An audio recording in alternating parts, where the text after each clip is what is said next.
Very good morning to everybody. It's a bright sunny morning today, as well as with some cold. But this is the most awaited moment for Nagpur branch, when we are going to organize the first live virtual full day seminar on this very important day of 19th of December. At the outset, I request the treasurer of the branch, Sanjay Agrawal, please occupy his seat on the dais.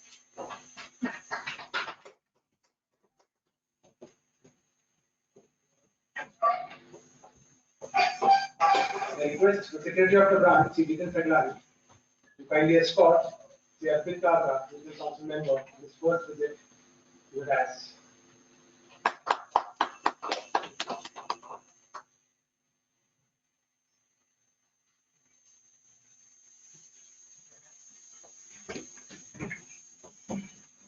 Now request the Ward 007, Regional Council Member of Nagpur Branch, Kirit N, kindly escort Vice Chairman of WIRC, Vishal Doshi to the dais.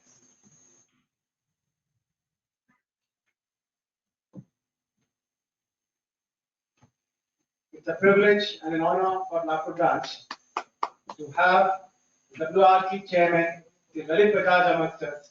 I request the ever smiling Chairman of Nagpur Branch, Kirit Kalyani, to kindly escort this standing personality to the dais.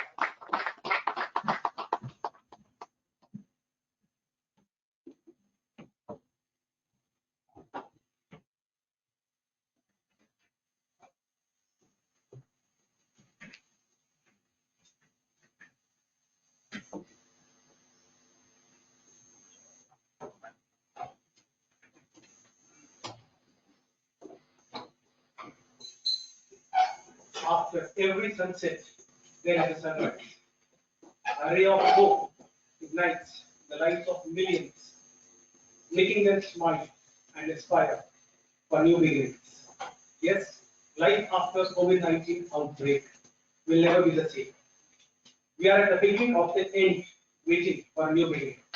As the eventful year 2020 leaps its foot forward towards its closure, we look ahead to a more bright, promising vaccination year 2021, bringing more closeness and binding amongst all of us. Today we are fortunate to inaugurate our first live as well as virtual full day seminar, Tax Conclave on Income Tax and GST, at our own branch premises after a long time since March 20. Under the aegis and blessings of our own beloved WRC, led by dynamic chairman Lalit Bajaj, duly supported by talented vice chairman Vishal Doshi to lead this ceremony. We heartily welcome Team WRC gracing this time and making this event a big success.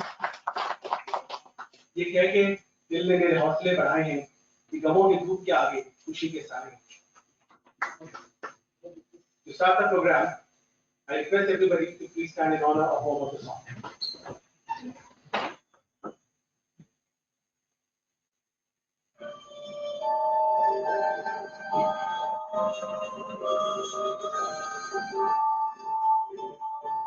जय शत्रुतेषु जागृति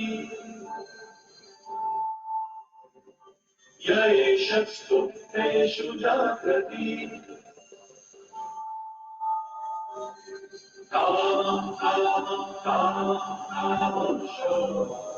पुरुषो निर्विमान हरे शुक्लम हरे शुक्लम हरे रामृतम हरे तस्मिन् लोकः दोषः सर्वे करुणाचर्य कश्यः यतद्वैता यतद्वैता यतद्वैता यतद्वैता यतद्वैता यतद्वैता.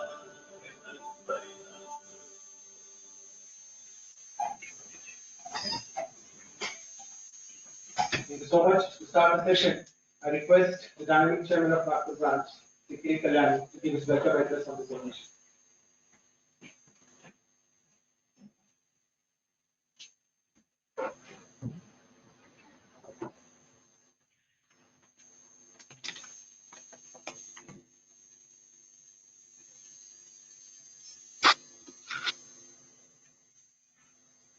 Very good morning.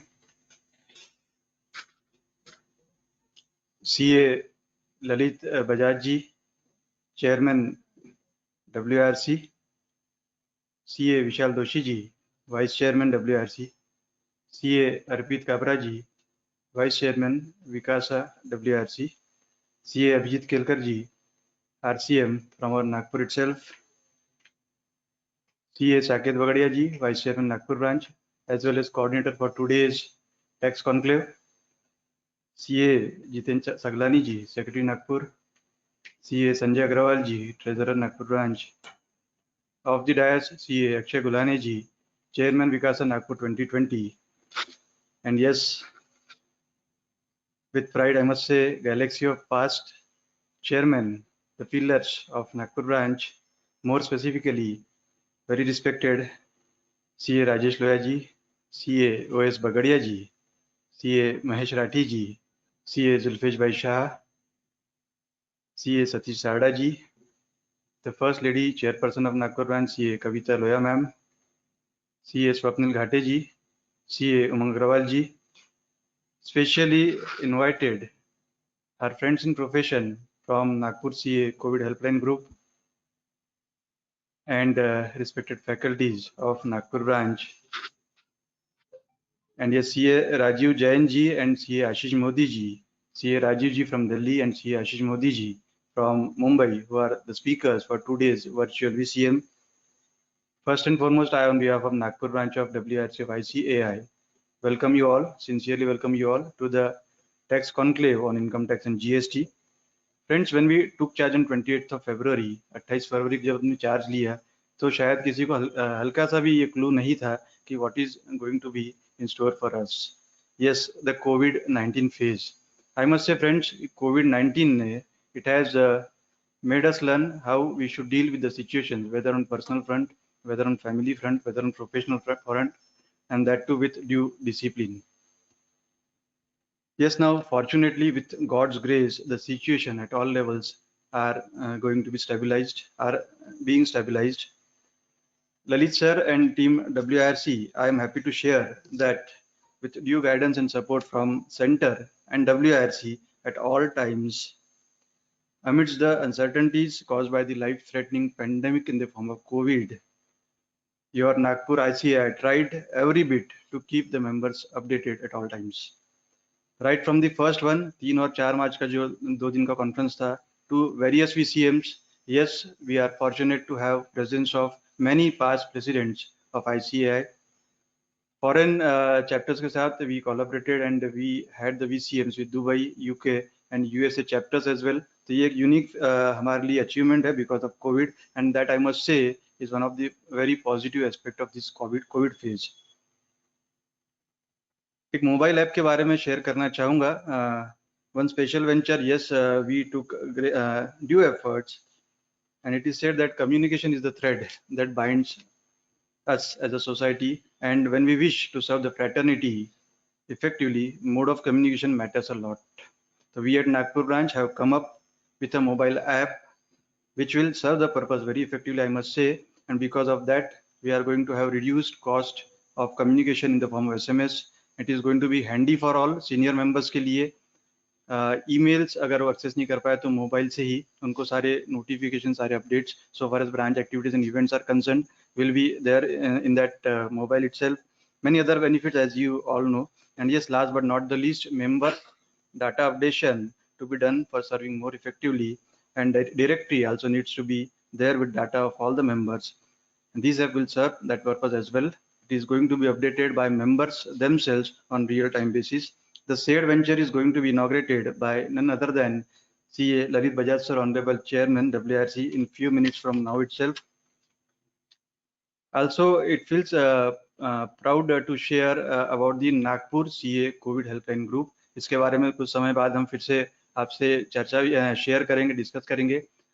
Covid phase में जो uncertainties थी, आई must say कि ये नागपुर CA मेंबर्स द्वारा जो वॉलंटरीली इन्होंने जो सर्व किया, I must say it is one of the greatest services to humanity that we all have witnessed. तो यस, राउंड ऑफ अप्लॉज बिल्कुल बनता है. उसके बारे में थोड़ा विस्तार से कोऑर्डिनेटर सर बताएंगे.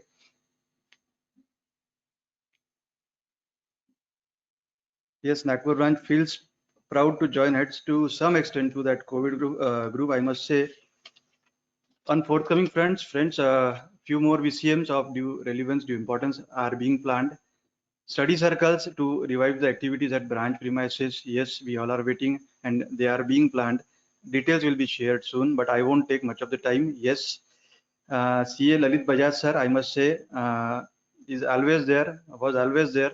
Whenever जब हमने उनसे कुछ बात किया, so far as Nagpur branch के इवेंट्स के बारे में हो और कोई डिफिकल्टीज के बारे में, तो Lalit Bajaj sir and the team cooperated like anything so far as the Nagpur branch and events are concerned. I once again extend my sincere well wishes and welcome once again CA Lalit Bajaj sir, Chairman WRC, CA Vishal Doshi sir, Vice Chairman, CA Arpit Kabra ji, Vice Chairman Vikasa WRC, Rajiv Jain sir, Speaker who is going to be deliberating from Delhi, CA Ashish Modi ji, the Speaker who will be deliberating from Mumbai, and specially invited past chairman, committee members, past committee members, COVID warriors or heroes so far as that phase is concerned, and specially invited faculties as well. And yes, last but not the least, the attendees who are going to attend this virtual meet, because of whom the event has become a memorable one. Thank you. Thank you so much, Chairman, sir. Yes, we are certainly missing the Secretary of WRC, Sri Murtaza Kanchwala, sir, the Treasurer, Sri Anand Jokovic, and the Vikasa Chairman WRC, Sri Kesh Komalji, on this very important occasion. I now request our Vice at the region, Abhijit Kelkar, sir, to please guide us this occasion.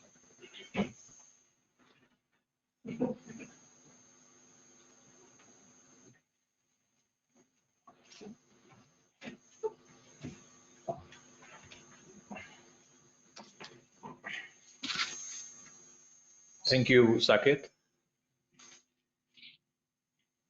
Vice Chairman of Nagpur branch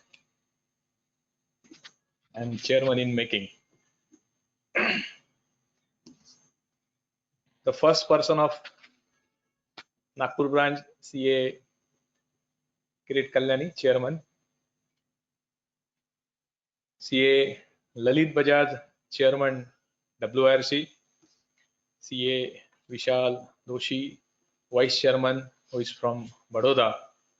CA Arpit Kabra, my colleague in Regional Council from Mumbai. Secretary CA Jiten Saglani, CA Sanjay Agrawal, Treasurer Akshay Gulane, Chairman Vikasa. Galaxy of past chairman, I would say, present here, and my professional colleagues. I welcome you all to this tax conclave on income tax and GST.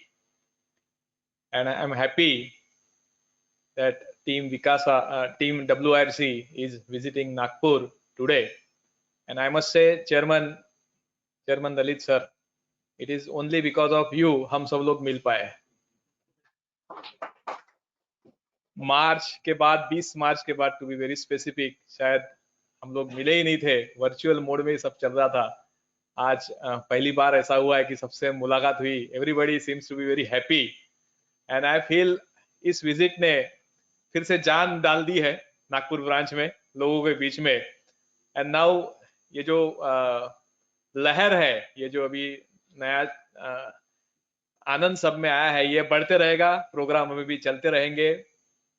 और फिर से जिस तरह से Nagpur branch काम करती थी उसी हिसाब से काम होता रहेगा. सो दो it's official visit, but thank you for visiting Nagpur. Thank you Vishal भाई एंड अर्पित भाई for coming all the way to Nagpur, and thank you everyone for being with us in this program. Since this is a official visit of WIRC team, and to my knowledge Vishal bhai is first time visiting Nagpur, let me tell you in brief about Nagpur. You must be aware of Nagpur में there are around 2500 chartered accountants है. List के हिसाब से अगर हम बात करें तो there are around 10,000 students who are pursuing chartered accountancy. And Nagpur, which is also a center place for India, you must be aware there is a 0 milestone in Nagpur. When British started counting of the miles, they placed a stone in Nagpur wherein 0 is written, and from then entire India was measured. So the 0 mile is in Nagpur. And not only this, Nagpur is also a center for I would say central India. Not only Vidarbha, but even students and businessmen from MP and Chhattisgarh, and someone from Andhra Pradesh as well used to visit Nagpur for various purposes. So Nagpur, I would say, is a very important city.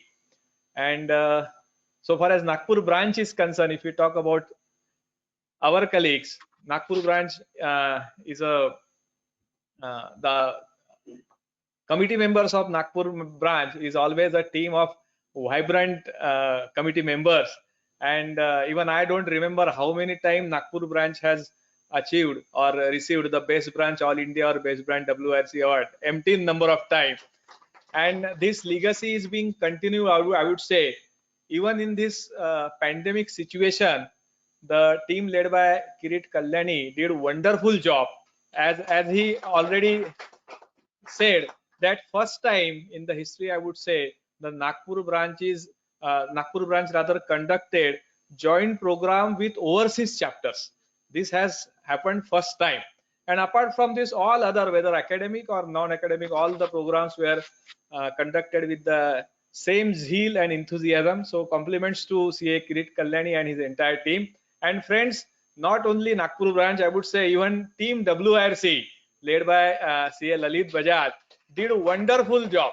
Even to my knowledge, the direct tax refresher course, which is again a signature event of WRC, it witnessed the attendance of how many, Lalit bhai?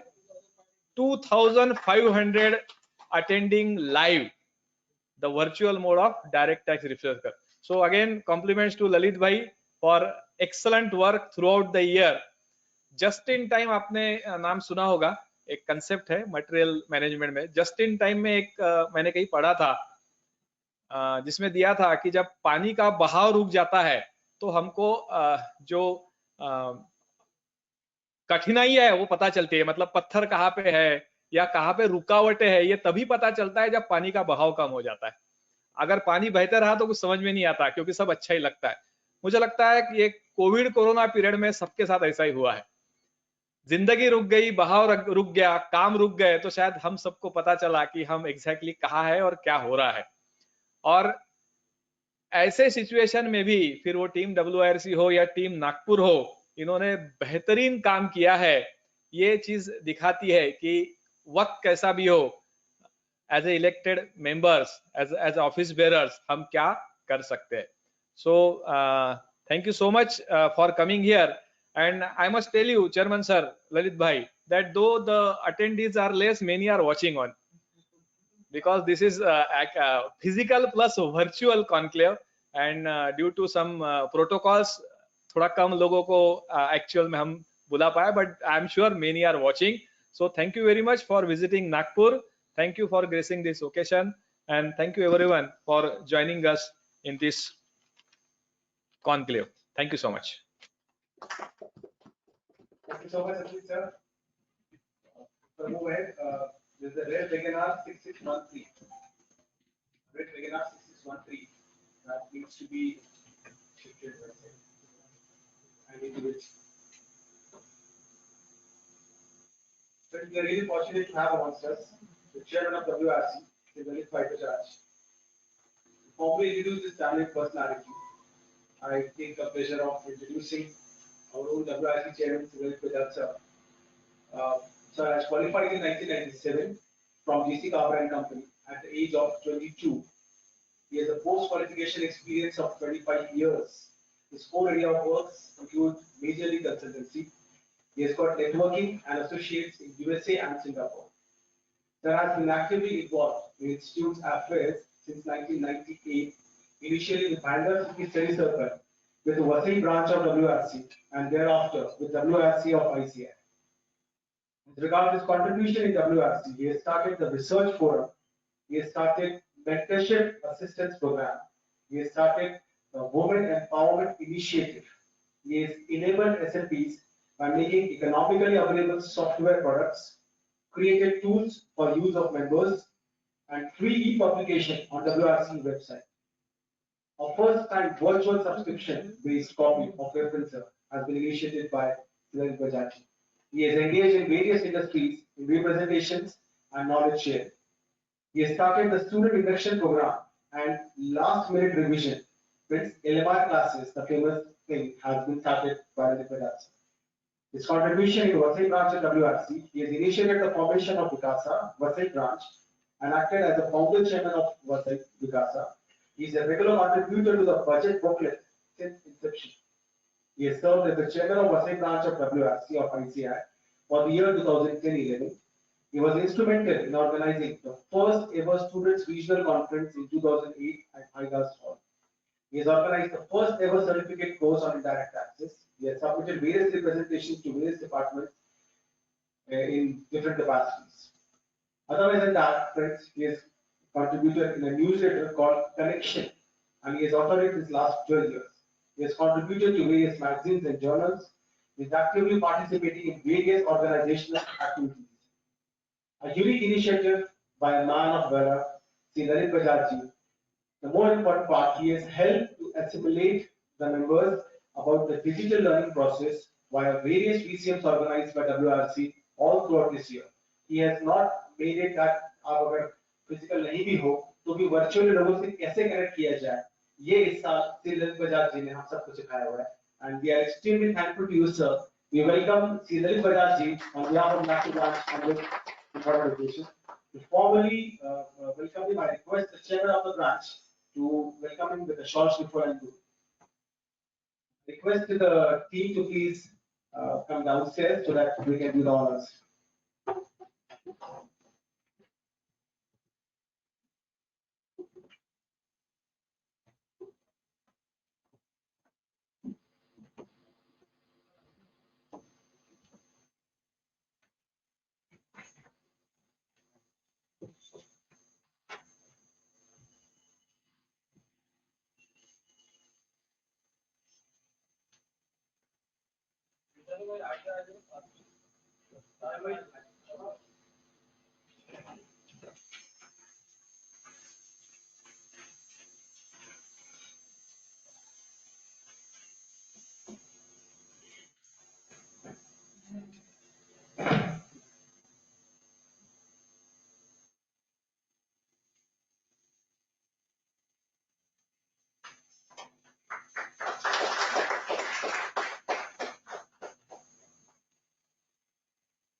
On this occasion, we would also like to felicitate the Vice Chairman of WRC, Vishal Doshi.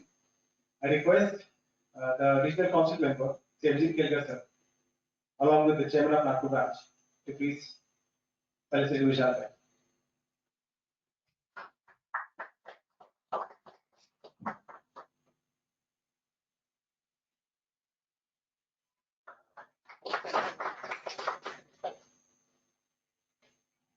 It's an honor for us that the Regional Council member most actively associated with WRC, Arpit Kabra is also here.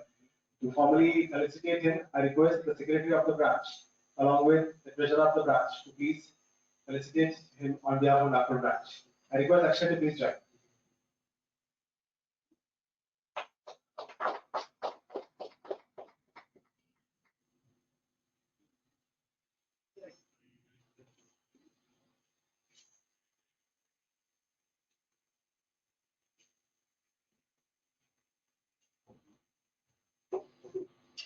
Friends will be here. I will request for the lighting of the lamp so that we can officially start the session.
Friends, we have our first active regional council member, Sri Arpit Kabra ji, on his first visit to the Nagpur branch. Sri Arpit Kabra is a leading forensic auditor doing many forensic assignments. He's got an experience of 30,000 man hours of training the students. He has done over 300 sessions in this lockdown all over India as well as outside India. He's the chairman of Digital Accounting and Assurance Board. He's leading the digital revolution in WIRC. Friends, we are really fortunate to welcome Arpit Bhai here. I request him to kindly take 2 minutes for the benefit of members. Good morning, everyone. What a moment. It's overwhelming. First ever, the virtual as well as the physical meet that we're having over here. I think the enabler and none other than one of the finest branches of WIRC, Nagpur branch, doing this for the first ever. And what a technology enabling year this has been. People have different views about the various capabilities that we have shown in this year.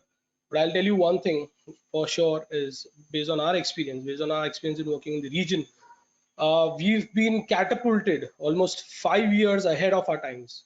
What we used to be, if not for this virus, something whose existence is a question today, a small little intangible thing. So, you know, the power of intangible is again exemplified.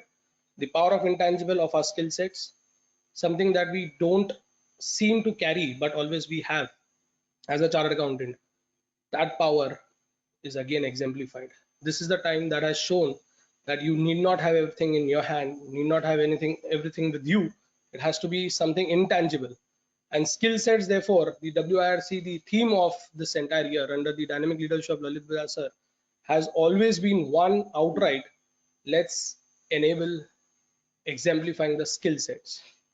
I'm going to take talk about quick 5 things that I believe has really changed the horizon of what chartered accountants can do, what chartered accountants will do, and what chartered accountants should do. First and foremost, I'll tell you, as introduced by Saket Bhai, you know, I'm just not taking the liberty of not welcoming all of you because you've been welcomed here and we are on virtual, so you know every minute counts.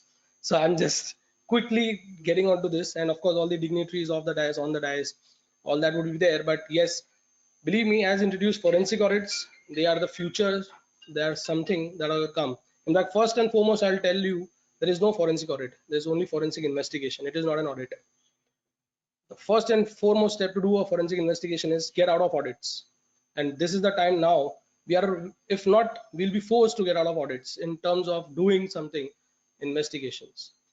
That is the future, and that's gonna come, and that is there, that will come very soon. The other landmark change that we have seen is something called as an agency for specialized monitoring. Now, why is this landmark? Is because we see now an era or a glimpse of auditors or a monitoring agency getting appointed by a stakeholder. So there could be a time, this could be signs of time to come, that auditors will no more be a prerogative of a management, but will be a prerogative of a lender, of a stakeholder, of a regulator. Let's gear up for that. Believe me, it's no more true and fair anymore. It's something beyond that. It's something real time. It's something really substance over form in real sense. Second, technology. This is a science of things to come that we are having it over here in Nagpur. Technology has made sure that today we can be at any part of the world but still be around. So for example, as I really would want to congratulate the entire team at Nagpur and Vikasa, especially Akshay Gulane, the leadership summit that they've done, getting people from so many branches across India to get the finest of the talents to submit and present papers. And when students come with these kind of thoughts, these are the chartered accountants that we are really looking up to. I'm going to talk about one small little thing. Think about the power of hardware. Rotimatic is the machine I want to talk about here.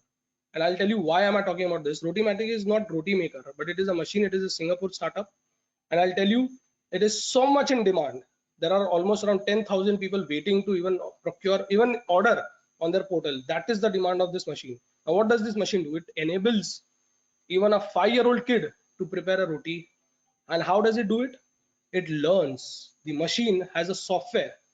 The machine has inbuilt capabilities of learning that we call as machine learning. It learns how do you want your roti to be, how crisp, how pure, how much water, how much dough, how much soft, and how much hot. And it is controlled by your mobile. So while you're leaving from office, you can just set, things are already inbuilt.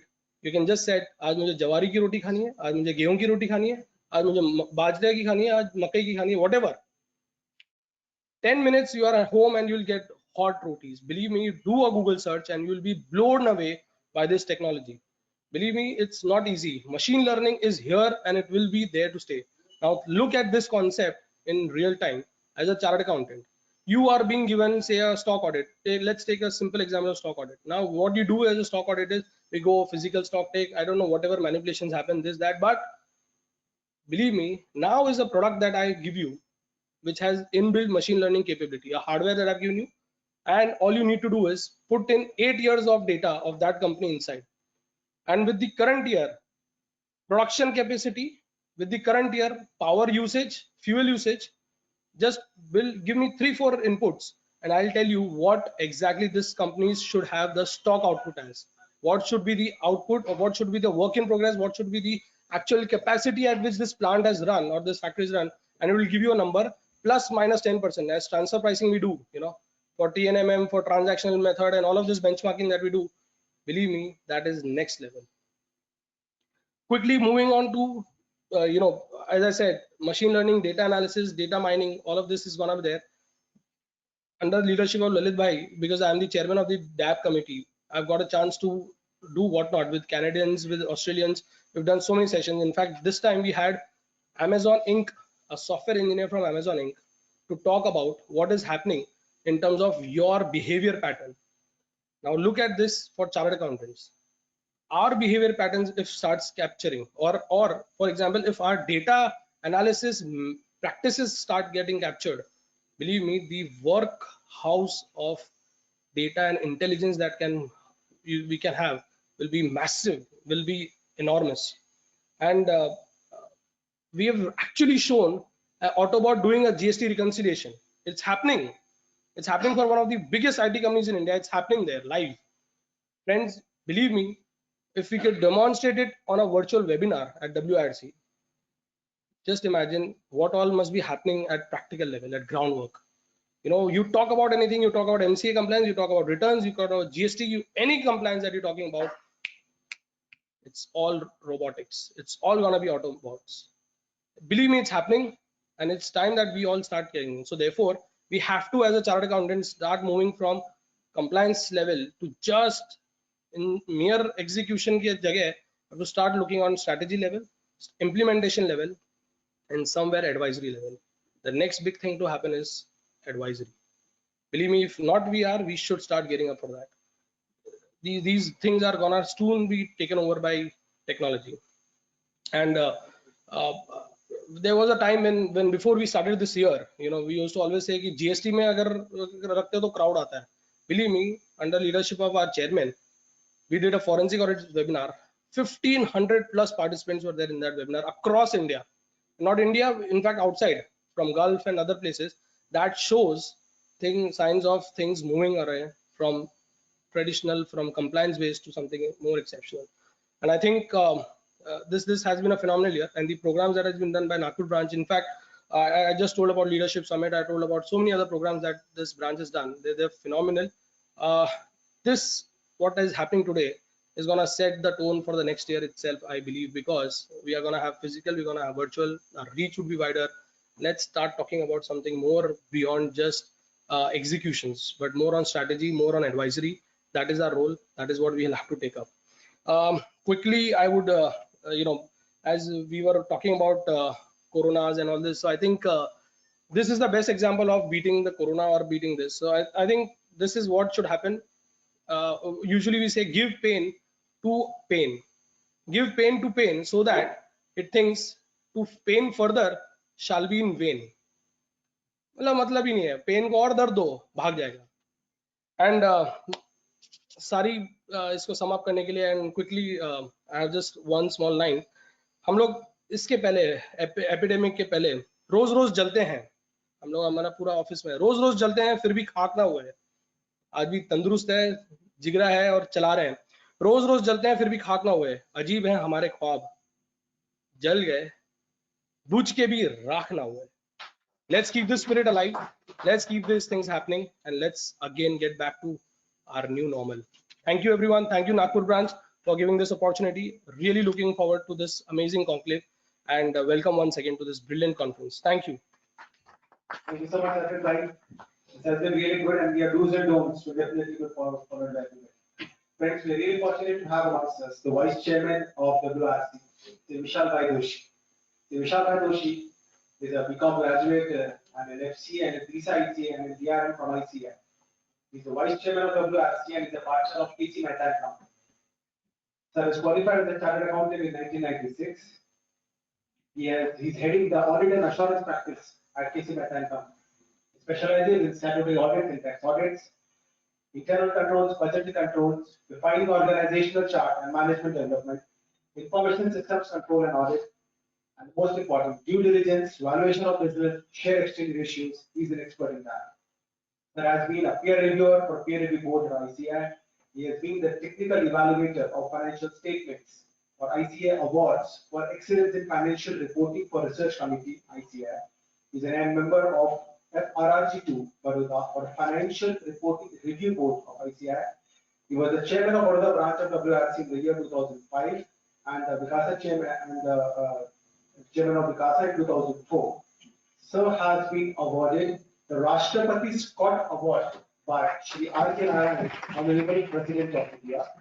He was appointed expert member on the Board of Studies in Accounting and Financial Management, Faculty of Commerce for the term 2023 by the Maharaja Sayaji Rao University of Baroda. He has been on various committees of WIRC for 19-20-21 and he has been the most sought after person as far as audit and assurance lectures are concerned. We are really fortunate to have you, sir, here. We welcome you, sir. I now request Vishal Bhai to please guide on this occasion. Thank you, Saket, for that kind introduction. Very good morning to everybody. Team Nagpur, my good friend Abhijit, the past regional council members, past chairmen, seniors, students, and dear friends, even those who are in joining on virtual mode. Till now, I used to visit Nagpur as a, I would not say even a transit station, but in the train when I used to go from Baroda to Howrah and back. and till now I always knew that it was the orange city. But now, thanks Abhijit for that knowledge sharing about Nagpur, that it is also a 0-point city. That's really very interesting for me, and I hope I get time to visit that place today. Friends, yeah.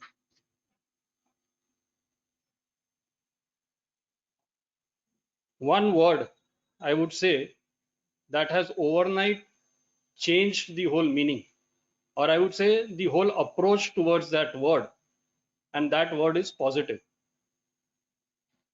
अगर फरवरी में हम लोग किसी को बोलते थे that I am a very positive person or a very positive guy, everybody would come to me, flock to me and say sir आप कुछ guidance दीजिए. आज अगर मैं बोलूंगा कि I am positive guy, then nobody would come. In fact, nobody would even come to me for the next 15-20 days. So what I'm trying to say is that the speed at which changes happen, in fact, हम लोग जहाँ पे भी बहुत बार जाते थे, we used to have these quotes with the word positive thinking, positive quotes. अभी कोई वो रिस्क भी नहीं लेता है कि भाई उसमें से कुछ पढ़े. So, but I would say compliments to Kirit bhai and the whole team. Friends, we are said, or our former President of India has said that chartered accountants are partners in nation building. I believe that nation building does not happen only by compliances and making the SSCs or the businessmen pay their taxes in time and as in accordance with the law. As chartered accountants, as partners in nation building, it is also what we give back to the society. And what Kirit bhai mentioned, and the whole team, or I would say everybody in Nagpur, has worked towards the Nagpur COVID group. I feel that itself is a great partnership for not just our members, but even for society at large. And I am a firm believer that that is one activity of giving back to the society that we must, not just during COVID times, but even thereafter, continue from our side as a profession. And that would not be just nation building, but even brand building for our profession. So my compliments to Kirit bhai and the whole team for taking such great initiatives during the last 9 months. Friends, today we are here on this tax conclave of income tax and GST, and we have two learned speakers, Rajiv ji and Ashish ji, who would be deliberating on the respective topics. I would just like to share my thought process on a couple of things over here with respect to the topics, that is income tax and GST. As all of us are aware that we are now moving to a faceless world, more of technology. Arpit also shared more of artificial intelligence, more of data analytics, which the government has.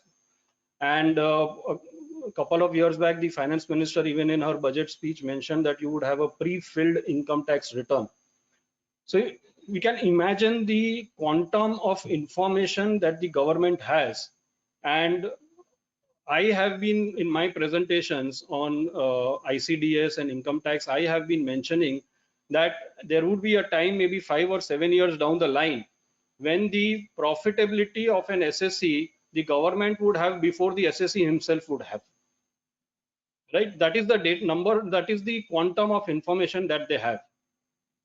So I believe that as professionals, it is very important now that in this faceless assessment scheme, that one, whatever cases would get selected for scrutiny would be information based, right? And second is that since, see, we know, we have seen both the aspects, that when we meet physically, we definitely bond well, but as well as we are able to send across, explain our context, our message much more easier. But when we are in virtual world, we have seen those webinars also, where communication becomes difficult. It might become a one-way presentation.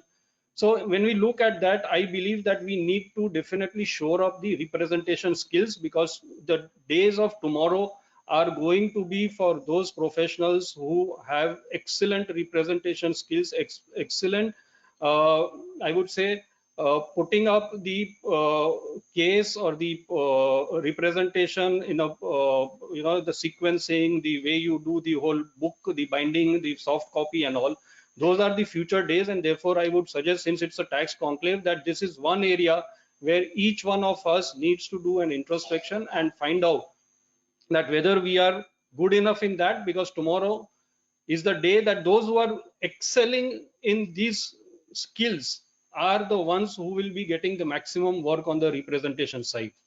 So that is one. And second, like Saket mentioned, that I'm a man of assurance, and this is a tax audit season. GST audits also would be going on in few cases. My request is, please focus on the audit documentation, because again, like I'm saying, many times we have seen that we do the reconciliations, we have it in Excel files, we don't properly document it. But going forward, these are the workings, these are the documents, these are the files which are going to help not only us, because we would be signing the audit reports, but also our clients, the SSEs, whenever such cases come up for scrutiny or for greater investigation or introspection. So with this, I would like to just end with a quote, and especially for Kirit and team Nagpur: push yourself, because no one else is going to do it for you. So I compliment once again team Nagpur for the excellent work that they have done, and thank you and wish you all the best.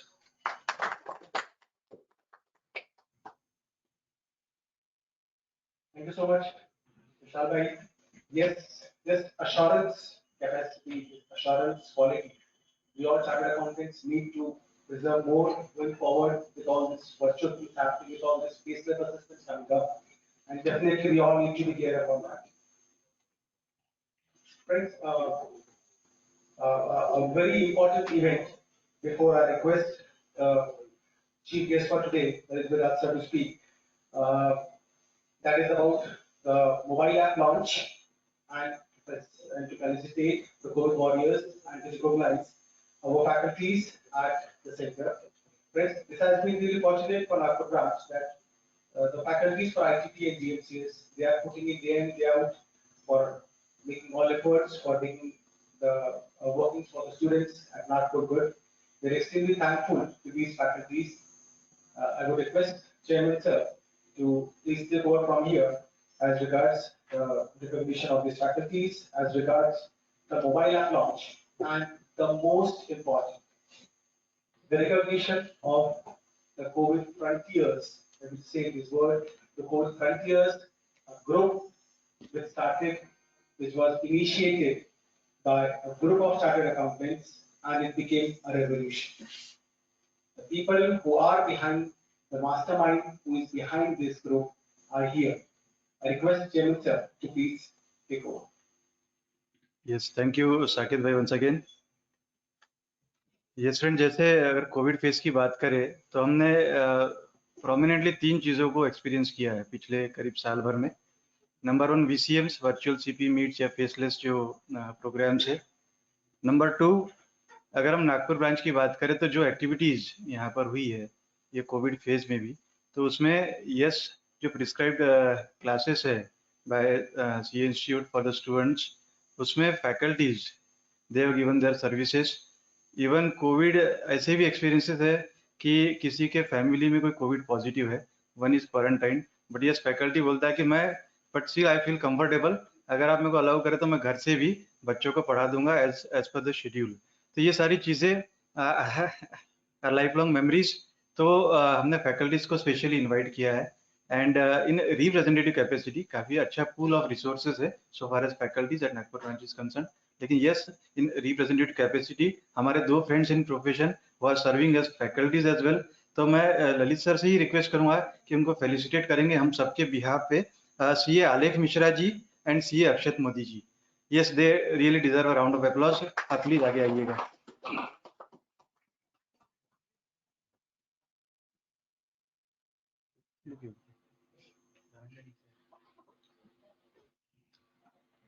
Yes, CA Dhananjay Gokhale ji is also there with us. He is looking after the technological part so far as today's VCM is concerned. तो in absentia हम उनको भी recognize करते हैं.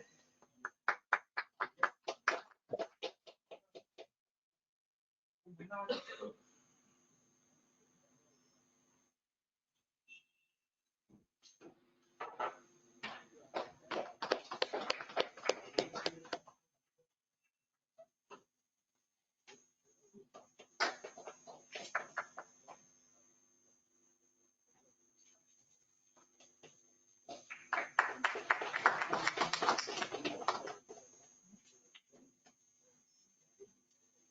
Thank you.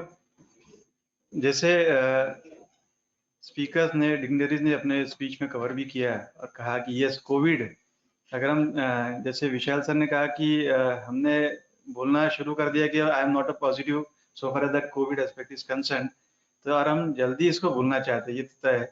और with God's grace things are getting stabilised. अगर हम Gaurav Sabuji also is there with us, who is serving as faculty. Yes, we recognize his presence as well. Yes, friends, अगर हम Covid phase की बात करें, चाहे देश की बात करें, चाहे नागपुर की बात करें, yes we all have bitter experiences. हम चाहते हैं कि उसे हम जल्दी से भूल जाए, लेकिन yes I am really proud to share that Nagpur CA covid helpline group एक ऐसा ग्रुप है जिसने इस कोविड फेज में काफी अच्छी सर्विसेज, अगर हम कहें कि best possible services to the humanity अगर पॉसिबल था, and that too for the members, that too for the relatives of CA members of Nagpur branch. So yes, this group has really done very well. Sholay film का dialogue अगर हम याद करें तो उसमें कहा जाता था कि बेटा चुप हो जा, नहीं तो गब्बर आ जाएगा। लेकिन कोविड फेज में अगर किसी भी मेंबर के परिवार में किसी भी व्यक्ति को कोई भी तकलीफ है, तो वहां ये कहा जाता था कि चिंता मत कर, अपने पास Nagpur CA covid helpline group ऐसा ग्रुप है जो चाहे बिकॉज ऑफ प्रिवेंटिव प्रिकॉशंस जो प्रिस्क्राइब्ड है, चाहे कोई भी ना रहे, लेकिन yes that group is with us और हमें कोई तकलीफ नहीं होगी, और हमने ये रियली एक्सपीरियंस किया है। तो ये ऐसे कोविड वॉरियर्स, कोविड हीरोज, शब्द कम है अगर मैं इनके बारे में कुछ बोलूं, लेकिन ये जरूर है कि नागपुर ब्रांच भी अपना एक बहुत ही छोटा सा योगदान दे पाया to the group, to the fraternity. लेकिन yes the major and main credit, and I must say कि whole credit goes to the Nagpur CA covid helpline group. और आज उनको हमने स्पेशली इनवाइट भी किया था क्योंकि हम चाहते हैं कि ये वीसीएम न केवल for the purpose of learning but yes for that unique experiences that we all shared, ये याद रहे इस वीसीएम के माध्यम से। हम चाहेंगे कि हम उनको रिकॉग्नाइज भी करें दिल से, और ललित सर, विशाल सर और अर्पित जी है, इनके हाथों से हम इनका सत्कार करें। काफी सारे वॉरियर्स है, काफी सारे लोग हैं, लेकिन रिप्रेजेंटेटिव कैपेसिटी में जो Nagpur CA covid helpline group से आज हमारे साथ है, मैं उनको ससम्मान आमंत्रित करूंगा कि वे कृपया सामने आए। CA Ashish Mukim ji, CA Satish Sarda ji, CA Amar Agarwal ji, CA Ajay Vaswani ji, CA Naresh Jakhotia ji, CA Jethalal Rukhiyana ji, CA Nilesh Toshniwal ji, and last but not the least CA Zulfesh भाई Shah.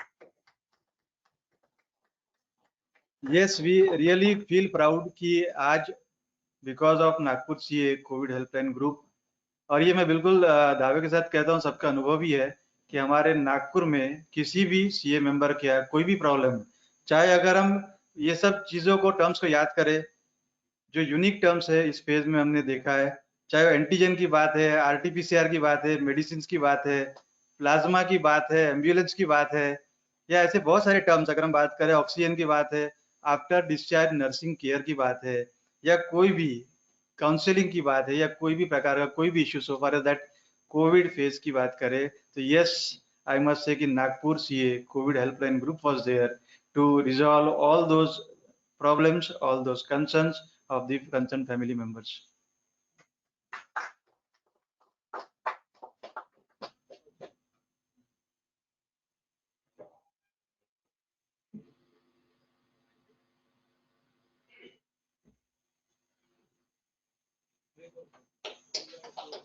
Nagpur CA covid health group जो था, इस हेल्थ ग्रुप के अंदर मैंने हम सब लोगों के अंदर में आपस में एक ऐसी फीलिंग आई है कि जहां पर मैंने हर व्यक्ति कोई भी सीए दूसरे को सोचता था कि चिंता मत कर, Nagpur CA covid health group है, अगर किसी को कोई दिक्कत थी, कोई परेशानी थी तो उसको सिर्फ कनेक्ट करना था।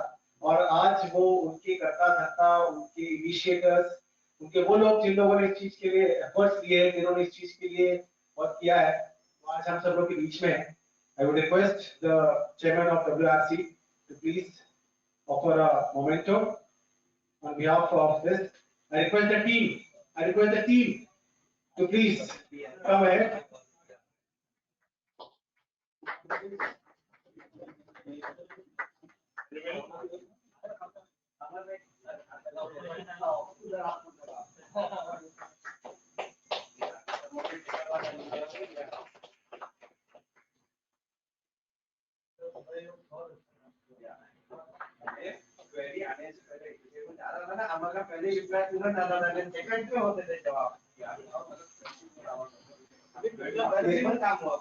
मुझे ऐसा लगता है कि यहाँ ये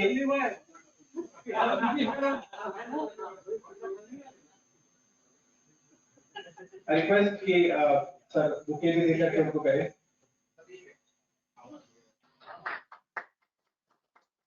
ये सतीश साड़ा जी,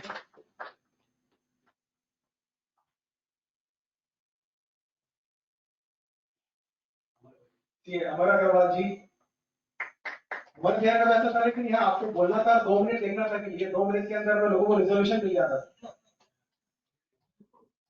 इनॉर्डिक अलॉटमेंट में भी आप यूज कर सकते हैं। नरेश अकोटिया जी,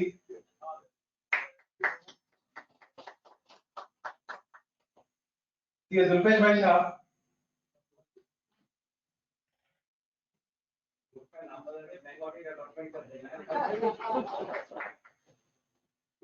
जेठालाल रुकियाना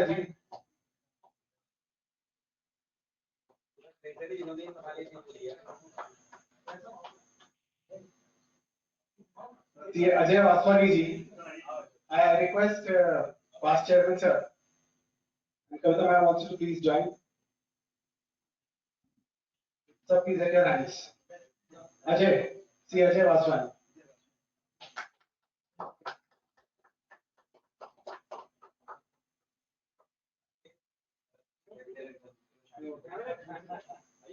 नीलेश जोशीवाल जी,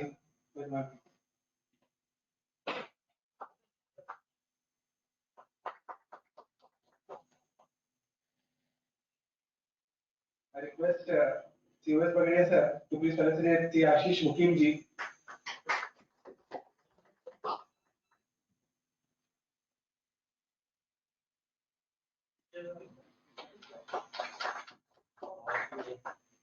ये जो एक एम्बुलेंस का जो हमारा प्रोजेक्ट हुआ था, उस एम्बुलेंस प्रोजेक्ट के अंदर में हमारे पास्ट चेयरमैन थे अश्विन अग्रवाल जी, उन्होंने इसके अंदर में तन मन धन सबसे सहयोग भी किया हुआ है।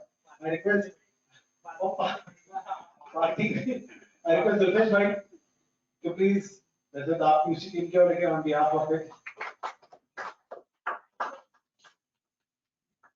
Like to recognize Sabu also, Gaurav Sabu. Gaurav, please, as a faculty from COS Pagadia sir.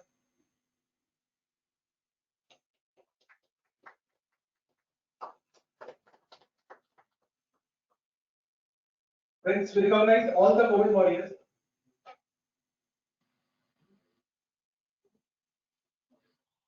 एक चीज मैं बोलना चाहूंगा, जैसे कोविड के लिए हम लोगों ने काफी काम किया, बड़ी एम्बुलेंस भी हम लोगों ने करा दी, स्पेसिफिक ये फैमिली मेंबर्स स्टाफ और एक जनरल सर्विस की, और हम लोगों ने ये डोनेट के लिए हमारे सीए फैकल्टी नागपुर की जो है सभी ये मेंबर्स को अपील किया था, और विदिन 5 आवर्स हमने 5 लाख रुपए इकट्ठा किया, तो किसी भी तरीके से हेल्प किया है, तो और हमको मतलब अपनी रोकनी पड़ी, वो लगी मेरी अभी मत इसे मत खरीदनी पड़ी, तो वो एक काफी अच्छा प्रोजेक्ट सभी लोगों ने हेल्प किया, बेनिफिशियरी काफी हो गए, पर आप अश्विन जी बताएंगे ये काफी लोग लेकिन आपको क्या होगा, जनरल पब्लिक में भी काफी चली है, ये लोग काफी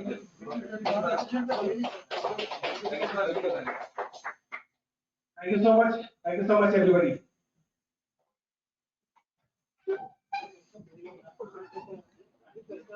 I request the chairman now to announce the mobile app launch. I request chairman sir, chairman sir, to kindly inaugurate the mobile app, the launch of the mobile app.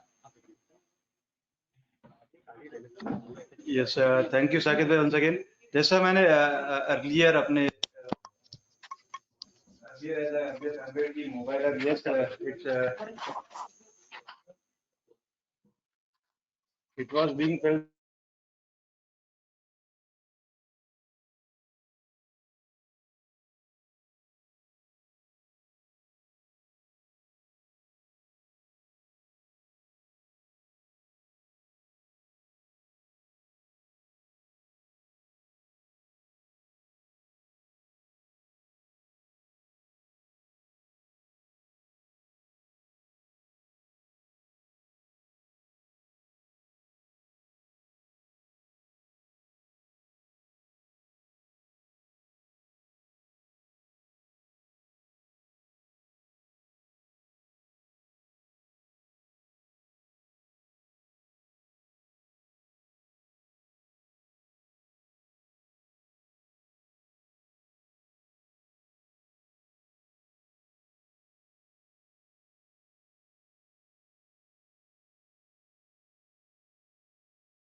promotion program, LMR program, I would request branch chairman that do consider to conduct both this program, because it really helps the student to go ahead in the chartered accountant endeavor. With this, I once again thank all of you for giving me this opportunity to interact with you, and look forward for more and more participation from all of you. Thank you. Thank you so much, Lalit. This initiative of WRC of PAIR, PAIR, is like sort of like mobile connectivity. You know, you need to just on your Bluetooth and let this pairing continue. It is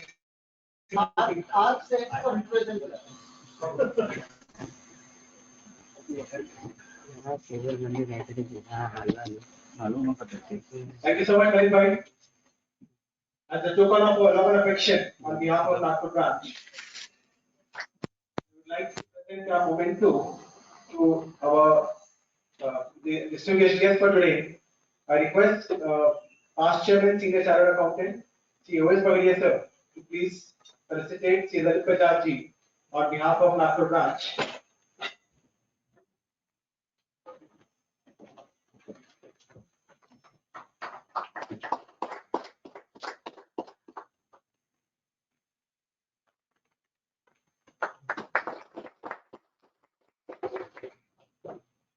I request past chairman, senior chartered accountant, Sri Rajiv sir, to please present a moment here to Sri Vishal Doshi, vice chairman WRC, on behalf of Nagpur branch.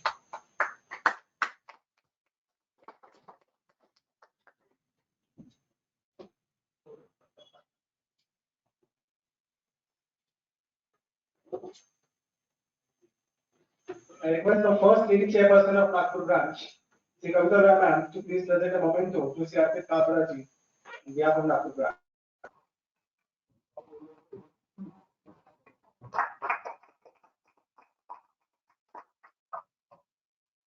On behalf of Nagpur branch, I now request the secretary of the branch, Sri Jiten Saglani, to propose a formal vote of thanks for this inaugural session.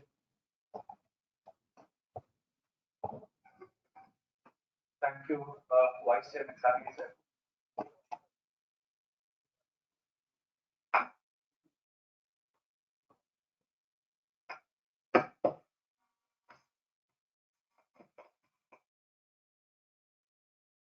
Thank you, Vice Chairman Saket sir. बहुत कुछ सिखाया जिंदगी के सफर में अनजाने में, कुछ सिखाया जिंदगी के सफर में अनजाने में, वो किताबों में नहीं था जो पढ़ाया इस कोरोना के जमाने में.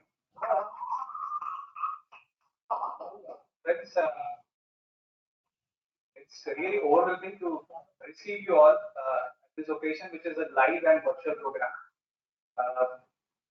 I wish to thank many of the members here, starting from the team WRC, who have come over here and graced this occasion, because of whom we are all here together. So, starting from the chairman of the WRC, Sri Lalit Bajaj ji, आपने sir आपके initiative share करके हम सबको अवगत करा, because this year we all have been missing this kind of interaction. So, thank you so much for coming. Thank you, Vishal sir, Vishal Doshi, the vice chairman, who had been here all the way from Gujarat, for a sensitive area, but he has ensured that he is all safe here, and he has made us realize this, that positivity is something which is good as well as lethal in times as these. But thank you so much, sir, for coming down. Secretary Murtuza Kanchwala in absentia, we wish to recognize his support as well. Also, Treasurer Sri Anand Jakotia from Pune in absentia. Vikasa Chairman Sri Hitesh Komal. I think Vikasa team might be missing Hitesh a lot, because they were expecting him to come and they were expecting to interact with him. But somehow, due to some changes, on-time changes, he shifted his plans. But nevertheless, thank you Hitesh as well. Friends, thanks to Vikasa Vice Chairman, because he had been here to represent his chairman. And Sri Arpit from all the way from Mumbai, he spoke very well about the learnings, the initiatives of the DAP, as well as the investigation part, which we need to focus upon. So thank you, Arpit. Friends, I wish to thank all the past students for gracing over here today. They have been mentoring and inspiring us, starting from CA OS Bagaria sir. Thank you so much, sir. CA Mahesh Rathi sir, I think he has left, but thanks to him as well. CA Rajesh Loya ji, thank you so much, sir, for coming down. Zulfesh Shah sir, Kavita Loya ma'am, Satish Sada sir, CA Ashwini Agarwal ji, CA Swapnil Gate ji, CA Sandeep Jodwani ji, and CA Umang Agarwal ji. So friends, these are the galaxy of past students who have been able to come down, but all those who have not come down as well, I think they have been inspiring us much more and mentoring us. So thanks to all those who are not here in absentia. Friends, I wish to thank the team who have done wonders this year, the COVID helpline group, because हम सबको बांध के रखने के लिए और WhatsApp पे messages ऐसा था कि अगर मैं 1 घंटा मिस कर जाऊं तो इतने मैसेजेस दिखते थे कि कहां से शुरू करूं समझ में नहीं आता था. बट 1 घंटे में कई सारे एम्बुलेंसेस, कई सारे बेड्स, कई सारी चीजें ऑर्गेनाइज हो चुकी होती थी. तो ये टीम के बदौलत I think this was all possible. And जितना शुक्रिया अदा करें उतना कम है, बट शब्दों से कोशिश करते हैं. So I just named them. Past chairman CA Kailash Jogani sir, he's not here, but he was there to support the event, to support the group rather. CA Satish Sada ji, the past chairman. CA Ashish Mokin ji, he's there as a political connect as well with us. So Ashish ji, CA Amar Agarwal ji. इनके लिए तारीफ जोरदार होनी चाहिए. आशीष जी हमारे दोनों के लिए, दादा सबके लिए. CA सचिन जादवरिया जी, CA अजय वासवानी जी, CA जेठाभाई रुखियाना, नरेश भाई, नरेश जाखोटिया जी, नीलेश तोष्णीवाल जी और Mahendra Jain sir.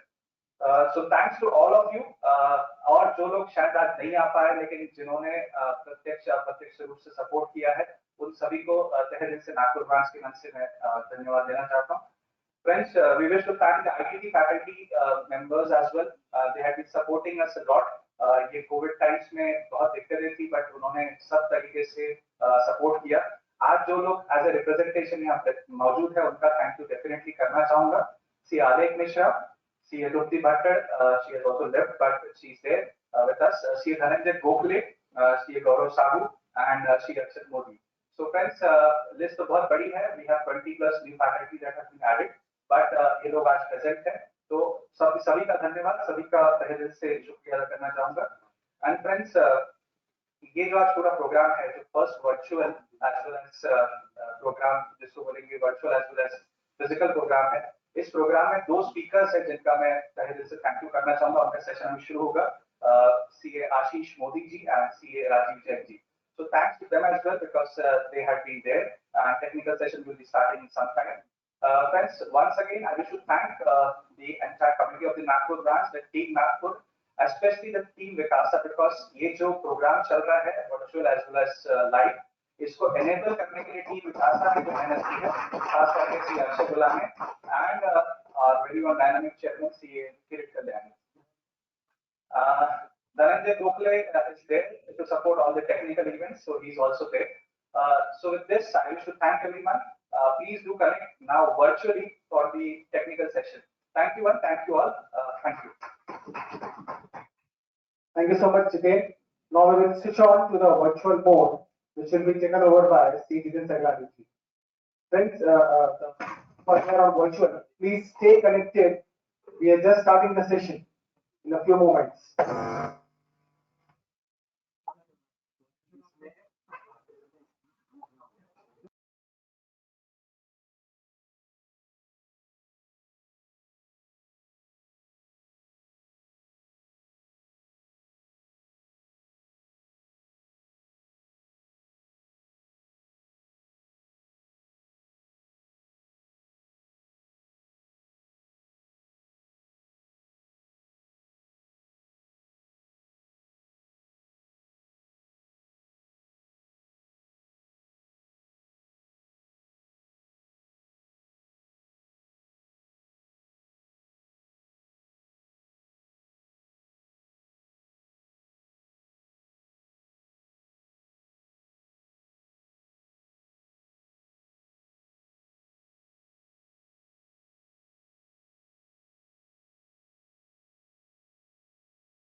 Friends, we request you to kindly stay connected. We are starting the session soon.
A very good afternoon to the audience as well as members that are connected.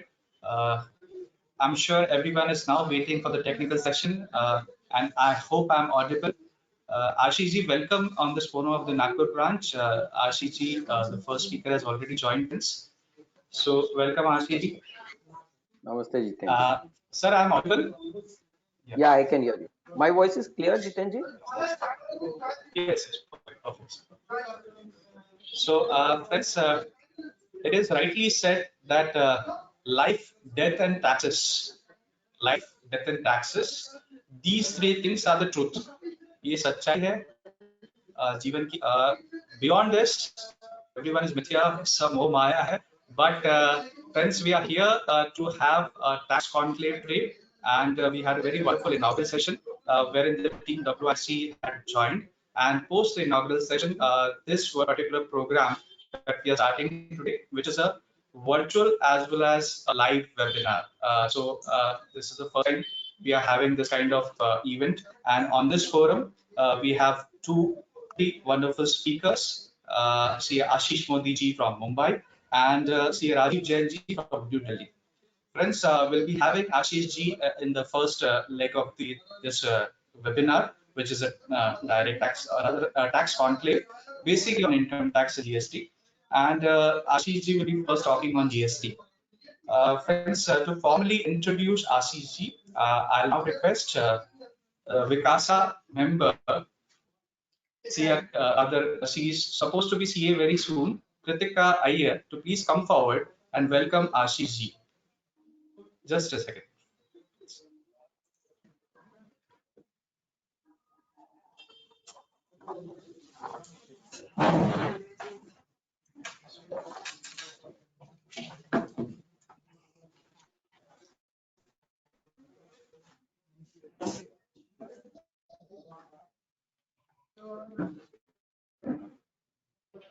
Good afternoon, respected dignitaries present at the session.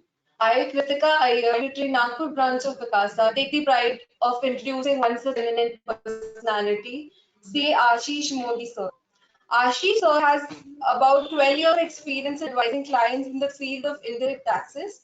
He has advised various companies in multiple sectors including FMCG, real estate, banking, insurance, telecom, etc.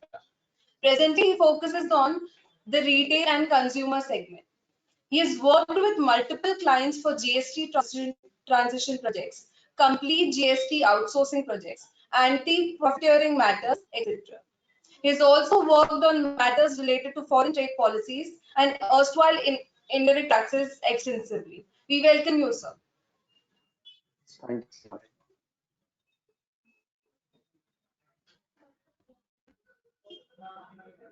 Yeah, my voice is audible, Kritika?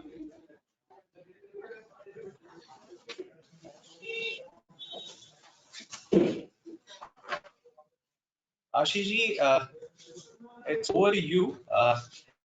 I'll make it a presenter, sir, and I hope that you'll be able to access this the screen now properly. So, sir, do you want to present something, right? You'll be presenting the presentation. If you can just send me the present link, I'll start presenting the. Just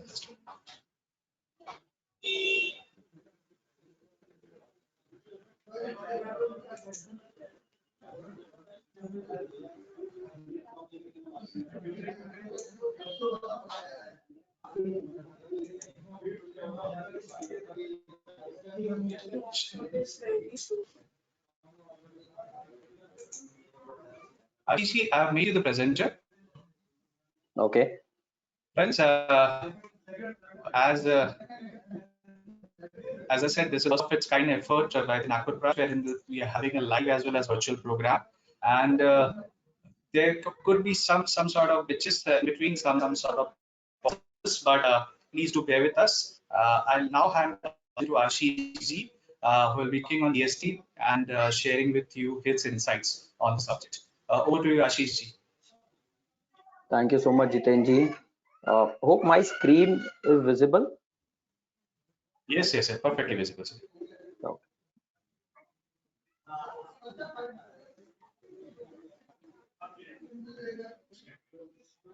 Just give me a second. Yeah. So, good afternoon, everyone. And thank you, the Nagpur branch of WIRC, Kirit ji, Jiten ji, for allowing me to have this opportunity to present my thoughts on what is happening in the GST front, more specifically on the notices front and the latest amendments. How is the government authorities looking at moving GST, issuing more notices, trying to garner more revenue post the COVID lockdown issues, whatever they faced, and they are fully up and running now. So thank you so much for this opportunity. Given this, what I have tried to cover, just a sec. What I've tried to cover in today's presentation is just a brief overview of how the proceedings under the GST law work. So how is the notices, the summons and the arrest? How does the department looks like, before issuing notices? What are key factors they generally analyze, and how should we as a consultant or as a industry body should be responding to those kind of factors? Then I will directly delve into the typical types of notices which is being right now issued. What are the key lookout points? So one of these factors we have looked at today is, as if there is a notice issued, the officers really don't give us the time to respond. They want something to be responded within a week's time, and a lot of times we have seen because of that, you don't do your complete due diligence before responding it. So hence, what are the key aspects with a typical type of notice which needs to be looked at before responding? That is where something we are going to cover. What could be the best practices also, from a going forward perspective, so that some kind of these notices be avoided into the future, or how do we better prepare for those notices? That's the second agenda. The third, I thought we'll cover something on what's the latest litigations being going on. The key 4 or 5 litigations which are critical and which could be commonly important for us. And the last one is the e-invoicing snapshot. So it's a new provision which is coming into the law. The 1st January timeline is for everyone. Any PAN number which is more than 100 crores, there'll be an e-invoicing requirement.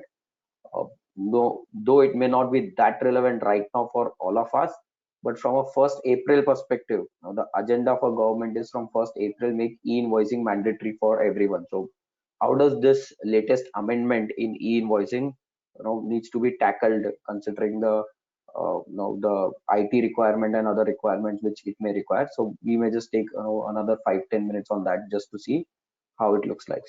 So this is the overall agenda, and once we finish this, we can take up the questions, which can be posted into the chat box, or however Jiten ji or Kirit ji believes, we can take it up. So that's how is the plan for next 2 hours, where we'll cover these agenda points. The main focal points obviously will be on the types of notices and the best practices which needs to be adopted.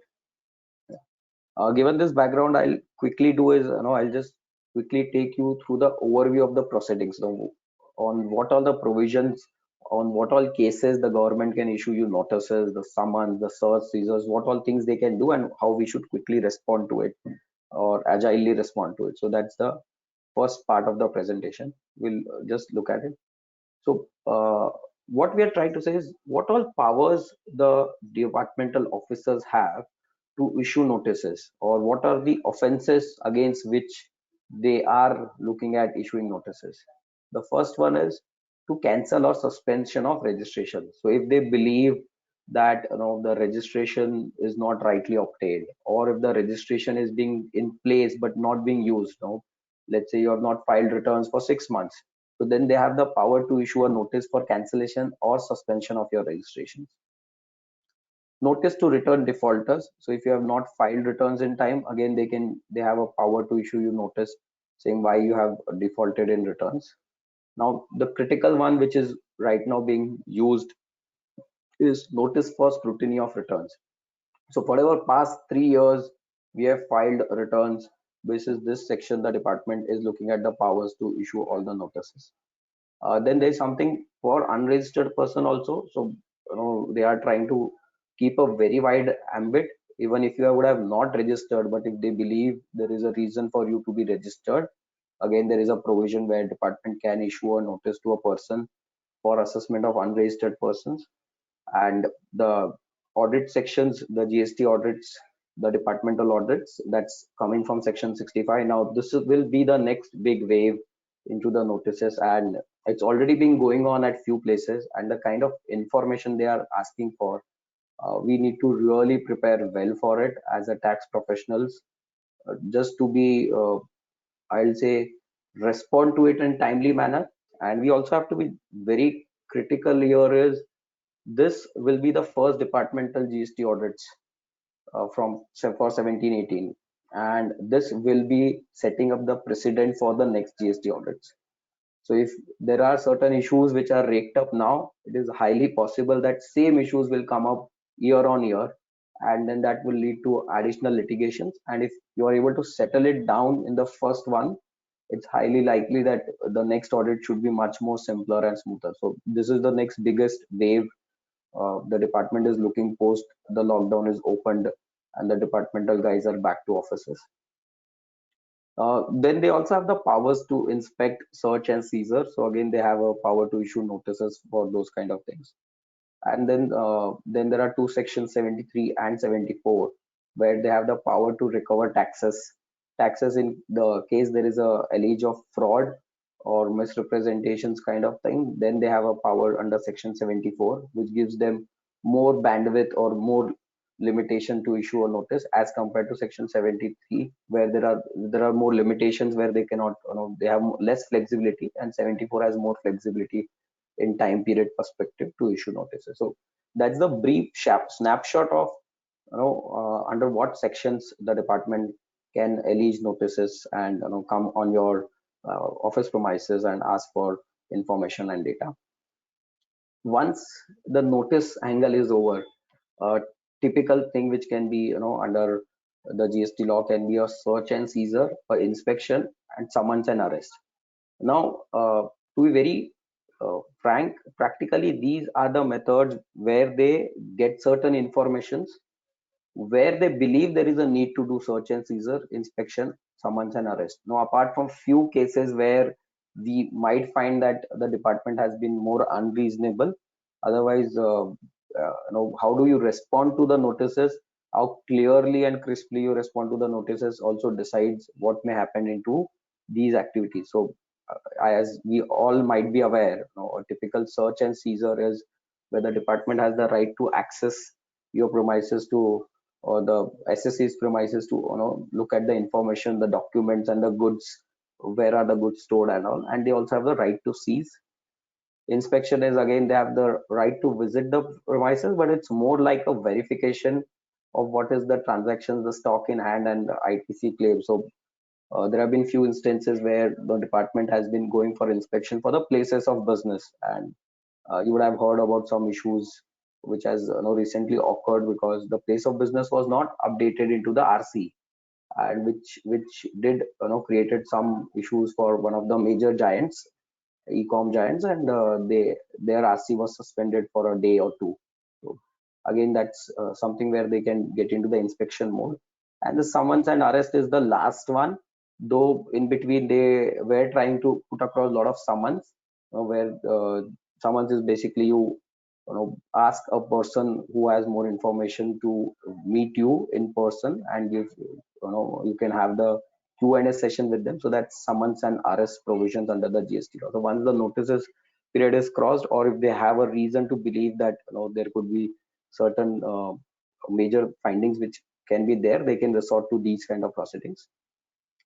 The typical data points, which department today analyze, and hence they probably take their few steps, is what are the filings we do with the tax authorities. Now, I would not restrict this to only the GST authorities. It can be even your income tax authorities, even what's happening at your transfer pricing level.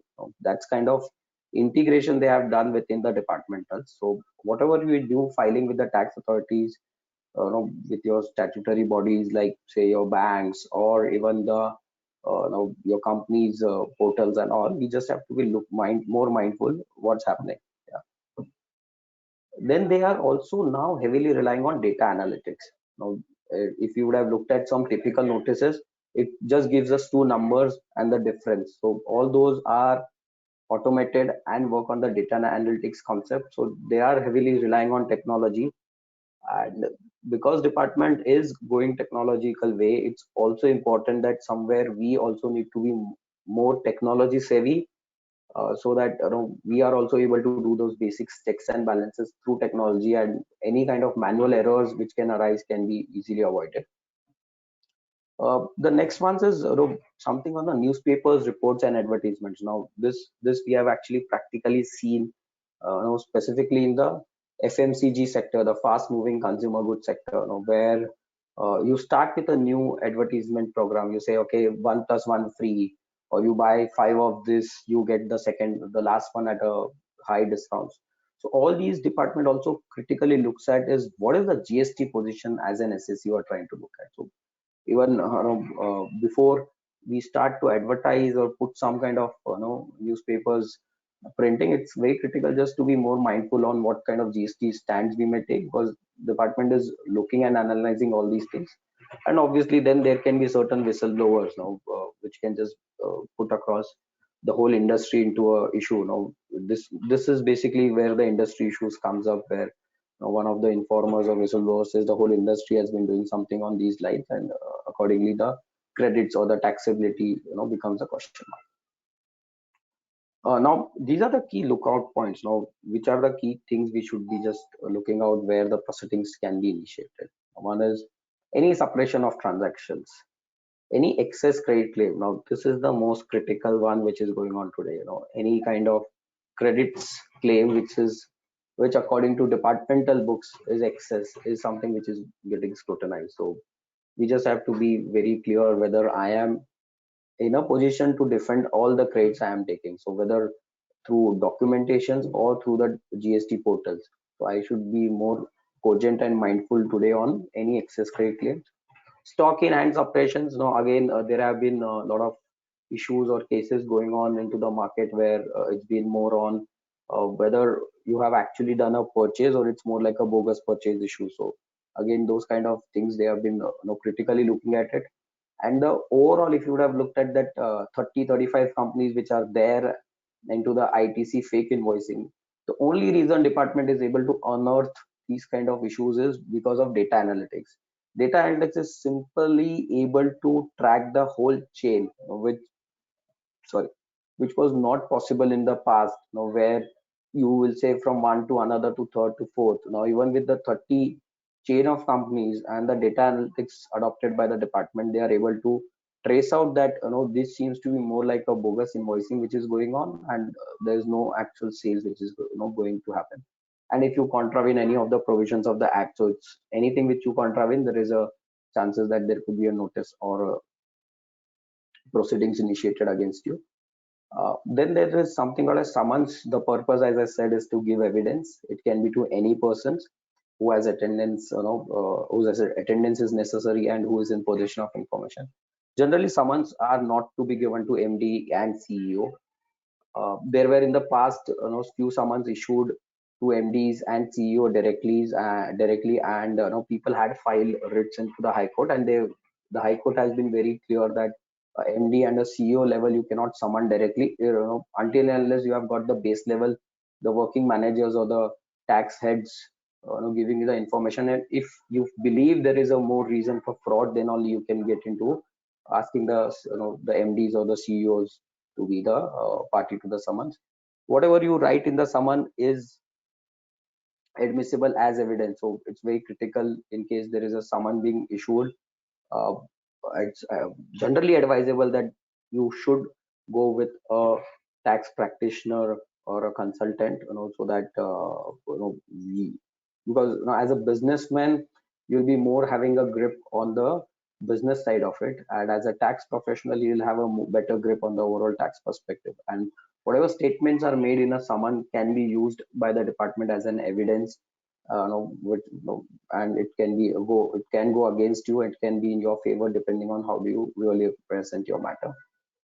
Superintendent can issue a summon, but there has to be approval of AC, the assistant commissioner, and it's generally the last resort. So I've seen in the past where without any notice people, department has issued summon, so that's where again you can try to give them a pushback, saying you first have to give me a notice. Or the high courts have really assisted the SSCs in these kind of cases where there has been summons without any backup notices or to the senior officers directly.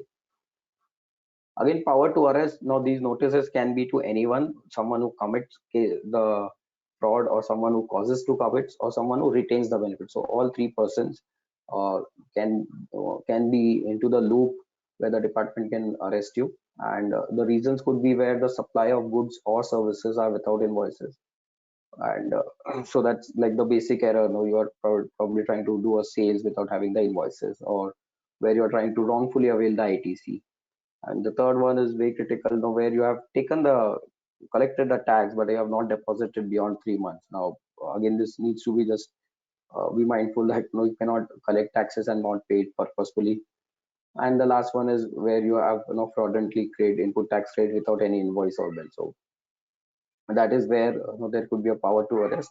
And as I said, it can extend not only to the person who commits, but the person who caused to commit it, or the person who can retain the benefit of it. So a lot of retain the benefit or cost to commit is a very wide term, and a lot of other stakeholders can become a part of the overall issues.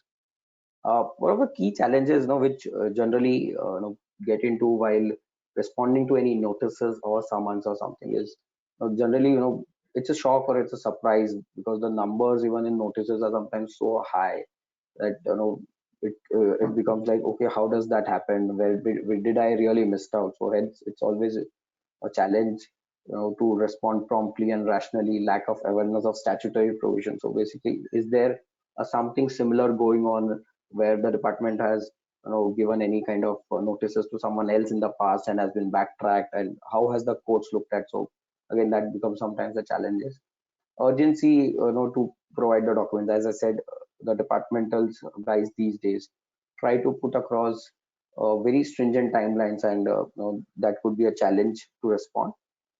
Non-availability of key personnel at the spot. Now this is a very critical aspect in case of a search and seizure, when or in case of an inspection. And then absence of protocol for quick and coordinated action. How do you respond to the issues or something? So that could be the key challenges. And if we can just look at what could be the best practices in case of a summons or in case of a notice or a arrest. These are the conceptually the best practices. Once we go into each types of notice, we can probably just do a deep dive more specifically on what could be the specific best practices. Okay. This is very critical in case of a search or a seizure, that the employees which are involved should be limited, or in case of a summon also, because whatever is said is sometimes taken against you. So whatever you put across can be taken against you. So you have to be really mindful on what you are trying to put across and say to the department. So it's always visible that limited number of people or limited number of consultants are into the place who are trying to respond. Make make available the documents requested. So one of those things I have personally looked at is, even in case of a notice or in a search and seizure matter, there is a list of 40-50 line items sometimes the departmental officers ask for, and they just give us a 10-day timeline. Now out of that 40 documents, I will at least have 15 to 20 documents which should be handy with me, because those documents will be like your GST returns or your financials, or something which you must be doing day in day out. But there will be the balance 2025 will be so critical that you may take about a month's time to give those documents. Typically the idea is the tax authority, if we go back and say give me an extension without any documents, we have seen, or I have seen, that there's some kind of a pushback from the departmental guys. And it's always advisable that whatever is available upfront, those 10-15 documents should be provided, and for the balance there should be a timeline asked for, additional 1 month or 2 months, whatever is required, basis what's the condition being in place. So it's always a good remark or a good idea to put across, probably in a 2-day or in a 3-day timeline, the requirements of the officer. So go beyond the expectation. If he has asked for 10 days, submit something in 4-5 days, which is handy, and ask for a submission, you generally get that additional timelines to respond. And that also gives you, some kind of a good point that is a prompt replies and there is no delay which is expected from the SEC. So that also helps a lot of time. Again, very critical is in case for search, seizure, or a summon, in case it's not very clear, then you should inform the authorities that I am not understanding this. So I have seen that there was a notice sent which said your income tax returns and your GST returns are not matching, or the service tax returns were not matching. Ideally the officer wanted to match my reverse charge with the 26 AS of the income tax rate. So if those things are not clear, it's best to just go back to the officer and say, okay, this does not seems to be clear, because these numbers are totally different than what is coming up. Something which is very evident in the e-way bill matching, which the notices are pushed across, where the e-way bill number will show 100 as per the notice, whereas your records will show it say 80. So it's always important to go back to the officers and ask about how the officers have looked at this 100, or do they have any backup, instead of just try to respond it. It helps to have more clarity beforehand, and you can be more precise while you respond.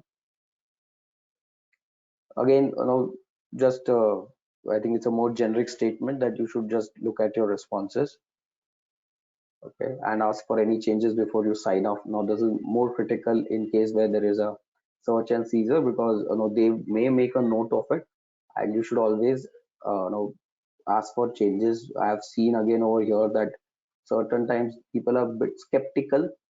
If I ask the departmental guys, will he get offended, will it go against me? But then I always presume that if you believe there are certain changes, you should ask for it. Obviously you should ask for the statements from the tax authorities, and you should maintain the information provided to them. This becomes a very critical aspect when it goes to the litigation.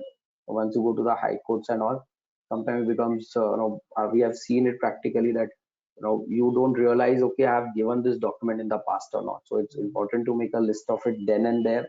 And the other best practice over here is, can the persons from the company who is sitting there can sign and stamp at that point of time. So it also gets authenticated, okay, the manager was here who has also looked at the information provided to the departmental guys, made a list, signed and stamped it, so the company guys knows what they have given. It also helps in case of a change or a rollover of staff, okay? Because someone would have handled that in the past, and if you would have moved on from the company, then having these documents prepared and be ready is very important, specifically when you're going for a litigation in the future.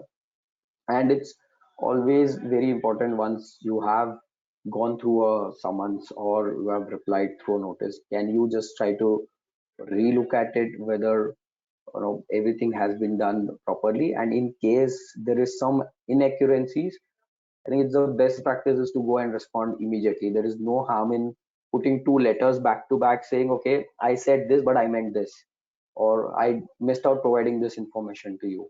It's not taken negatively to my mind. It's always helpful to keep things on paper, specifically if there is a search, seizure, or a summon matter which comes into picture. Uh, given this background, the overall generic stuff is what's into the GST law, what's the kind of challenges people have, and what's the generic best practices. The next part, which will be the biggest part of this session, what I will take you through is the typical types of notices which has been issued and how do we respond it. What should be my key analysis basis that notice? What are the critical aspects I should be looking at it, and how do I respond it? And as I said, what should be the best practices so that I am in a better position to handle these notices in the future. Okay, and that's the second part. Just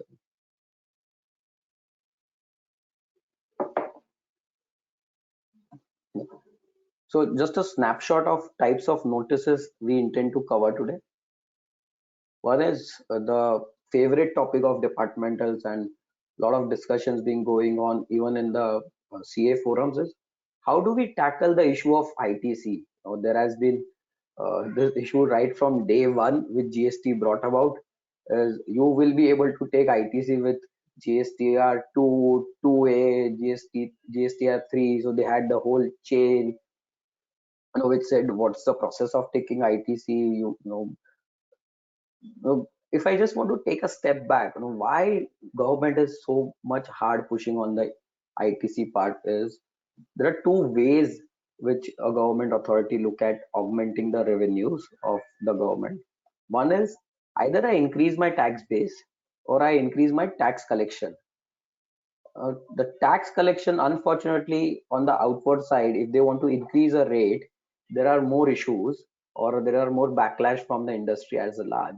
And what they have tried to now resort is, let me try to scrutinize on the ITC part of it. Is there any more revenue I can gather by restricting certain ITCs which are not eligible, or trying to restrict fraudulent availment of ITCs?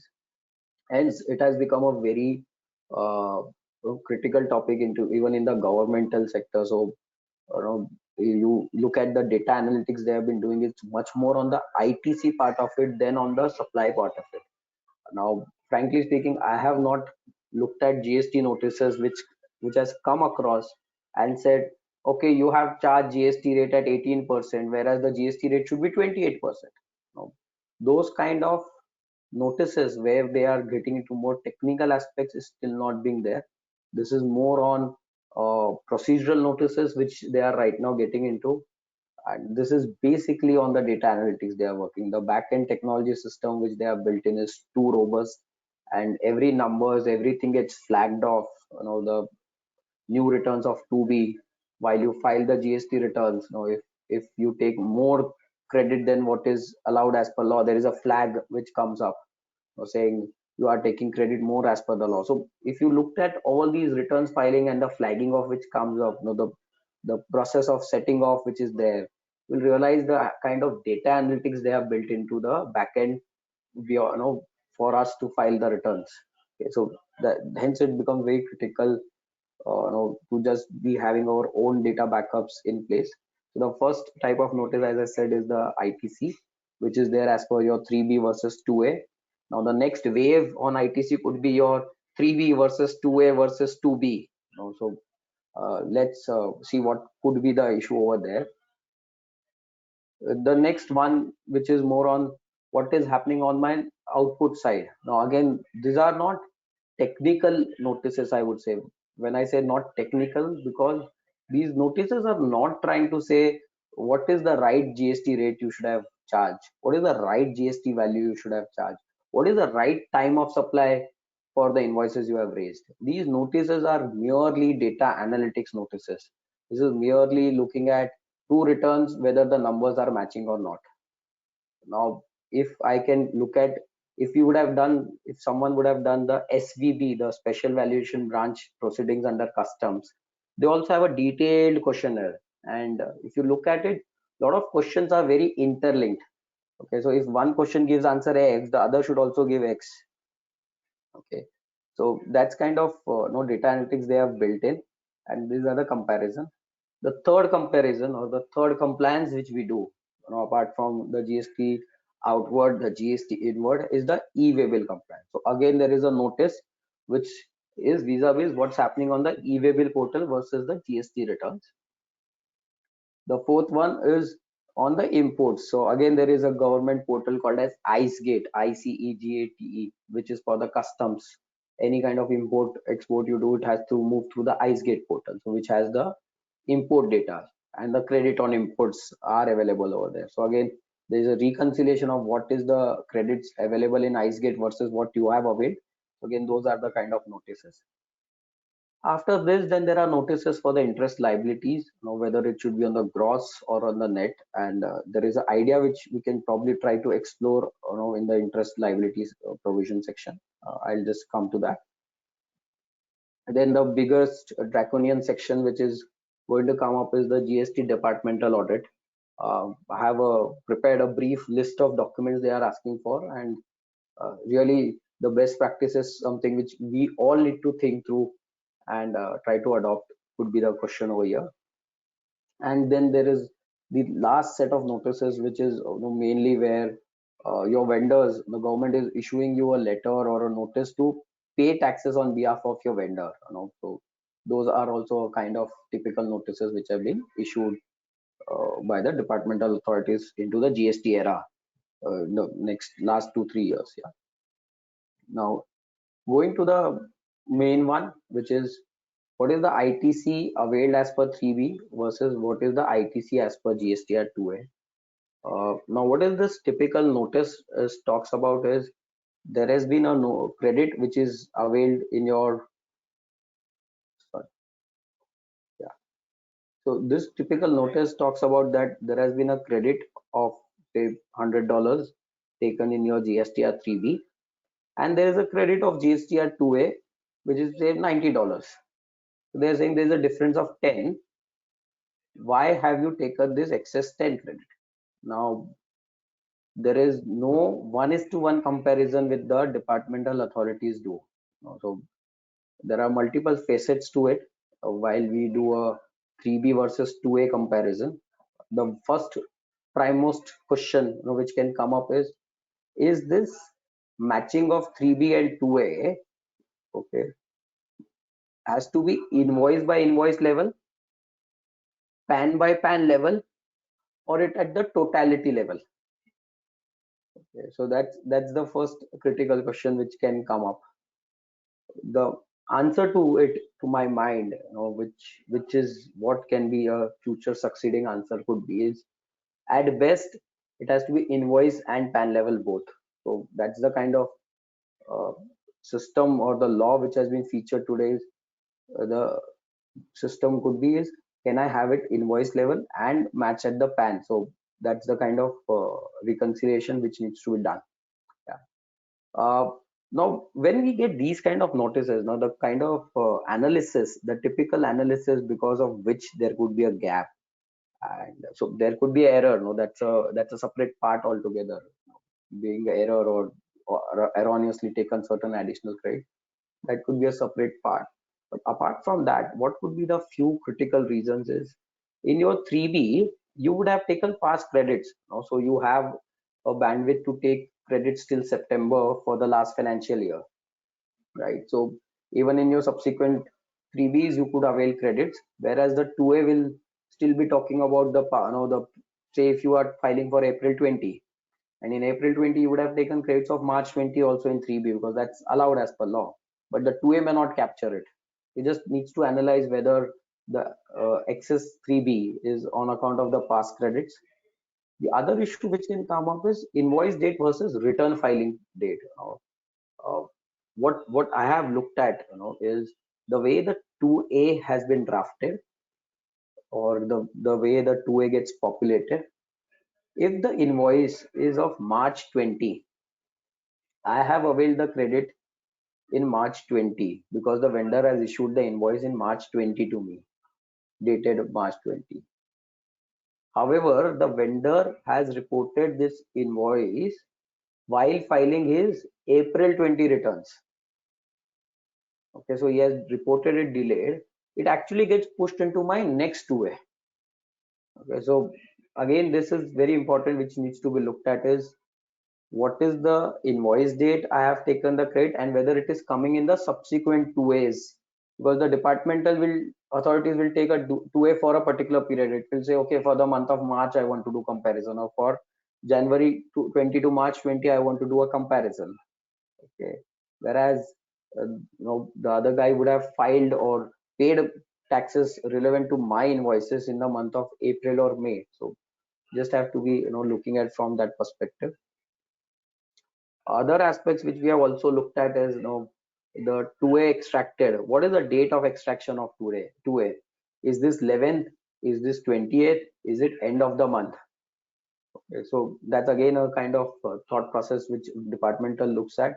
The way we should probably always try to present is the latest 2A which is available. So while I am filing the reply, so it's always advisable that whatever 2A they have given, you always extract the latest 2A, which is available in your GST portal.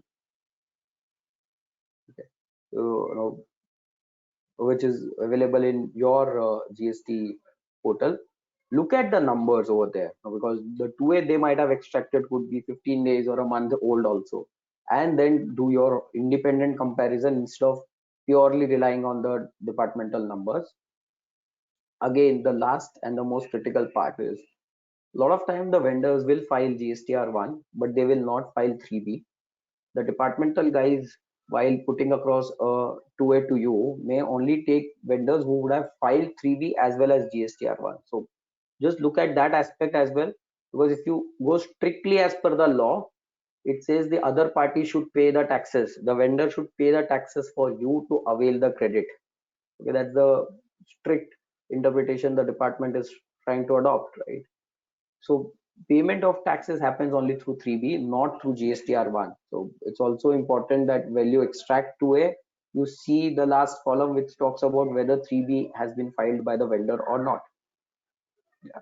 So these are the 4 critical aspects of reconciliation you should always do, and most of these issues could be on these lines, and few of those could be, say where the vendor would have shown it, but he would have showed it in a different category. Say he would have either missed your GSTN, shown a wrong GSTN, or he would have reflected that into a B2C.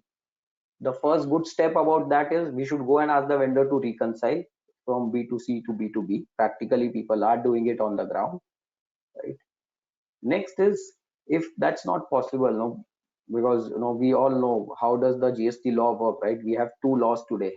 One is the GST Council and the state government and the central government GST law, and then the other one is the GSTIN, which itself is a different law, which is more like a technology law, and which gives some kind of additions or subtractions within which we'll have to do the filing and work on it. Yeah. So as I was saying, it's also important to go back to the vendors and check, has he missed out? If he has missed out, then we should take a declaration from him, that he has shown this into B2C instead of B2B. And the last part is we should also submit the relevant documents in hand basis which the credits have been taken. Many might have been aware that there have been writ filed against this issue, whether I as a genuine SSE should suffer from the other guy's default, and the overall principles still needs to be evolved. But if you just want to go back a minute into the Earthfile VAT laws, where there were some kind of similar provisions in Maharashtra, J1, J2 concept was there.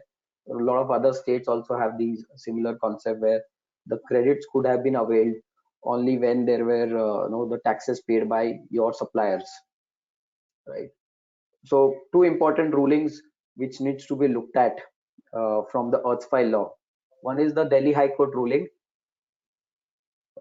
One is the Delhi High Court ruling in case of Arise India, which is a positive one, which clearly brings about that as a recipient, I should not suffer on account of default by the supplier. However, there is another Bombay High Court ruling, which is of Mahalakshmi Cotton, which is against this principle, which says if the law has provided that the other party should pay taxes, then only you can avail the credit. Then be that the case, be that the law, that's the only way of availing credits, right? So these are the two rulings which needs to be looked at while filing responses. Where do I try to fit my case more into? Can I try to go with the Delhi High Court ruling and push across saying, okay, I have been more genuine and I have got all the invoices, documentation in my hand, and hence I should not suffer. Given these rulings, the other ones which could be the next one which will decide how is GST officers or the GST law is going to look at this provision will be the writs which has been filed by Bharti Airtel and Bharti Telemedia, which is on these aspect of whether the restrictions on availing ITC as per section 86, which restricts my ITC on the payment by the vendors, or which allows the officers to issue a recovery notice to me. Is it as per the as per the Constitution of India? Is it not the ultra virus to the Constitution of India? Is it that the 10% or the 20% restriction in Rule 36(4) is this something which is allowed as per the law? Or isn't it against the basic rights of an SSE or a genuine taxpayer who has paid the taxes? So these are the two important writs to look forward, and when for these kind of notices. Other important aspects which can be looked at from a futuristic perspective is obviously there has to be a monthly reconciliation, and the best practice is to do a monthly reconciliation between your GL versus 3B versus 2A. And can we do a monthly follow-up with the department, with the vendors? Monthly could be a challenging aspect, but yeah, it has to be somewhere probably a quarterly or a 6-monthly timelines which needs to be looked at. Something which is more commercial, which can also be tried to added over here is, can the contracts with the supplier be so tightly worded that as a recipient of goods or a service, okay, you have the rights to recover credit losses from the supplier, from a commercial standpoint. And what I've seen is a lot of large entities are now signing these contracts with the vendors, where they are at least making the vendors commercially binding. So in case the amount goes huge, they are also issuing debit notes for 17-18. So few of my clients have started issuing debit notes to their vendors where the ITC was still not reflected, and that's only because if there are certain commercial clauses which can be available. So that's the kind of we can try to create those walls to safeguard as much as possible from us, from the vendors or the suppliers default. That's the overall stuff now on the two-way reconciliation. The next thing which could come up here is the GSTR 2B now, which is a more static form of GSTR 2A. Department has now started looking at this. Can I start looking at GSTR 2B? To my mind, GSTR 2B is not there into the overall GST law at all. So to place any reliance on GSTR 2B should not be the case at all. No? So while I know the GSTR 3B returns are referring to GSTR 2B today, but then there is nothing in the law which puts across any weightage to GSTR 2B, be it even the GST rules. There is no reference of 2B. In fact, the press release which was issued while 2B was getting initiated, it's more like a MIS report which the department was planning to issue, okay, which was basically just trying to say, okay, last month this was your 2B, this month this is your 2B. So these are the new credits which has come in, and this has nothing to do with your what is your eligibility or what is the credit you can take. So it cannot be linked that way. That's my personal take on it, and it just needs to be seen how department is going to are they going to get into a three-way matching of ITC as per 2A versus 2B. Now if they start doing it, that will be like the biggest one of the biggest blunders, probably I could say could be the word, because 2A and 2B are both their returns, and always they have been asking questions vis-a-vis 2A. So now asking question vis-a-vis 2B could be something which may go negative against them only, because you cannot have two footings. Now from 17 onwards, you have always said 2A is the base. Now you can't just move to 2B as the base, right? So that may weaken their older case laws of 17, 18, wherever they have filed any kind of notices and all. That can become more weakened, saying you yourself now does not recognize 2A as a valid return and go into the 2B practice, right? So that could be the big thing which can come up onto the ITC part of it.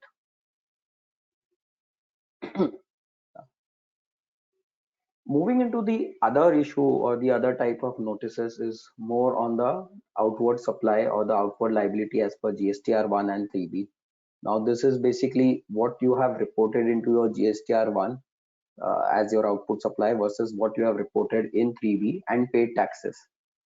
Now again, there could be errors and there could be additional tax liability. I think that is given, but what could be the reasons for it where there should not be any that which could be just a manual error, but that does not mean that I have defaulted in payment of taxes. So these are the three critical analysis which needs to be done. A lot of time there have been invoices which are cancelled, okay, post filing of GSTR 1. So I have filed GSTR 1 by 11th.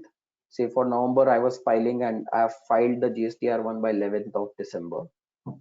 However, while filing my 3B for the month of November, it got cancelled. So it really does not make much sense to pay that tax. Okay, so I've seen that people prefer to cancel those invoices altogether and not pay taxes. Now, one of the ways of looking at it is I pay tax in the month for the month of November in December. Then in the subsequent month, I take a additional tax payment and take a deduction from December month's liability. This is a very practical approach where few people have taken, okay, let me pay it and take the credit into the next month as excess tax paid. But then this cannot be adopted, at least in the COVID scenario, I would put across, because cash is the king. Any working capital saved even for a month or half is very important. And then you really don't want to pay excess and ask for a recredit, because any kind of recredits will be questioned by the departmentals guys. Any kind of credit notes, they are trying to see why you have reduced the tax liability. So again, that needs to be looked at. Important aspect which again needs to be seen is, if it is cancelled, as I said, the invoice got cancelled before GSTR 1, just to keep the whole loop closed, the idea should be the credit note or the cancellation of that invoice of November should be dated November. Generally what people do is, okay, it got cancelled on 11th of December, so you raise a credit note dated 11th or 12th of December. Now that does not go well with the departmental guys. That is where they try to push for you to say that you pay for a month and then you report this credit note in next month's return, December month's return, and take a recredit of it. And hence it's important that if an invoice is getting cancelled, either you cancel it right from day one. So you just cancel in the ERP system saying this invoice is to be cancelled. In case it is to be cancelled through credit note, you should try to see that the credit note can be dated the same month, and it's not of the subsequent month dated. Otherwise, that creates an issue for a month's liability of interest. Basically, November you have not paid, and December you should have been taken the credit. So that creates a 1 month's liability issue. And the other default, the error which sometimes happen is, there is nothing which is reported into the GSTR 1 from a credit note perspective. So I have seen a lot of times the credit notes are something because of which there is this mismatches. The GSTR 1 will be saying 100, whereas the 3B would be only 80, because you would have either missed reporting a credit note in GSTR 1, or while filing GSTR1, you would have realized, okay, I have taken some invoice which is already cancelled, but so I am not ready to pay that taxes extra. There's no point in paying that tax extra, right? So that again needs to be looked at. So it's more like a credit note or the cancellation of invoices, which should be a error. The other error could be over here is something, say you would have paid excess 3B in the last month and you would have not reported that in GSTR1, right? So again, that kind of issue can come up. So it just needs to be looked at as the department may just pull out your November returns, while in the month of October you would have paid that excess 3B and you would have missed out reporting that GSTR1, the invoice in that GSTR1. So it's obviously required to be reported into the next month's GSTR1. Otherwise, your customer will not get a credit of it, right? So it's just that these kind of reconciliations happen. Another important point which needs to be looked at is in case there is an interest. Now the law for interest has been deliberated a lot, and it's always uh, advisable that you always go and push to the department that the interest should only be on the cash component. So even if there is a liability to be paid, can I go ahead and say I always had a ITC balance, okay, and there should not be any interest component on it because I could have just used my ITC. So it's like paying from one bracket of ITC to another cash component. So it's not something which should be liable to interest. And with the law being amended from retrospective effect, that's the call industry as a large has taken. It should be pushed across that interest should only be on the cash component. There are even case laws in the past where specifically for the reverse charge mechanism, uh, tribunals have given favorable ruling saying even if you would have paid the tax, you would have availed the credit. So you pay the taxes, you may not pay the interest because it's a revenue neutral situation. So revenue neutral is a concept which can be looked at while seeing whether interest should be applicable on these kind of reconciliation errors. Yeah, and again, it's always advisable to do your own reconciliation, whatever the departmental authorities would have given. It's always advisable to do your own reconciliation of GSTR1 and 3B along with your backup workings, just to see whether the numbers they have populated is coming right or not. I have seen many a times that the data they have pulled out from the GSTR1 or from the 3B data, either they have selected the wrong period, the notice mentions the wrong period, or there is some technology error and they themselves are not aware. So it's always first step is to do my own analysis and then try to see is there any still more gaps left. Then only I should try to look into whether there will be interest, and if the interest will be yes, what could be the component on which interest should be payable. Again, the best practice somewhere GST returns is saying you have to do your reconciliations either on a monthly or on a quarterly basis, and you have to do this as a three-way level with your GLs, with your GSTR1s, with your 3Bs, with your 2A, with your GSTR2, whatever ITC register, everything you have to reconcile. So that is something which is the future which is going to happen, that there has to be a process set up. So probably after filing the returns, we do our own quarterly reconciliations. For few clients, that's the kind of process setup we'll have to adopt. Yeah, I file the returns because I may get the data only on 18th and 19th, and to do a reconciliation at that point of time could be a real challenge. So can I at least do a reconciliation once I file the returns? Can I try to rectify it suo moto? So these are the kind of calls which needs to be taken. Another aspect which can be done is there is a on the government portal, the GSTN portal, there is a interactive comparison sheet, okay, which says what's the liability based in your GSTR1 versus 3B. So it also gives you the past data as well as what you have already filed in GSTR1. So is it a good practice that I just go and look at what's my GSTR1 total liability as a report coming into the government portal before I file my 3Bs? Probably just 2 minutes more, but yeah, I think we should try to put that as a process while filing the returns. Yeah. The third reconciliations which the government is doing, and this is something where my personal experience have been they have no grip on where is the data coming from. Now this is something on the e-way bill portal vis-a-vis the GST return. So whatever on the output side, okay, you have shown that there has been an e-way bill filed for you. So e-way bill is basically for movement of goods, not necessarily a supply of goods, right? So whatever the numbers are coming in e-way bill versus what's the tax value coming in the GST or 3B. If there is a mismatch, there have been notices issued, and personally I've seen here the differences are huge, and the differences are huge on most accounts. Is if you go back to the department and say, sir, you have put me this e-way bill data of say 1 CR, can you give me a backup of this? What invoices does it contain? I have seen that they themselves are not having these backup data, and these numbers are somewhere coming from their backend portals, and they don't have a detailed listing of what invoices, whether it contains of all invoices, delivery challans, etc., kind of stuff. So that's something which needs to be looked at, whether the backup is there or not. It is prima facie most important in this case that you do maintain your e-way bill data. The portal do now gives you the e-way bill data of the past as well. So that's the kind of improvement they have done on the GST portal. But it's always advisable that you keep on saving your e-way bill data, because these kind of notices will come.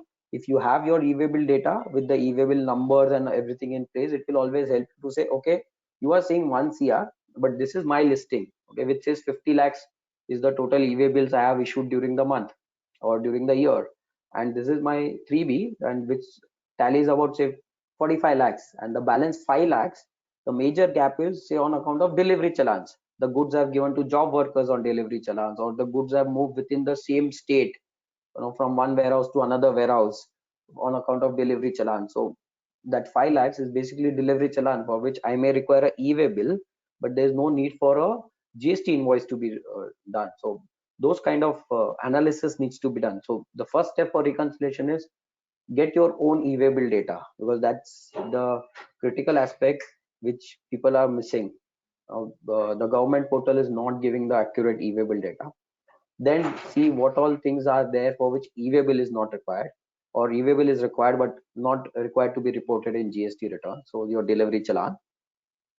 Next could be, there could be a mere credit note price adjustment. Okay, so you might not have done a sales return, but merely a credit note for price adjustment might have been done, because of which your GST or 3B reporting liability will be less as compared to e-way bill. So you would have sold the goods at 50,000, but then you would have renegotiated it to say 40,000. So you would have given the credit note for 40,000, okay, for reduction of tax liability and the value of goods. But then the e-way bill data still in the portal will be of 50,000. So these kind of credit notes needs to be looked at, whether these credit notes have been considered or not been considered. Then, as I said, there could be certain incorrect categorization of supplies. Sometimes the non-GST supplies are reported as taxable supplies, or some kind of those gaps while filing the e-way bills. So again, if we are not able to close on the 1 and 2 points, the third point could be this, that there could be certain error while filing the e-way bill. So you just need to probably reconcile it. Again, if I want to put across what is the best practice, there is no second answer that you need to have your data in place and there has to be reconciliation. Now, though the best practice talks about monthly reconciliation, I understand that monthly is not possible at all. Now, when we practice, now I have also done practice for a brief period, and the kind of datas, the timelines which you get, and to do monthly reconciliation could be next to impossible. But then there is no two answers that there has to be a reconciliation. I am personally not in favor of annual reconciliations, because again, annual level we always have a lot of other things to close than to just focus on reconciliations. From my personal thought process, I will always look at a quarterly reconciliations, which could be post filing the returns also. But at least I have a grip on my numbers, what I am reporting, how am I reporting, is there any difference which I need to rectify, is there any liability which I need to look at. So that's something which is most important, and there is no two answers to it, is the reconciliation which is required.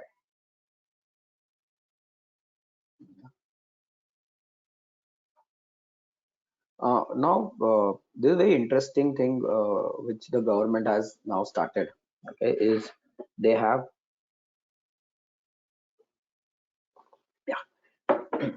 what they have started is they have now allowed the IceGate portal, the customs portal, and the GST portal. They have integrated in the backend.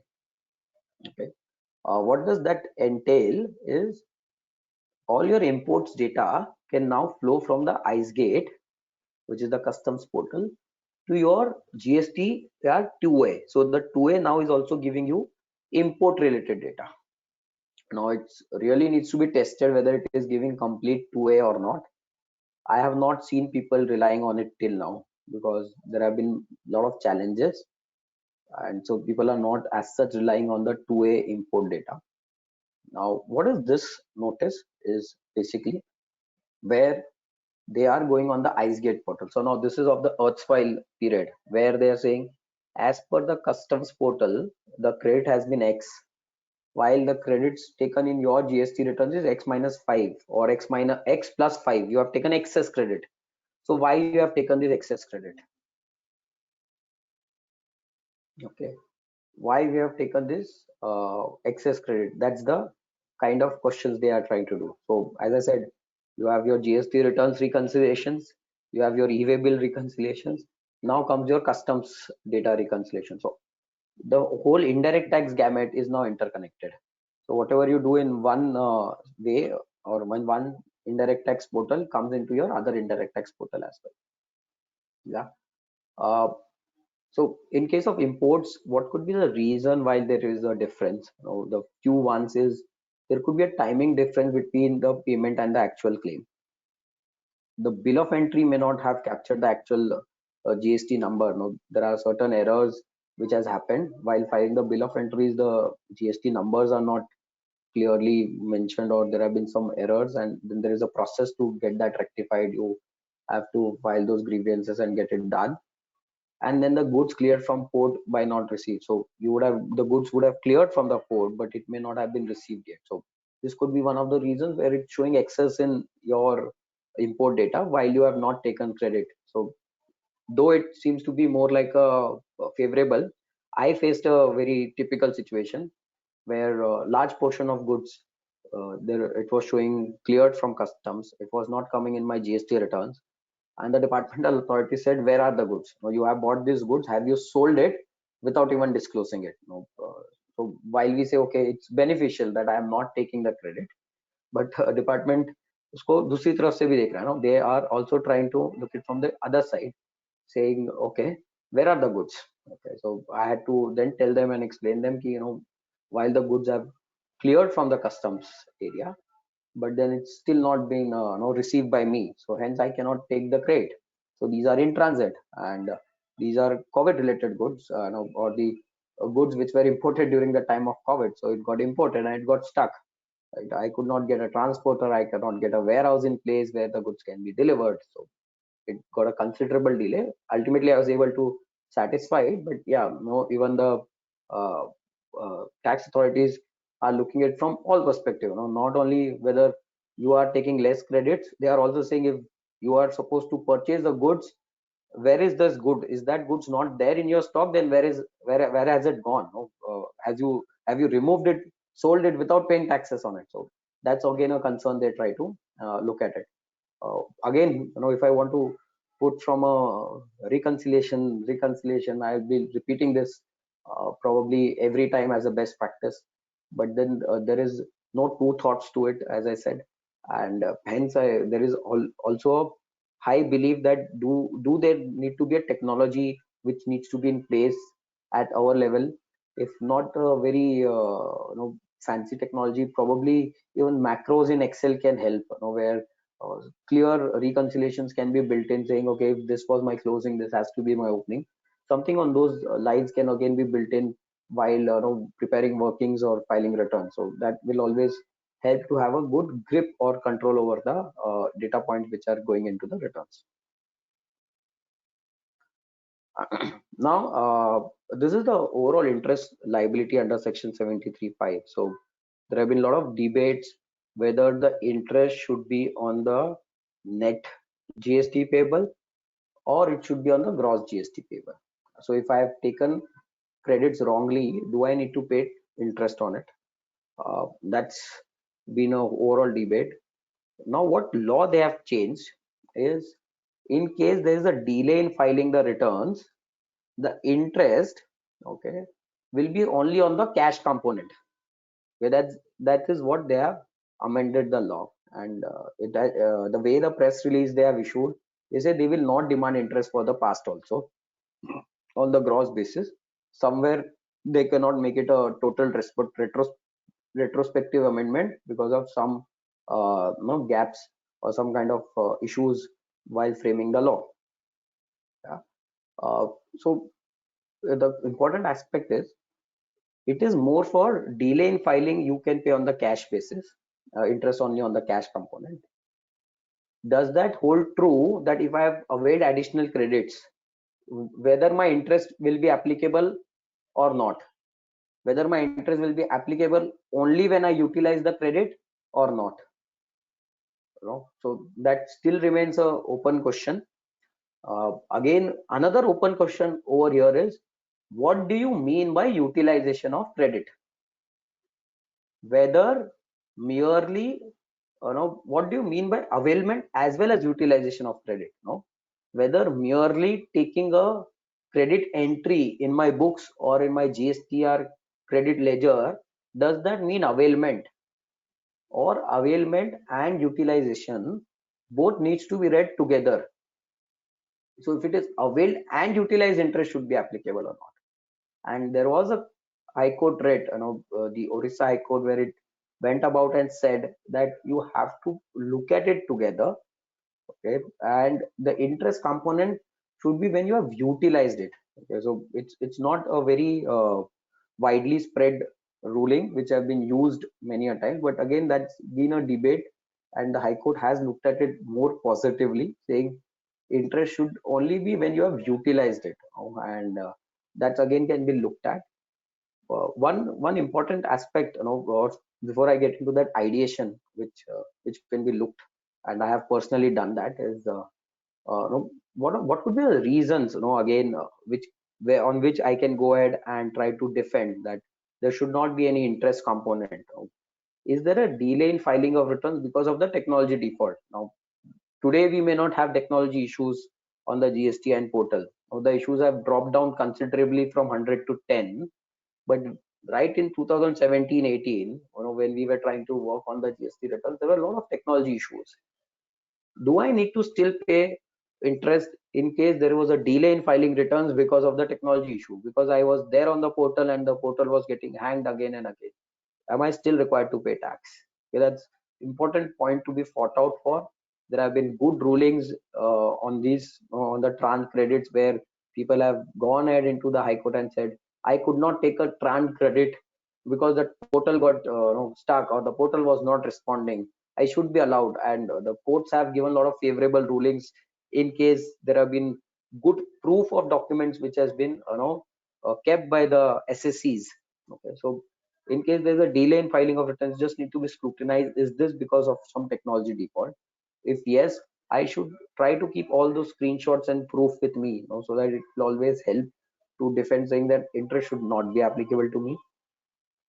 Erroneous reporting, sorry, there could be some erroneous reporting because of which interest could be there, and there could be some genuine short payment of taxes, right? Other lookout point, which is very critical again, is the 3Bs have been extended for the first 2-3 months quite a lot of time because of all these issues which they were facing. A lot of notices look at the standard 3B date.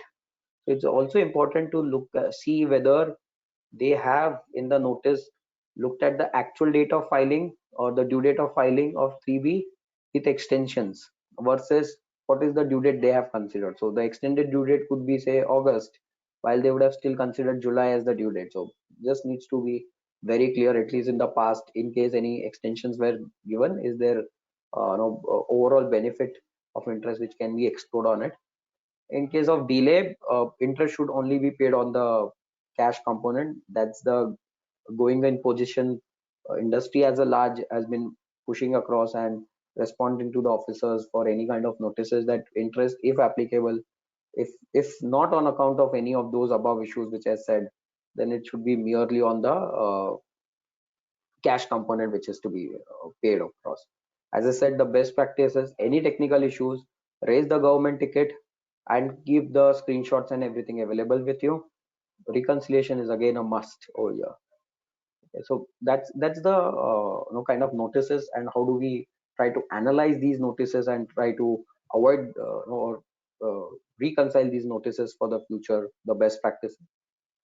One idea which I have implemented once the section for interest got amended is, which can be looked as is, see, earlier the interest component was on the gross liability. There could be few genuine taxpayer which might have paid that interest on the gross liability basis certain notices issued. Okay, can we today go ahead and explore with this change into the GST law and with the press release which says as an intention they always want interest to be on the net GST payable. In case someone has paid interest in the past, can we go ahead and file a refund for it? Okay, and this I have personally done it, and it needs to be tested whether the officers will be comfortable giving it or not, but I think it's worth an idea to be tried for. And the press release has given a lot of weightages which needs to be looked at. So that's one ideation which can be thought through after the change in this interest provision law. Yeah.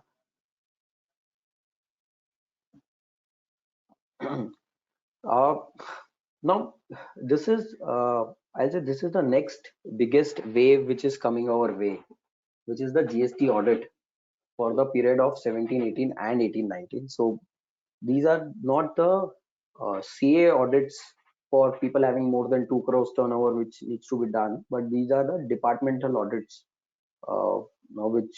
which are where they have started issuing notices saying, okay, we want to conduct audit for you, and you please furnish me this list of documents. If you look at on this left side of the screen, the kind of document, these are just the sample documents I have put across. If I just try to bifurcate this set of documents they are asking is, some are ready set of documents. That means your GST returns, your financials, your income tax returns, your any other statutory filings. These all are available with them. Okay, it's still been asked from us again. Okay, so that's the first bucket which probably is more handily available with us. Okay, the second bucket is where they are asking you to put across all the workings, any kind of credit reversals you have done, any kind of credit notes, what's the kind of credit notes you have given, any kind of tax reversals you have done. They are looking at all those workings to be given. Okay, the third part, and which is where we need to be more cogent or more active while responding, or be more cautious while responding, I would say, is there is a section which says give me a brief business understanding and your invoicing pattern, overall invoicing pattern. How is your invoicing pattern? Like, do you raise invoices for everything? What is your invoicing series pattern? How many series you have? Okay, and how is your business? Like, what is the nature of business you practice? What all kind of incomes you have? What taxable income you have? What exempt income you have? I'd say this business understanding document is very critical for these GST audits. It is very important that you mention everything, okay, in a very crisp manner, but don't mention everything, okay, which can come back to very so exceptions will always be there. So I have seen where people try to put all exceptions into the business understanding. Okay, that's not the case. I am trying to look at this business understanding document. This business understanding document has to be more like what's my general practice of business, okay, and is there any exceptions which are happening more than often should I consider? If there are one of two of exceptions, is there a need to mention it? Do I need to mention only my activities vis-a-vis sales income, vis-a-vis my other incomes? I would say to the extent possible, it's better that you upfront provide them more information even about your other income. That gives more perspective of that you are ready to share more information or more open as an SSE to the departmental guys, right? And it's always help to give more upfront, clear answers, okay, wherever possible, right? And this has to be, as I said, your first GST audits, and this will be really critical. This will set up your precedent on what will happen in the next set of waves. How will departmental guys will look at your company in the next 5-10 years? Because if there is a notice issued today, okay, saying that this is not the right valuation, it will go on and on and on till the time you reach to a tribunal level in next 5-7 years, get a ruling, then only you can try to stop this notice, right? So the kind of information they are asking in this GST audit is too large. All the returns, all the invoicing patterns, your related party information. They also have a section called as MIS section, okay, and which typically asks you is who is the person responsible for billing and supplies. Now, do you really want to put a lower guy's name over here? My suggestion will be no, because this person responsible for billing and supplies could be the person who may be asked to come and meet the officer as a part of summons, in case required, right? So it's, do I need to then put my top level boss again over here? The answer is no. I need to put someone who is more more knowledgeable on the tax front, who is not merely a procedural guy, but who knows the procedural as well as the tax backup. So in case he's been summoned, okay, he is able to handle the overall situation. So that's important. And also it says what is the reporting structure in the organization. So somewhere if I look at these GST notices and the kind of comparison and the data they are trying to put across is, I would try to put this into two baskets. What as a professionals we should try to do is there a need for representation, okay, to the government, saying that what are we doing? Are we not getting into a mode of over compliances? Everything is technology based, right? My whole data is into the technology system. I am also now getting audited by an independent chartered accountant. Now the GST audits, which is generally applicable to a lot of players, right? So is there a need for in-depth departmental audits for every SSE? Probably if I want to approach it from a representation perspective, the thought should be, I'll say 1, 2, 3, why don't we look at the data which is already available with them instead of asking from us, because it do become cumbersome to give this much of data, pull out these data, whereas these data are already available with them. So I send it, they download it again. Instead of that, they can easily download it. Once they do their first analysis of the data, can there be a 1:1 questionnaire, questionnaire which is not a standardized one, which asks me like 200 line items, and I try to get more and more confused, or probably not that comfortable sharing that information. So once they have the analysis of the data, can they ask more specific information, more specific queries to the industry? And third could be is, can there be a more ABC analysis? Is that this list of data required for a SSE, who may not be that relevant from a tax payout perspective? Probably someone who is not that large. Is there a need for asking for these many data? That these are the three key aspects I think we as an industry body should try to represent or put across our thoughts in wherever forums given an opportunity, to say, can these audits be looked at more from a ease of doing business? That's the concept, right? We want to achieve ease of doing business. are these GST audits trying to compromise on the concept of ease of doing business? Can it be, just be more relaxed and more specific to my case instead of more, generic in nature and trying to create a bigger issue? So because the other aspect which will also happen is the the good part is if these things gets over in time. Now, if the department is going to take these data, these amount of data, and they themselves are going to take next 2-3 years just to close these audits, if there are genuine errors from my side, I cannot rectify it till say 2021 or 2022, because the department will have some thought processes. Somewhere I'm more than willing to change my legal standings if the department has good point of views, but then changing after 5 years also entail good interest and penalty exposure, right? So something on those fronts, if to my mind, if the department can also try to cut short on the data, it will be helpful for them to close it faster. It will help from ease of doing business, as well as it will help the SSE to save some interest and penal costs, right? So that's the biggest wave coming in. Now, leaving the representation apart, which we as an industry body should try to look at it, the biggest key over here is we have to start preparing early. There is no two way to it.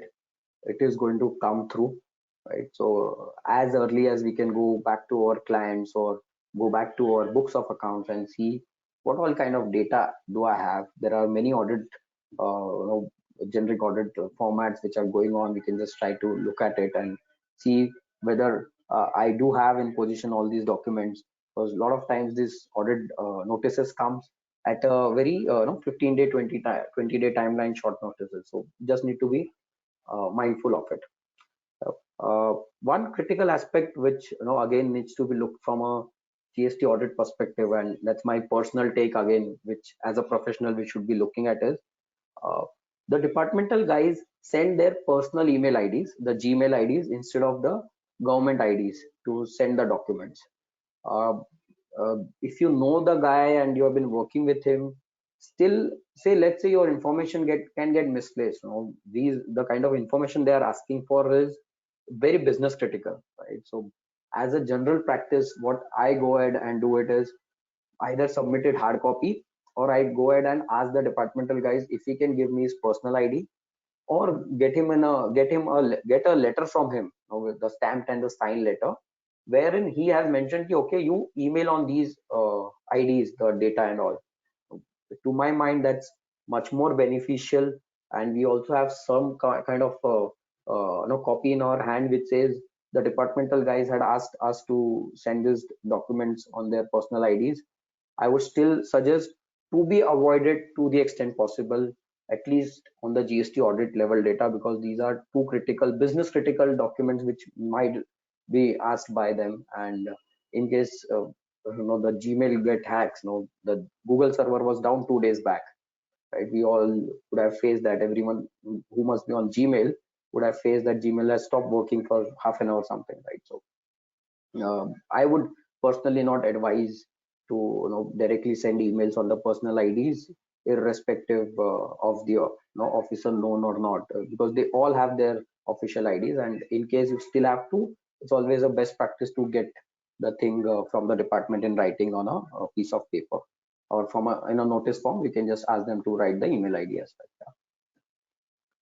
well.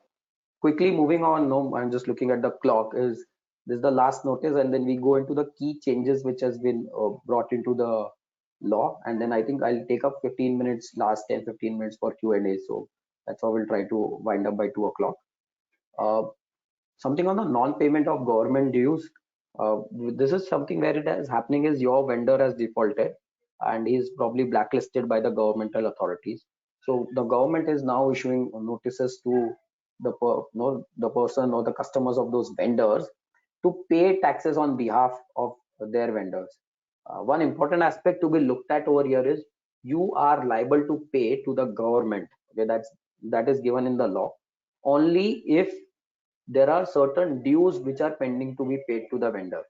So if there is certain outstanding which you are required to pay to your supplier, then only you are required to pay back this amount as a tax to the government. And as a best practice, again, you should try to safeguard these things in the agreements you have with your vendors. And whenever you make taxes payment on behalf of your vendor, it is advisable to inform the vendor that okay, this is the notice and this is the amount I'm going to pay, or is he going to pay. Just good good to double check with him, because personally I've seen once where I ended up paying and the vendor also ended up paying, because the government authorities issue notices to both a lot of times, right? And the vendor also accepted his default and paid. And once there is a double payment, then asking for refund is a bigger challenge, right? Because you make the payment in the vendor's GST and it goes to the government portal in the vendor's GST. So one thing is there any amount to be due? Cross confirm with the vendor, then only make payment to the government. Yeah. Some other issues, no, which is blocking of RC and all, which is going on. No, this is not something which is noticed, no, but we just needs to be mindful as a professional is, delay in amendment of place of business. We might have all read about what happened in the the Cloudtail case, where the departmental guys were there and they did not find the warehouse as per the place of business mentioned on the registration certificate, and the officer just went back and blocked the RC. And for that biggest e-commerce giant, they could not operate for 1 to 2 days. So it's very important that the places of business and any changes in the RC are amended from time to time. Another thing is something on blocking of ITC credits. They have done that in the past a lot while the March pressures were going on, and I could go into the department every day just to say, why have you blocked my credits? And the basic reason is your 2A and 3B is not reconciled. They have just blocked it. So just try to do those monthly, quarterly reconciliation. Otherwise, it may just come as a shocker to you, that your credits have been blocked. And while paying the taxes, you may have to fetch out the additional tax liability. Another thing which is going is your e-way bill facility. Now they have in the backend system done something is they have blocked the e-way bill in case you have defaulted in filing 3Bs for 2 subsequent months. So this again needs to be mindful of. I from a practical perspective, I had a client who had real cash crunch issues, and as a practical way out so that he can still continue to do business and be a genuine payer, he adopted a stand, or where we practically decided is, let's show the right amounts in GSTR1. What's my liability? Okay, and in the 3B returns, I will file the returns by showing lesser liability, so that at least I can file the returns, my e-way bill is going on, and my GSTR1 is showing my true liability. So my intention is always to pay taxes, but because of cash crunch, I am not able to pay right now. So that's something like a very practical aspect a client adopted. And there was a raid also, with the departmental authorities did. We could probably just satisfy them, convince them that there is no ingenuity or fraud which we are trying to do over here, because otherwise I would have not reported everything in GSTR March. The other biggest issue on ITC which is there is, can I avail credits beyond the stipulated September timeline? Now there have been many issues, whether 3B is a return or not, whether the law can provide these kind of restrictions. There has been nothing right now where the governmental authorities have given any clarification on it. The way I have been doing some discussions with the commissioner level and all, it's been more that they are going to look at it very strictly in the GST audits, departmental audits, which they are going to undertake, and they are planning to create a disallowances on these accounts. Okay. The practical way out to it could be on two folds. Okay. One is, can I try to say these credits are not beyond September? Okay, these credits were availed in April to September only, and just play on the kind of workings which are there, or just try to see whether you can justify it with good documentations that these were the right credits we have availed in time. The other way of looking at it is there a genuine issue from the vendor perspective. Okay, these invoices, the vendor, okay, can the vendor change the invoice to a new financial year? Okay, because of the issues on the genuine issues from the vendors end. So these are the two ways which you can try to mitigate this issue. But then this is going to come up, and we need to be more critical on how do I take all my credits on time. As a practical way out, going back to your supplier and requesting for a fresh invoice has worked in many cases, because that's where the supplier is not going to as such lose on to any cost, and from a your perspective you are still able to meet the timelines. Important part over here is this cannot be just done for the purpose of availment of credit. There has to be a good commercial rationale why the invoices have been revised, and why there has been a credit note for cancellation of old invoices and all. So that's the overall commercial rationale, and the backup workings for your subsequent returns needs to be looked at. अब आ गया शायद ना, Sorry. चला गया, आ गया. You can hear me?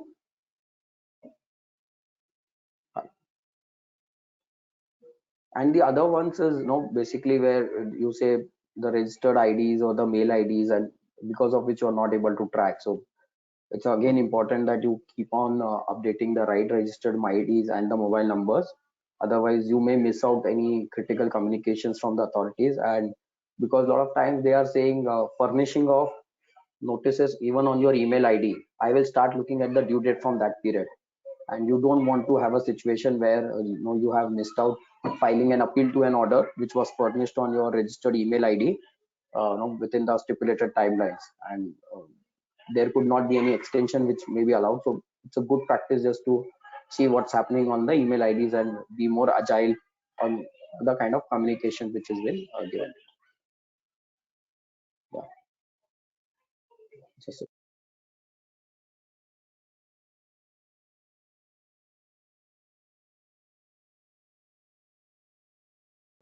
Now, just moving to the last section, where I'll try to just quickly move into the next 10 minutes so that we can spare some time for the Q&As populating into the message box. Some recent changes which is happening on the GST portal. Okay, is just looking at your credit notes and debit notes. So the law said there is no 1:1 linking required of credit notes vis-a-vis the invoice. However, the technology system, as we said, there are two laws. One is the technology law and one is the technical law. So the technology law always still had that linking stuff. So that has now been removed. There has been a communication platform. Okay. So as I said, so I'll just move to these detailed ones. So they have de-linked the original invoice reference in credit notes and debit notes. One important aspect to be noted is only from a procedural perspective, there is a de-link. From a tax perspective, you're still supposed to create a link for any credit notes vis-a-vis the invoice. So this may not be a one credit note versus one invoice, but then can be multiple invoices for which you can issue one credit note, but there has to be a linking which should be available with you in your workings. It's only a facility which has been removed on the portal. There is another facility for communication between taxpayers on GST portals, which has been initiated. It's a new one. Will any communication on this be taken as a genuine payer? Needs to be seen. Can you say, because I had followed up with the vendor to show these invoices on time, can I then say the 2A issue should not come on me? Because now the communication is, the data of communication is with the government altogether. So can this be used in a different manner for the benefit of SSEs? Should also be looked at. Your ITC is now getting auto drafted to GSTR 2B. To my mind, this is something which is totally not as per the law which is going on right now. Once you file a returns, trying to file your returns, the data is populated ITC as per 2B, and if you are trying to take credits more than 110% of 2B, there is a red flag which comes in. Okay, now that red flags only says no, you are taking more than 110%.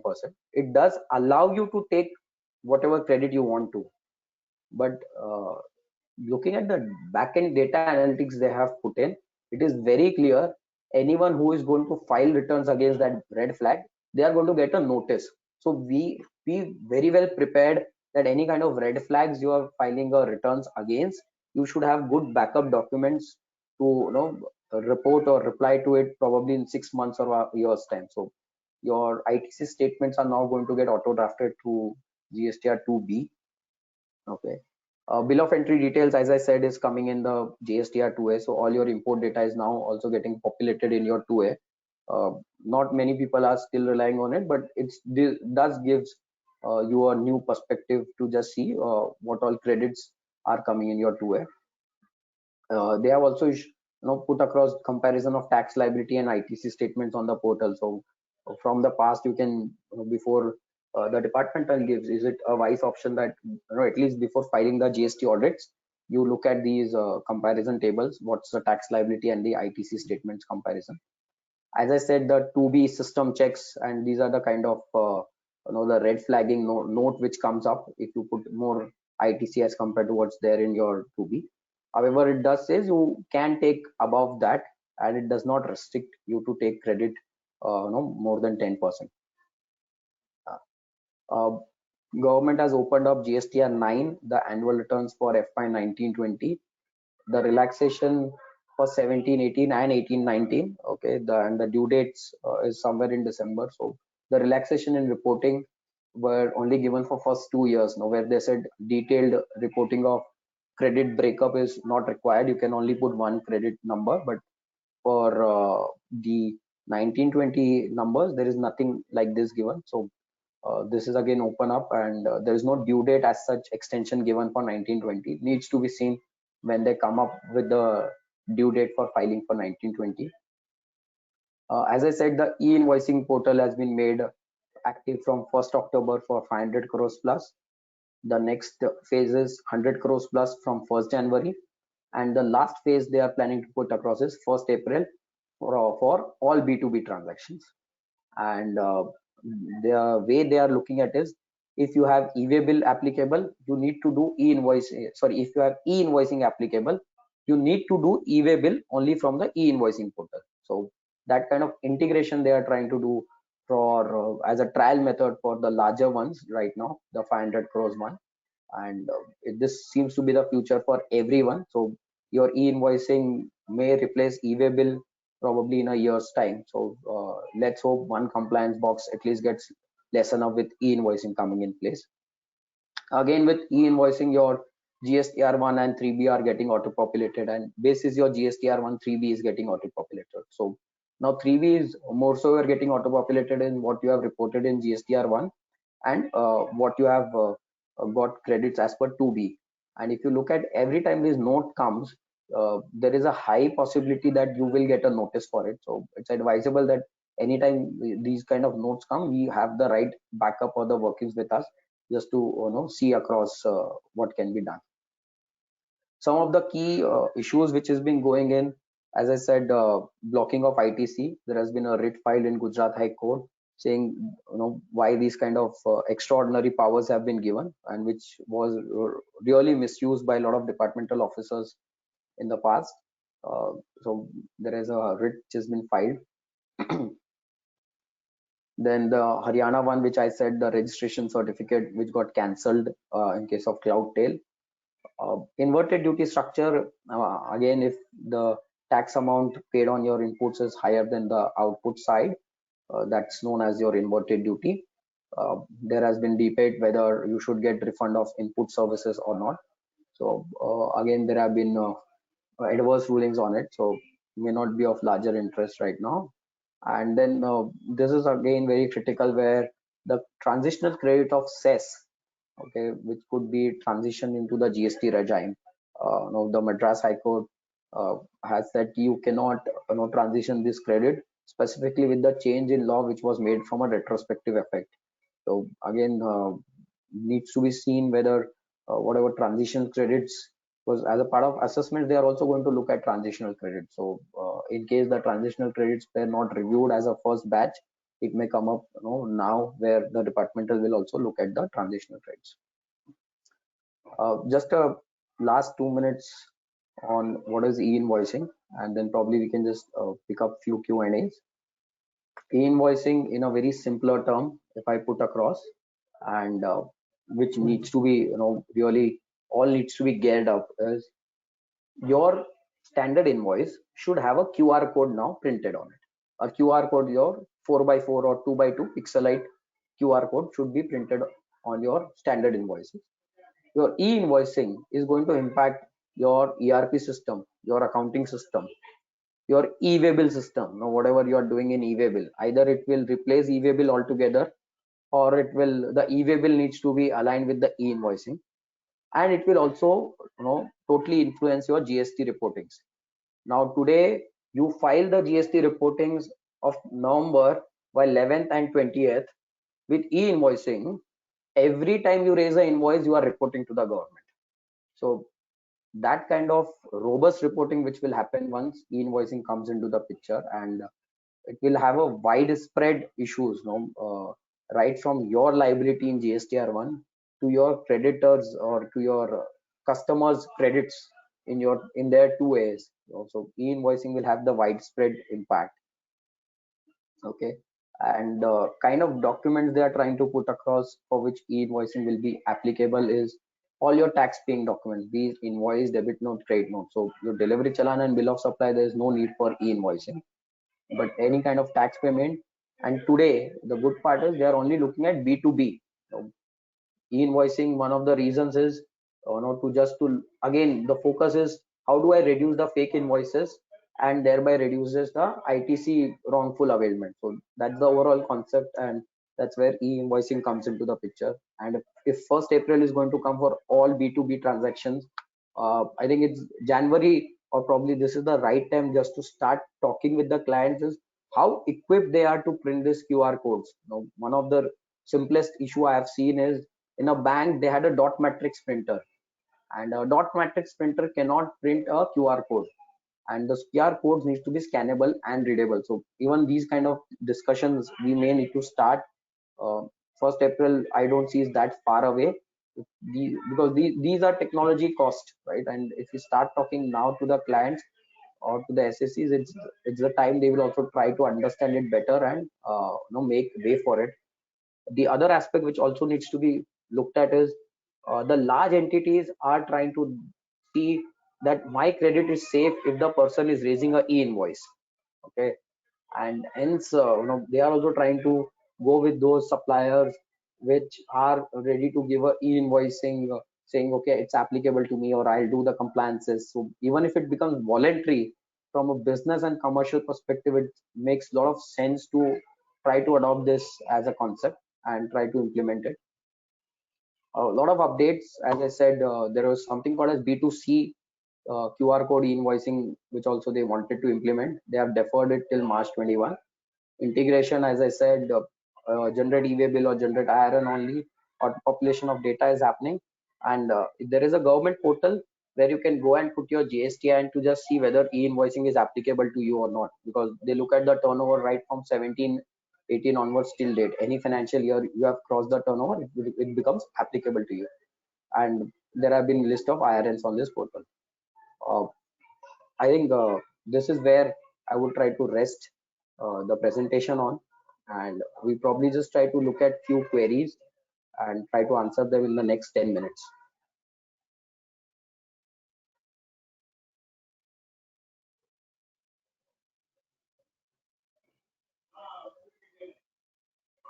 Jitenji, if you can just help me, where could I see the queries?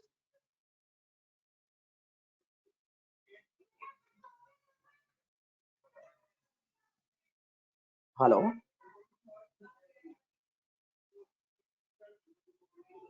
Hello?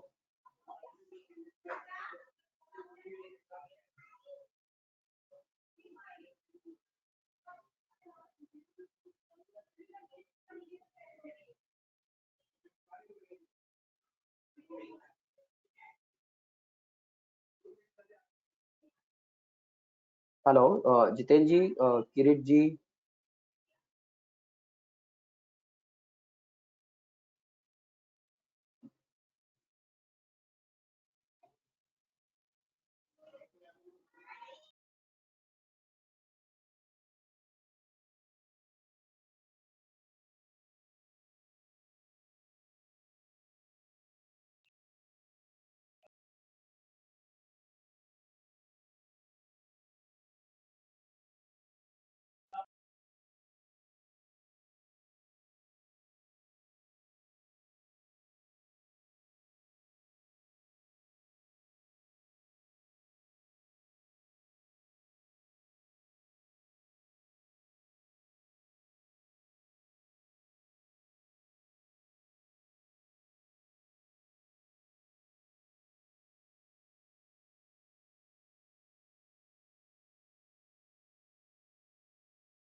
Am I audible? Friends, Hello. for the technical glitches.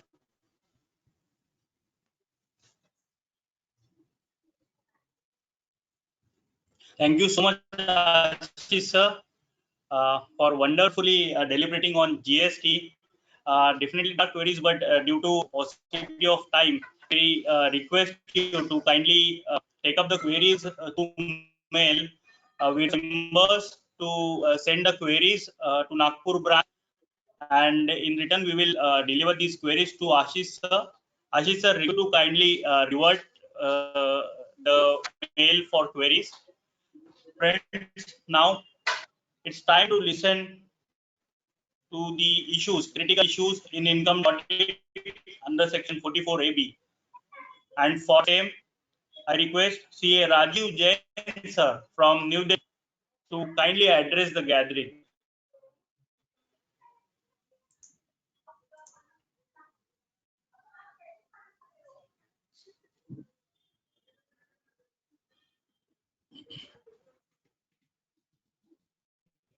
Am I audible, Rajiv?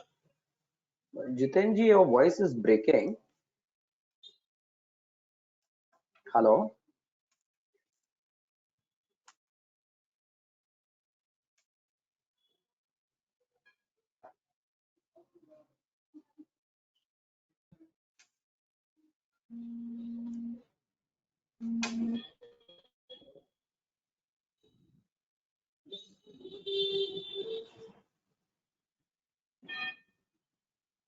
Unmute आ रही है मेरी आवाज clear है? Hello hello hello Yes sir. My sound is there? अच्छा, कौन कौन है आपके वेबिनार में? जरा एक बार स्क्रीन पे कौन है, जरा I don't know who to address, तो एक बार जरा स्क्रीन पे जो ऑर्गेनाइजर्स कौन है स्क्रीन पर?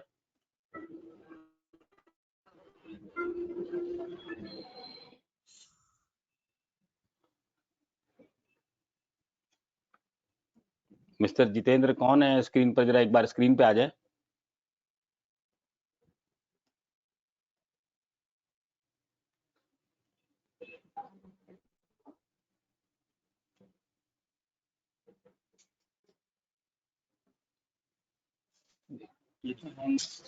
नहीं, मुझे, मैं I am asking for organiser to come on screen. मुझे तो कोई पावर पॉइंट नहीं करना है, ठीक है? I am not required to share my screen.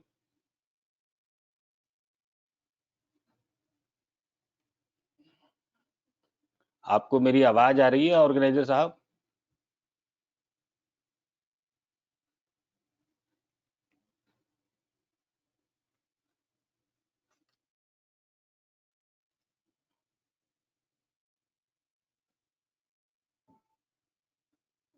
Hello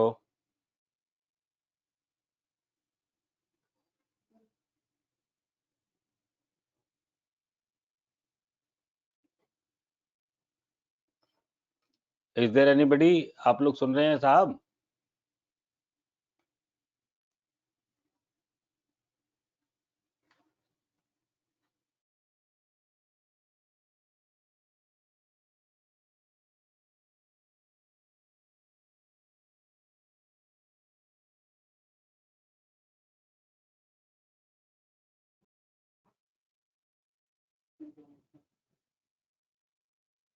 Hello.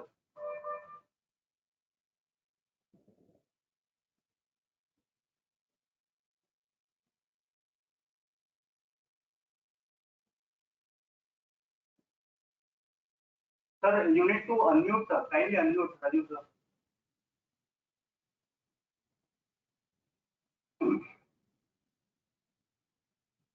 Hello Yes, sir. अच्छा, अब स्क्रीन पर आ जाएं आप, जो भी ऑर्गेनाइजर है ना, प्लीज कम ऑन स्क्रीन। अपनी स्क्रीन शेयर कर लें, अपना वेबकैम ऑन कर लें, otherwise it will be difficult for me to speak here. Right, कौन है जो आपके organisers? Right Sir, you are audible now. Yes, sir. Yes, There you are was some mister technical issue. I am C. Akshay Gulan, Vikasa chairman, sir. Akshay Gulane. Yes, तो sir. Actually में गुलाने साहब, मुझे साथ थोड़ी सी प्रॉब्लम ये, I want somebody on screen I want this to be an interactive seminar kind of thing.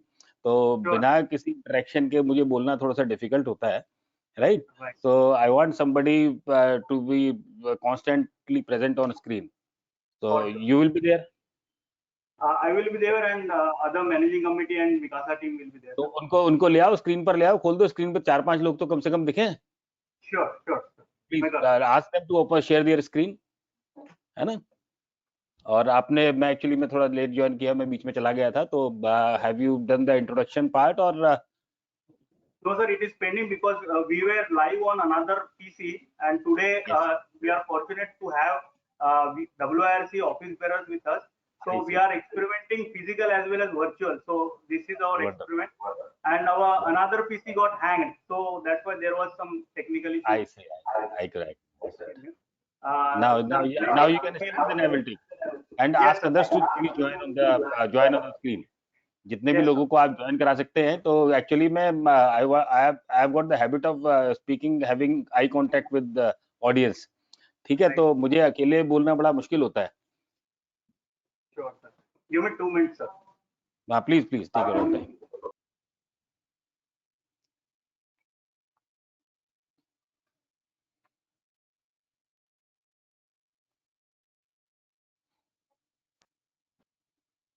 Now I request Ms. Akasha Shinde, Vikasa team member, to kindly introduce P. Rajiv Jain sir.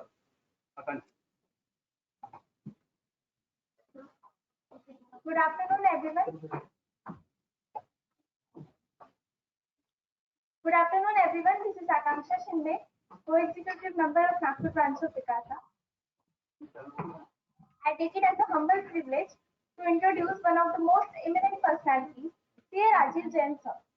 Sir, my profession is BCom, LLB, FCA practice as a chartered accountant.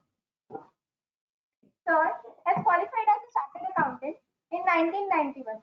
Sir has expertise in direct taxes. He is pleading income tax appeals at Income Tax Appellate Tribunal. Sir gives consultancy in the field of income tax, finance, management, and audit. So he is adjured and awarded as the best speaker of NIRC by NIRC of ICAI. He has delivered hundreds of informative lectures on finance bills, income tax, including appearances on television. He is authorized various published articles published in various professional magazines and newspapers. He is member of ITAT Bar Association, New Delhi, and is a partner in SSAR and Associates, New Delhi. We are very privileged to have you, sir. Thank you. Over to you, sir. Thank you, Akanksha. Office bearers of Nagpur branch of WIRC of Institute of Chartered Accountants of India,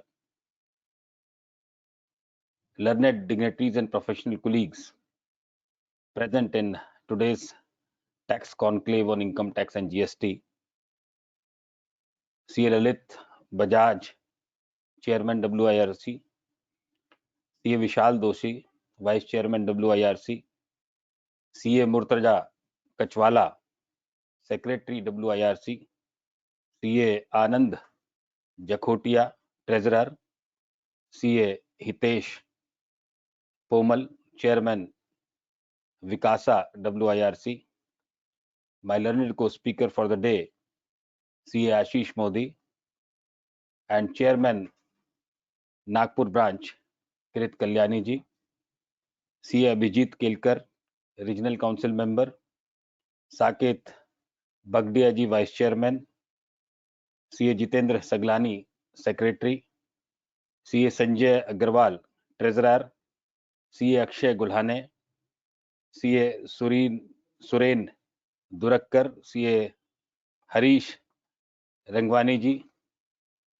fellow professional colleagues, ladies and gentlemen. So first of all, I convey my thanks to Kirit for inviting me and giving me this opportunity to come amongst all of you in Nagpur and I'm joining for New Delhi, and now technology has made it convenient of each of us all to share our knowledge and experience and see the lovely faces. So I want to see more lovely faces. So as many members your software allows, so I request please open your webcam so that I can speak to you directly and I can see your lovely faces, all the audience which is present here. And at present I am seeing more than 75 members, 76 members are here in this webinar. So friends, after conveying my thanks to Nagpur branch, topic given to me today is tax audit under section 44AB of the Income Tax Act 1961.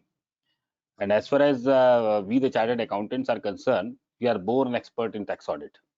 And each of us present here, we are conducting tax audit since the beginning of our practices. So मैं ये मान के चलता हूँ that I am speaking in front of expert gallery. आप सब लोग बड़े expert हैं. And Kirit requested me to be bilingual. And और उन्होंने मुझे कहा था कि साहब आप हिंदी और इंग्लिश दोनों में मिक्स करके बोलिएगा. So I will make it very comfortable for all of you. और आप भी जो भी क्वेश्चंस आपके आए तो you are free to ask your question in any language whatever is comfortable to you. So इस पूरे deliberation में because all of you are expert, so I will not go into clause by clause discussion because we have been conducting tax audit since the beginning of our practices, and it has brought bread and butter to the chartered accountant. तो सब लोगों को tax audit करना बहुत अच्छे से आया है, and from whatever number of years we have been conducting tax audit, nobody has been able to pinpoint any mistakes in our tax audit reports. तो अभी हम लोग ये मानकर चलते हैं कि सब लोग एक्सपर्ट हैं. But during the course of my deliberation, भाई ये जितेंद्र जी आपने गलत कर दिया, मुझे अकेले को स्क्रीन पे रखोगे तो becomes uncomfortable for me to speak. तो कम से कम एक दो लोग स्क्रीन पर रहें और कंटिन्यूअसली साथ में ज्वाइन करेंगे, then it will be comfortable. जरा खोलें अपनी स्क्रीन ऑर्गेनाइजर्स.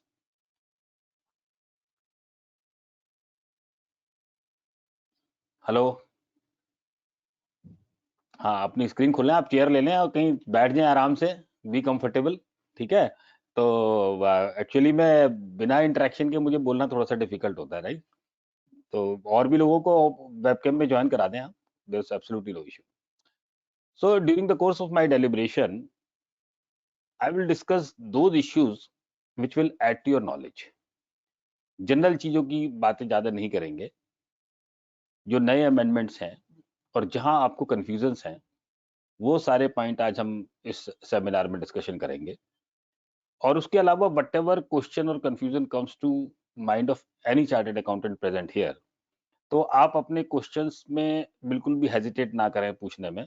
आप अपने क्वेश्चंस पूछ लें और उनको भी हम यहाँ डेलिब्रेट करेंगे, राइट. तो सबसे पहली बात तो ये हुई कि जो इस साल का जो टैक्स ऑडिट है, we are all aware that tax audit due date was extended up to 31 दिसंबर.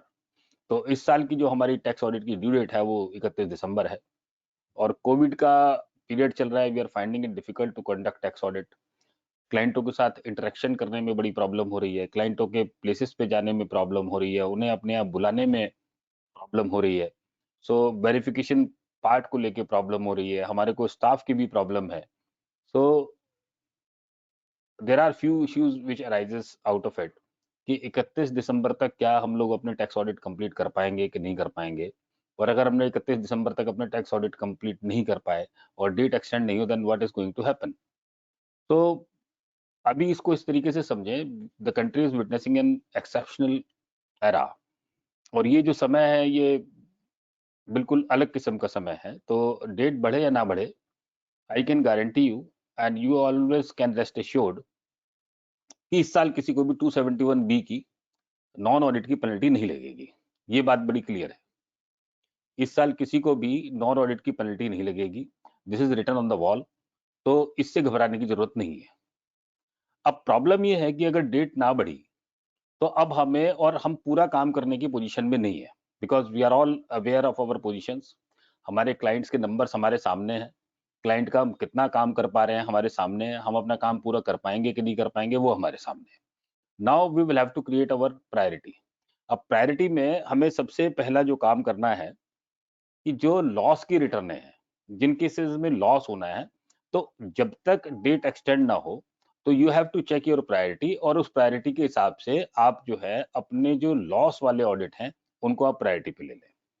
दूसरा, जो आपके कंपनीज के ऑडिट है, वट एवर लिस्टेड और अनलिस्टेड कंपनीज आर देयर, तो उनकी जो एजीएम की डेट है that is 31 December, and most likely it may not be extended, right. तो जितनी भी आपकी जो कंपनीज की बैलेंस शीट है जहां पर आपको एजीएम करनी है प्रायर टू 31 दिसंबर, तो उन कंपनीज को आप प्रायोरिटी पे ऑडिट के लिए ले लें, राइट। तो ये काम आप कम से कम अपना पूरा कंप्लीट करने की कोशिश करें। Discharge your duties with the best of your capabilities, and rest assured कि इस साल अगर टैक्स ऑडिट अगर किसी का लेट हो गया और डेट नहीं भी बढ़ी, तो इस एक्सेप्शनल सिचुएशन में there can be no penalty under section 271 capital B, right. तो you should feel extremely comfortable, और अपने तरीके से आप अपने ऑडिट को to the best of your capabilities आप डिस्चार्ज करें, ठीक है सर। एक पॉइंट यहाँ पर समझने वाला है कि जो ट्रांसफर प्राइसिंग का जो ऑडिट होता है जिसकी रिपोर्ट जाती है फॉर्म नंबर 3 CEBA में, तो लास्ट ईयर तक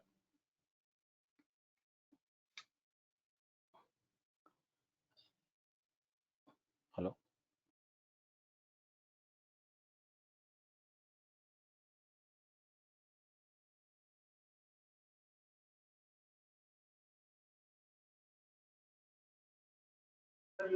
sorry, yes sir, sorry, I had to take an urgent call, right, sorry। तो जो ट्रांसफर प्राइसिंग का जो ऑडिट है, जो उसकी ड्यू डेट है, उसकी ड्यू डेट में और ऑर्डिनरी ड्यू डेट में लास्ट ईयर तक there was a gap of 1 month, लेकिन अब जो डेट एक्सटेंड हुई है, तो जो ट्रांसफर प्राइसिंग की जिसकी रिपोर्ट फॉर्म नंबर 3 CEB में जानी है, that also coincide eight 31 December, तो वो भी आपको ऑडिट 31 दिसंबर तक करने हैं, राइट। ये आपका डेडलाइन है। प्रायोरिटी आप अपने डिसाइड कर लीजिए, कंपनीज के ऑडिट प्रायोरिटी पे पूरे कर लीजिए, और साथ में जो लॉस जहां पर आपको कैरी फॉरवर्ड क्लेम करना है उनको आप प्रायोरिटी पे कंप्लीट कर दीजिए। आप अपनी बेस्ट कैपेबिलिटी के हिसाब से काम करिए। अगर नहीं हो पाएगा, काम पूरा नहीं हो पाएगा और डेट एक्सटेंड नहीं भी हुई, there can be no penalty under section 271 capital B, तो अपने माइंड पे बहुत ज्यादा प्रेशर ना रखें, right.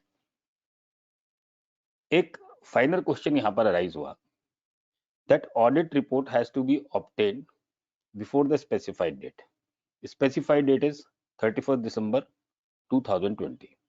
Now the question here is, if I sign a audit report on 31st December, on the last day, whether it can be said that I have obtained, the SSC has obtained tax audit report before the specified date.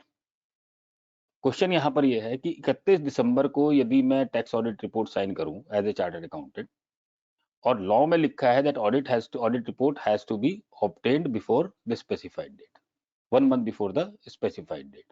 Specified date 31st January, 1 month before the specified date 31st December.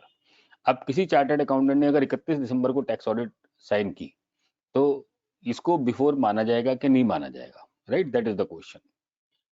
This matter came before Delhi ITAT and I had the occasion of appearing before the ITAT and arguing this matter. My argument was that tax audit report has to be obtained before the specified date, and before the specified date means before the end of the specified date, यानी 31 दिसंबर के रात के 12 बजे तक भी अगर मैंने tax audit report sign कर दी तो उसमें 271B की पेनल्टी नहीं लग सकती, right? So this was answered in favour of the SSC, और केस लॉ है इसका चोपड़ा प्रॉपर्टीज 6199 दिल्ली 2013, राइट? यानी कि 31 दिसंबर को भी अगर आप टैक्स ऑडिट की रिपोर्ट पर अपनी डेट डालते हैं तो there is absolutely no delay, और उसमें किसी प्रकार की कोई पेनल्टी आपको नहीं लग सकती। Now let us understand what is new. इस साल हमारे पास नया क्या आया है जो पिछले साल से अलग है? सबसे पहले तो हमारे फॉर्म नंबर 3 CD में एक क्लॉज नंबर 8A ये नया आ गया। क्लॉज 8 में भी थोड़ा सा अमेंडमेंट हुआ है, ये आपकी नॉलेज के लिए बताऊं आपको। वहां पर वो आपसे पूछता है कि आप किस वजह से किस क्लॉज में आप अपना ऑडिट करा रहे हैं। 44AB के क्लॉज ए में करा रहे हैं, क्लॉज बी में करा रहे हैं, उसके प्रोवाइजो में करा रहे हैं, राइट? तो जनरली क्या होता है कि कंपनी के केसेस में व्हेन टर्नओवर एक्सीड्स ₹1 करोड़ तो वो क्लॉज ए में फॉल करता है। या जिस केसेस में 5 करोड़ की नई लिमिट होगी तो भी क्लॉज ए में फॉल करेगा, राइट।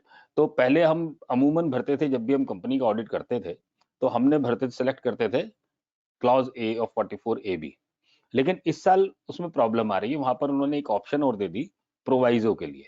कंपनी का जब हम ऑडिट करते हैं, because books of accounts of company are audited under any other law, right.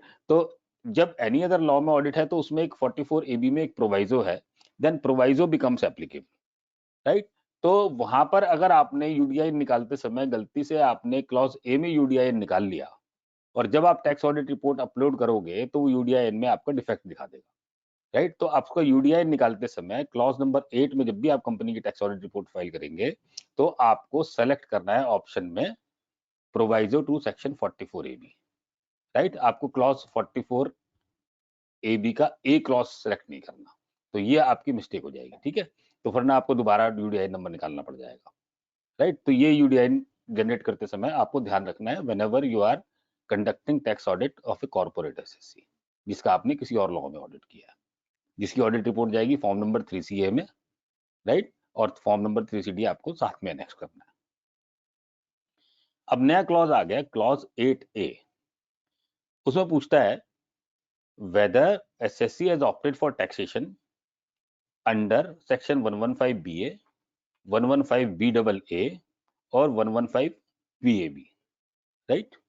अब ये जो नया सेक्शन इस साल से एप्लीकेबल हुआ, दो सेक्शन इससे स्पेशल रेट के कंपनी के केसेस में इस साल से एप्लीकेबल हुए हैं, 115BAA और 115BAB, ये दो सेक्शन हमारे इस साल से एप्लीकेबल हुए हैं। BAA is applicable to all corporates, जितनी भी डोमेस्टिक कंपनीज हैं they can avail the benefit of this section. यहां पर जो कॉर्पोरेट टैक्स आएगा that will be 22% plus surcharge plus education cess, यानी कि जो आपका इफेक्टिव टैक्स रेट आएगा दैट विल बी 25.168%, राइट। जो हमारा पुराना रिजीम है वो आता है हमारा normal taxation at normal rate जो डोमेस्टिक कंपनी का आएगा, ठीक है, वो आएगा आपका 25%, एजुकेशन सेस लगा के वो हो जाएगा आपका 26%। तो नए रिजीम में जाने में आपको बेनिफिट होगा, कितना होगा 0.8% समथिंग का आपको नए रिजीम में जाने में बेनिफिट होगा। नए रिजीम में एक दूसरा बेनिफिट ये होगा कि आपको 115 JB का मैट नहीं लगेगा, ठीक है सर। आपको अब मैट की वर्किंग नहीं करनी पड़ेगी if you are using the new regime, तो आप नए रिजीम में जाइए और आपको मैट नहीं लगेगा, राइट। इसका लॉस क्या होगा कि आपका जो ब्रॉड फॉरवर्ड अगर कोई मैट क्रेडिट आ रहा है तो वो भी आपका लैप्स हो जाएगा। अगर आप नए रिजीम में जाएंगे तो ब्रॉड फॉरवर्ड जो आपका मैट क्रेडिट होगा वो आपका लैप्स हो जाएगा, ठीक है। तो ये ऑप्शन चूज करते समय आपको बड़ा ध्यान रखना है कि हमें नए रिजीम में जाना है, स्पेशल टैक्स में जाना है कि नॉर्मल टैक्सेशन में रहना है, ठीक है सर। अगर आपका ब्रॉड फॉरवर्ड टैक्स क्रेडिट आ रहा है मैट का 115JAA का, तब आपको उसको नए रिजीम में जाने का फायदा नहीं होगा, ठीक है। अगर आपका ब्रॉड फॉरवर्ड मैट क्रेडिट नहीं आ रहा, आपकी कंपनी में आप चाहते हैं कि फ्यूचर में मैट ना दें और मैट से मुक्ति पा जाएं, तो आपको नए रिजीम में जाने का फायदा होगा। इसमें जो दूसरा नुकसान होगा, जो एडिशनल डेप्रिसिएशन अलाउबल होती है अंडर सेक्शन 32 में, देखिए इसमें बहुत सारे सेक्शन हैं जिसका आपको बेनिफिट नए रिजीम में नहीं मिलेगा। आपको 10AA नहीं मिलेगा, आपको 32(1) क्लॉज 2A में एडिशनल डेप्रिसिएशन नहीं मिलेगी, 32AD का बेनिफिट नहीं मिलेगा, 33AB नहीं मिलेगा, 33ABA नहीं मिलेगा, 35AD नहीं मिलेगा, 35CCC नहीं मिलेगा, 35CCD नहीं मिलेगा और चैप्टर 6A की डिडक्शन आपको नहीं मिलेगी, राइट। तो ये सारे डिडक्शन आपको नहीं मिलेंगी। तो लेकिन जो नॉर्मल ट्रेडिंग कंपनीज हैं और जो स्मॉल मैन्युफैक्चरिंग कंपनीज हैं जहां पर एडिशनल डेप्रिसिएशन नहीं होता, राइट, और चैप्टर 6A की और सेक्शन 10AA की डिडक्शन नहीं होती, या जो स्पेशल सेक्शन मैंने चैप्टर 4 के बताए वो अगर डिडक्शन वहां नहीं होती, for all trading companies this new regime is going to be more beneficial, ठीक है सर। तो अगर आप क्लॉज 8A में आप एक्सरसाइज करते हैं and corporate want to exercise the option for the new regime special rate 115BAA, तब आपको एक फॉर्म फाइल करना पड़ेगा, फॉर्म नंबर 10(1)C, और ये कॉर्पोरेट का जो फॉर्म नंबर 10(1)C है, ये आपकी कंपनी लाइफ लॉन्ग अब न्यू रिजीम में चली जाएगी, ठीक है सर। अब आप नेक्स्ट ईयर वापस इस रिजीम नॉर्मल रिजीम में नहीं आ सकते, ठीक है। तो अगर if you want to go for new regime, आप मैट से मुक्ति पाना चाहते हो, ठीक है, बुक प्रॉफिट से मुक्ति पाना चाहते हो, टैक्सेस लाइबिलिटी आपकी कम आएगी। For all small trading companies this new special provision is going to be beneficial. तो इसके लिए पहले क्या करना पड़ेगा, पहले आपको फॉर्म 10(1)(c) कंपनी फाइल करेगी that we are availing new regime. उसके बाद आप टैक्स ऑडिट रिपोर्ट फाइल करेंगे और टैक्स ऑडिट रिपोर्ट में क्लॉज 8A में आपको बताना पड़ेगा yes the assessee has availed the benefit of section 115BAA, right. और फिर उसके बाद क्लॉज नंबर 18 जहां आप डेप्रिसिएशन की डिटेल देते हैं, और क्लॉज नंबर 32 जहां ब्रॉड फॉरवर्ड लॉसेस की डिटेल देते हैं। ठीक है सर, ये दोनों क्लॉजेज में आपकी एडिशनल रिपोर्टिंग होगी कि पुराना अगर कोई ब्रॉड फॉरवर्ड आपका अनएब्जॉर्ब डेप्रिसिएशन है, एडिशनल डेप्रिसिएशन है, ठीक है, तो वो आपको अपनी ओपनिंग WDV से एडजस्ट करना पड़ेगा, राइट। और करंट ईयर में आपको एडिशनल डेप्रिसिएशन नहीं मिलेगा। और in the same manner clause number 32 में जहां brought forward brought losses report करते हैं, तो वहां पर आपको जो ब्रॉड फॉरवर्ड लॉस है which is attributed to additional depreciation या पुराने जो डिडक्शंस हैं वो आपको एडजस्ट करना पड़ेगा। ठीक है सर, तो ये एक छोटी सी अमेंडमेंट है फॉर्म नंबर 3CD में विच is applicable from this assessment year. एक और अमेंडमेंट है साथ में, स्पेशल रिजीम है 115BAB का। This is applicable to manufacturing companies which start manufacturing और सेटअप आफ्टर 1 अक्टूबर 2019। ठीक है, तो अभी ऐसी किसी कंपनियों में आमतौर पर प्रॉफिट आता नहीं है। अगर ऐसा प्रॉफिट आया होगा their special rate will be 15%। ठीक है सर, तो ये क्लॉज 8 में एक छोटी सी अमेंडमेंट थी जो इस साल से एप्लीकेबल है, राइट। नेक्स्ट, अब जो भी पॉइंट्स हम डिस्कशन कर रहे हैं, इस पॉइंट्स में किसी भी मेंबर की कोई भी क्वेरी हो तो you can place that in chat box, और अब जो ऑर्गेनाइजर सामने में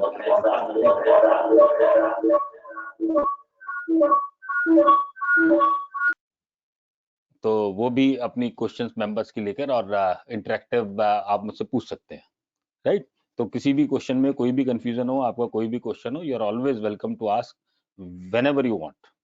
ठीक है जी, चलिए जी, नेक्स्ट जो अमेंडमेंट इस साल से एप्लीकेबल है, फॉर्म नंबर 3CD का क्लॉज नंबर 30C और क्लॉज नंबर 44 जो GST की रिपोर्टिंग के लिए होता है, ठीक है, और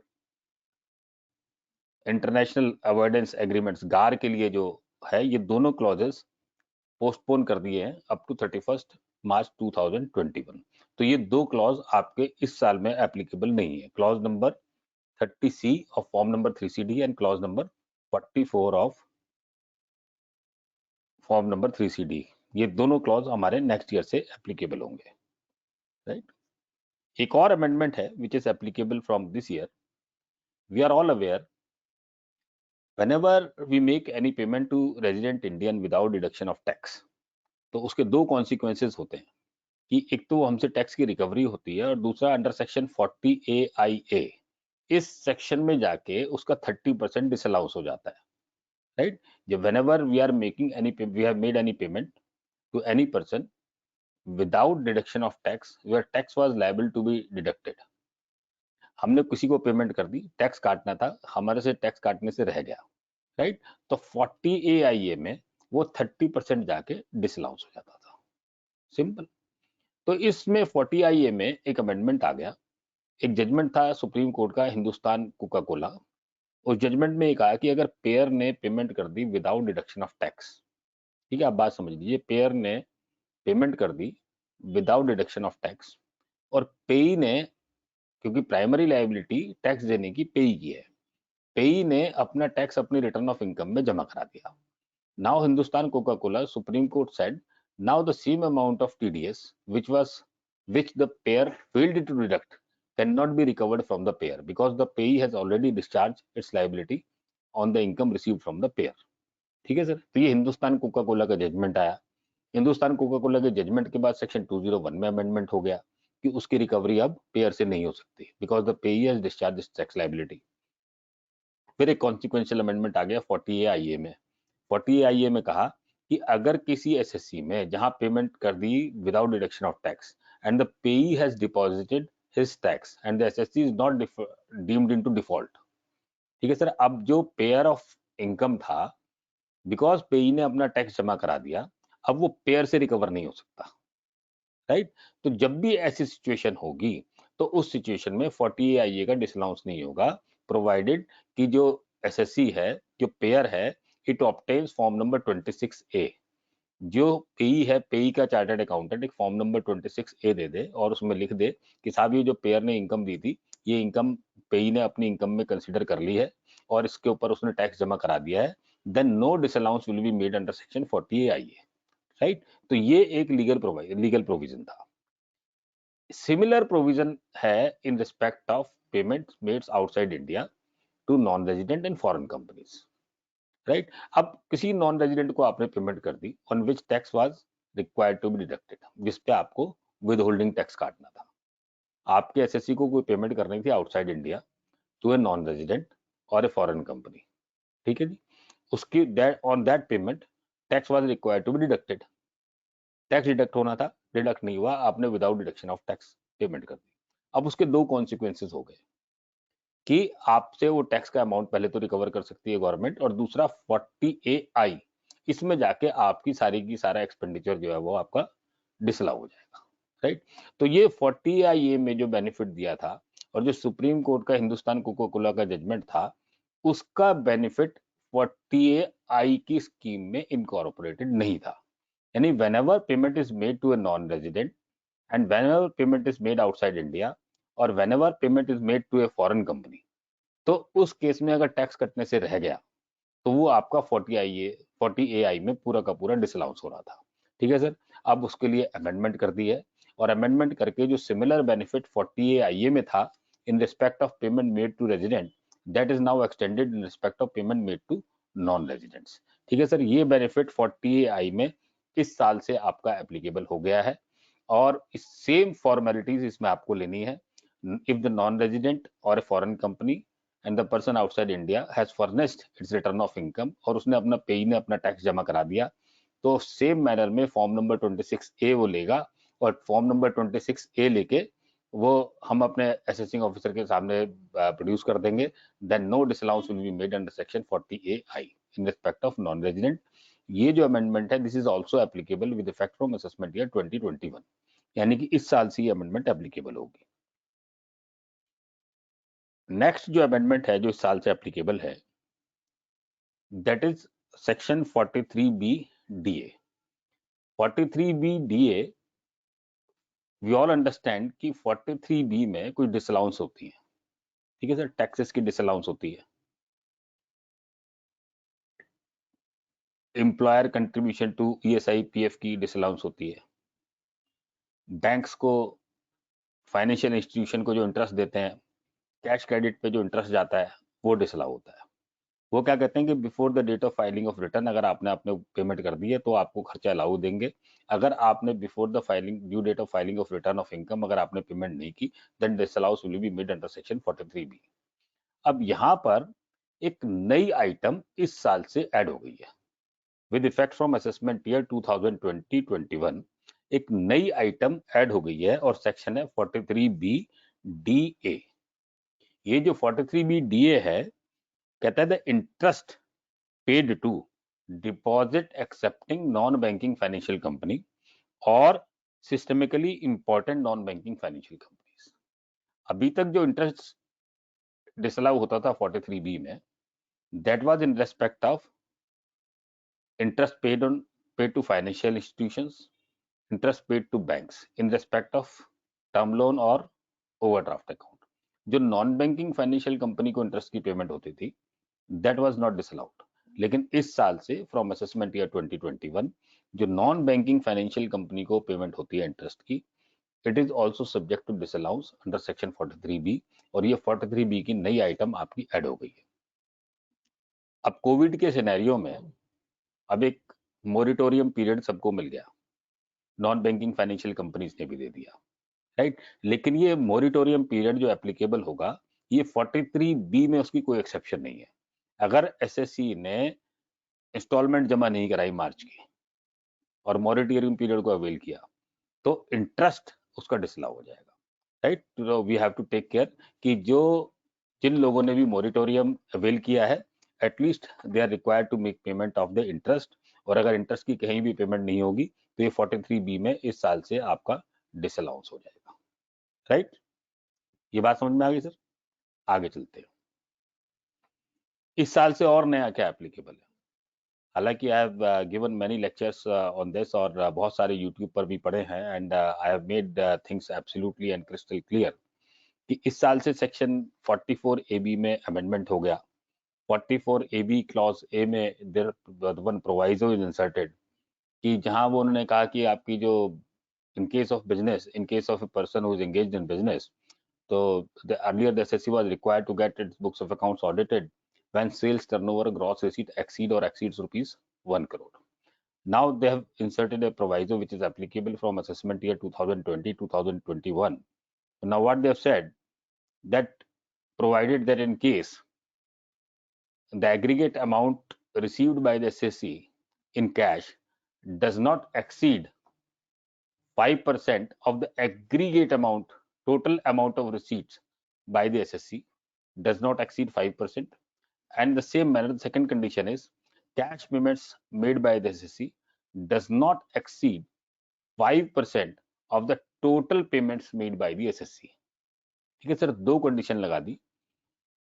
दोनों कंडीशन यदि उसकी सेटिस्फाई हो गई कि जो उसकी कैश रिसीट्स हैं ये इसकी टोटल रिसीट के 5% एक्सीड ना करें, और जो कैश पेमेंट्स हैं वो टोटल पेमेंट्स के 5% एक्सीड ना करें, इन दैट केस ये जो 1 करोड़ की लिमिट है it will become 5 crore. Things are as simple as this. Business के केस में ये जो प्रोवाइजो है this is inserted only in case of business, this does not apply to professional. Right, ये खाली बिजनेस के लिए है।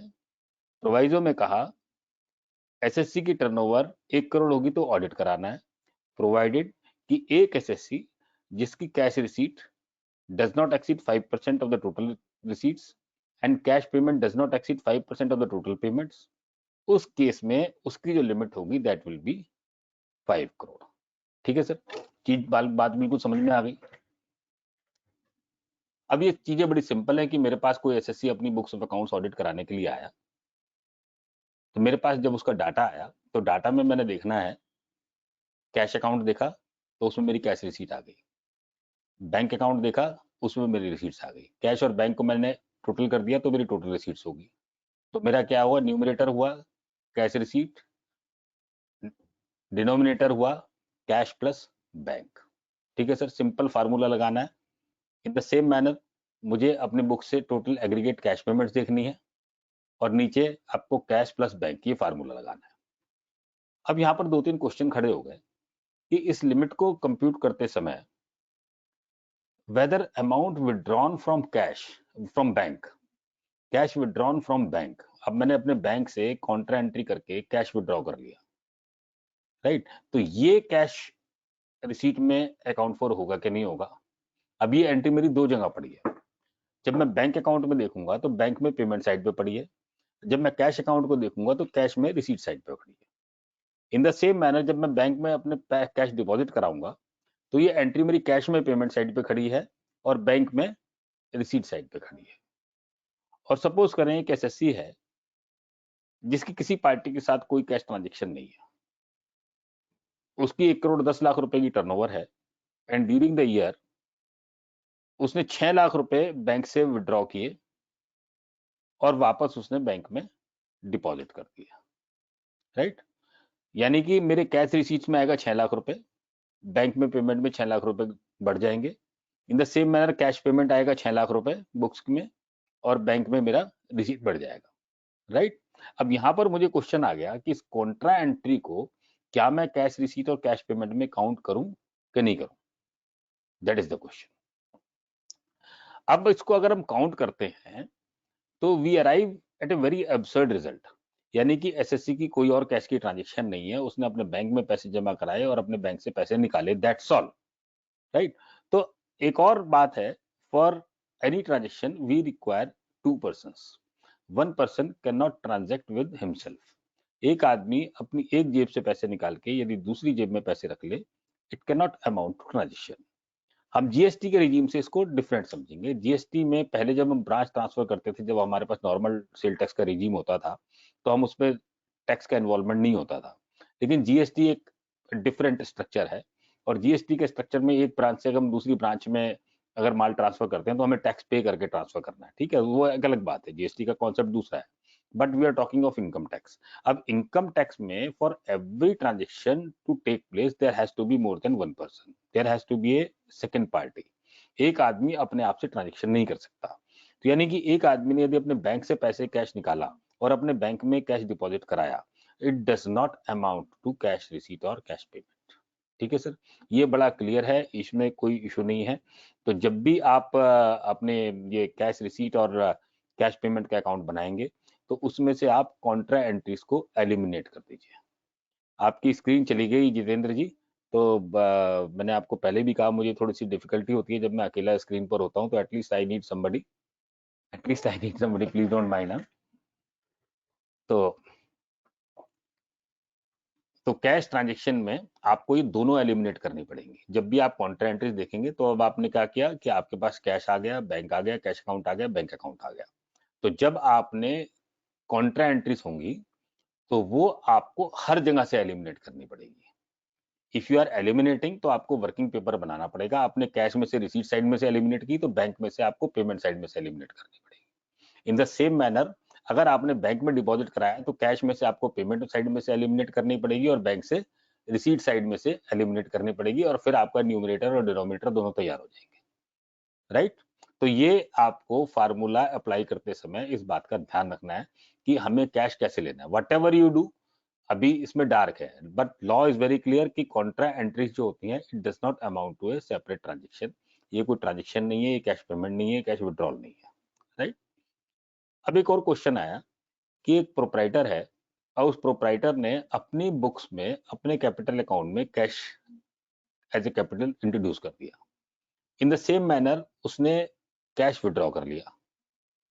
We are only speaking of proprietor. अब जब हम आईटीआर का फॉर्म देखते हैं तो आईटीआर के फॉर्म में जब वो कैश की डिटेल मांगता है हमसे, तो वहां पर उसने पूछता है that cash receipt and payments also includes the amount of receipt on capital account. ठीक है, कैपिटल अकाउंट में अगर आपका कैश आ गया तो वो भी आपका इंक्लूड होगा। अब now the question here is कि अगर कैपिटल अकाउंट में किसी प्रोप्राइटर ने कैश जमा कराया, देखिए एक बात और समझ लें कि what ever I am discussing here, I am discussing about the law, लेकिन समटाइम्स हम लोगों को प्रॉस एंड कॉन्स समझ के डिसीजन लेना होता है। I am not binding your self कि आप इसी तरीके से डिसीजन लें, but law should be in your knowledge. तो आपको अगर डिसीजन लेना है तो आप वर्किंग पेपर बनाइए, आप सिंपल कैश अकाउंट और बैंक अकाउंट देखिए अपने एसएससी का, राइट, और कैश अकाउंट और बैंक अकाउंट देख के आप दोनों को एग्रीगेट करिए, 5% सिंपल कैलकुलेशन कर लीजिए। अगर आपको लॉ अप्लाई करना है तो प्रोप्राइटर के केस में भी same formula will apply, same formula will apply in case of proprietor. तो प्रोप्राइटर से जब भी कैश रिसीट होगी और कैश पेमेंट होगी, because a person can not enter into transaction with himself. ठीक है सर, और जब ऑडिट होता है तो प्रोप्राइटर का होता है। यू आर जितेंद्र जी ना, तो जितेंद्र जी जब ऑडिट होगा तो वो आपका होना है। If you are a proprietor of A and company, B and company and C and company, ठीक है सर, ऑडिट कराने की लायबिलिटी जितेंद्र की है, राइट। तो आपकी जो cash amount introduced in capital और cash payment made to you, in the same manner cash amount transfer to branches, वो भी आपका कैश पेमेंट में और कैश रिसीट में टेक्निकली लीगली काउंट नहीं होगा। Even if they have written so in the return of income, उसके form में उन्होंने लिखा है, but as a professional of law, as a student of law, ये बात बड़ी क्लियर है that one person can not transact with himself. ठीक है सर, तो ये कैश की पेमेंट्स अगर किसी इस तरह की हैं तो वो भी आपको इसमें से एलिमिनेट करनी है। अब एक क्वेश्चन यहां पर खड़ा हुआ, अब एक एग्जांपल समझते हैं कि क्या कैश और बैंक के अलावा भी कोई रिसीट एंड पेमेंट की ट्रांजैक्शन हो सकती है? That is the question. We are all chartered accountants and we are suppose to be expert in accounting. Accounting हमारा यूएसपी है, हमारी स्ट्रेंथ है, ठीक है सर।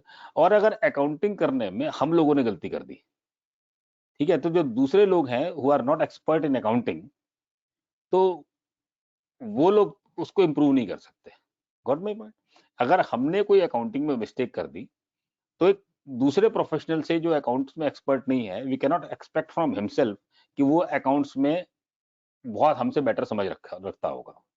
अब एक ट्रांजेक्शन को समझते हैं। फॉर एग्जाम्पल समझते हैं, सामने मेरे जितेंद्र जी बैठे हैं और किरीट कल्याणी साथ में है मेरे, राइट। अब मैंने किरीट कल्याणी जी से लोन लेना है और जितेंद्र जी को पेमेंट करनी है। Try to understand this transaction, ठीक है। मैंने किरीट कल्याणी से लोन लेना है। सपोज कर लेते हैं कि फिगर लेते हैं कि मुझे गाड़ी खरीदनी है, मुझे एक गाड़ी खरीदनी है और मैंने गाड़ी खरीदी जितेंद्र जी से 5 लाख रुपए की और गाड़ी के लिए लोन लिया किरीट जी से, राइट। अब किरीट जी ने कहा कि साहब मैं सीधा जितेंद्र जी के नाम का चेक इशू कर देता हूं। होता है नॉर्मल कोर्स में, ऐसे ही होता है ना सर।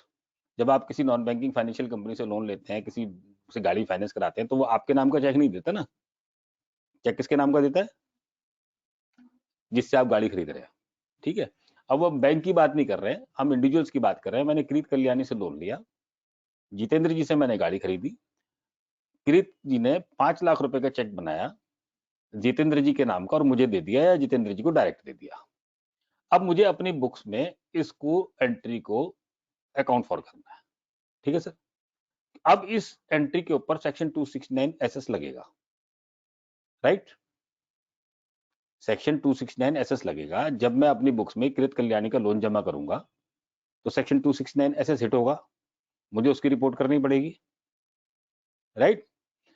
अब यहां पर क्वेश्चन ये आया कि अगर मैंने इसका जेवी पास कर दिया, देखिए बैंक के केस में मैं जेवी पास कर सकता हूं क्योंकि बैंक के केस में 269 एसएस अप्लाई नहीं होता, फाइनेंशियल इंस्टीट्यूशन के केस में 269 एसएस अप्लाई नहीं होता, लेकिन नॉन बैंकिंग फाइनेंशियल कंपनी के केसेस में 269 एसएस अप्लाई होता है।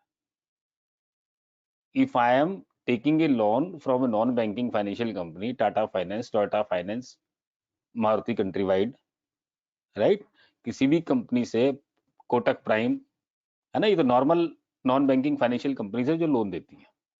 तो ये जो मेरी ट्रांजेक्शन है लोन लेने की, इसको मुझे सेक्शन 269 एसएस में ये हिट भी होगा और वो रिपोर्ट भी करनी है, ठीक है।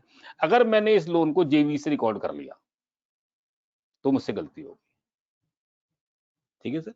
अब यहां से मैंने एक जनरल एंट्री पास की, जितेंद्र कुमार डेबिट या कार अकाउंट डेबिट टू किरीट कल्याणी, तो मुझसे गलती हो गई, राइट। तो अब जब मैं जेवी पास कर दूंगा तो मेरे को क्लॉज नंबर 31 में जब मैं 269 एसएस की रिपोर्टिंग करूंगा तो वहां पे जाके मैं इसमें फंस जाऊंगा ट्रांजेक्शन में। तो जो इसकी प्रॉपर एंट्री होगी, मैं क्या करूंगा, अपनी बुक्स में एक अकाउंट खोलूंगा, चेक्स इन हैंड या whatever nomenclature you can give to that account.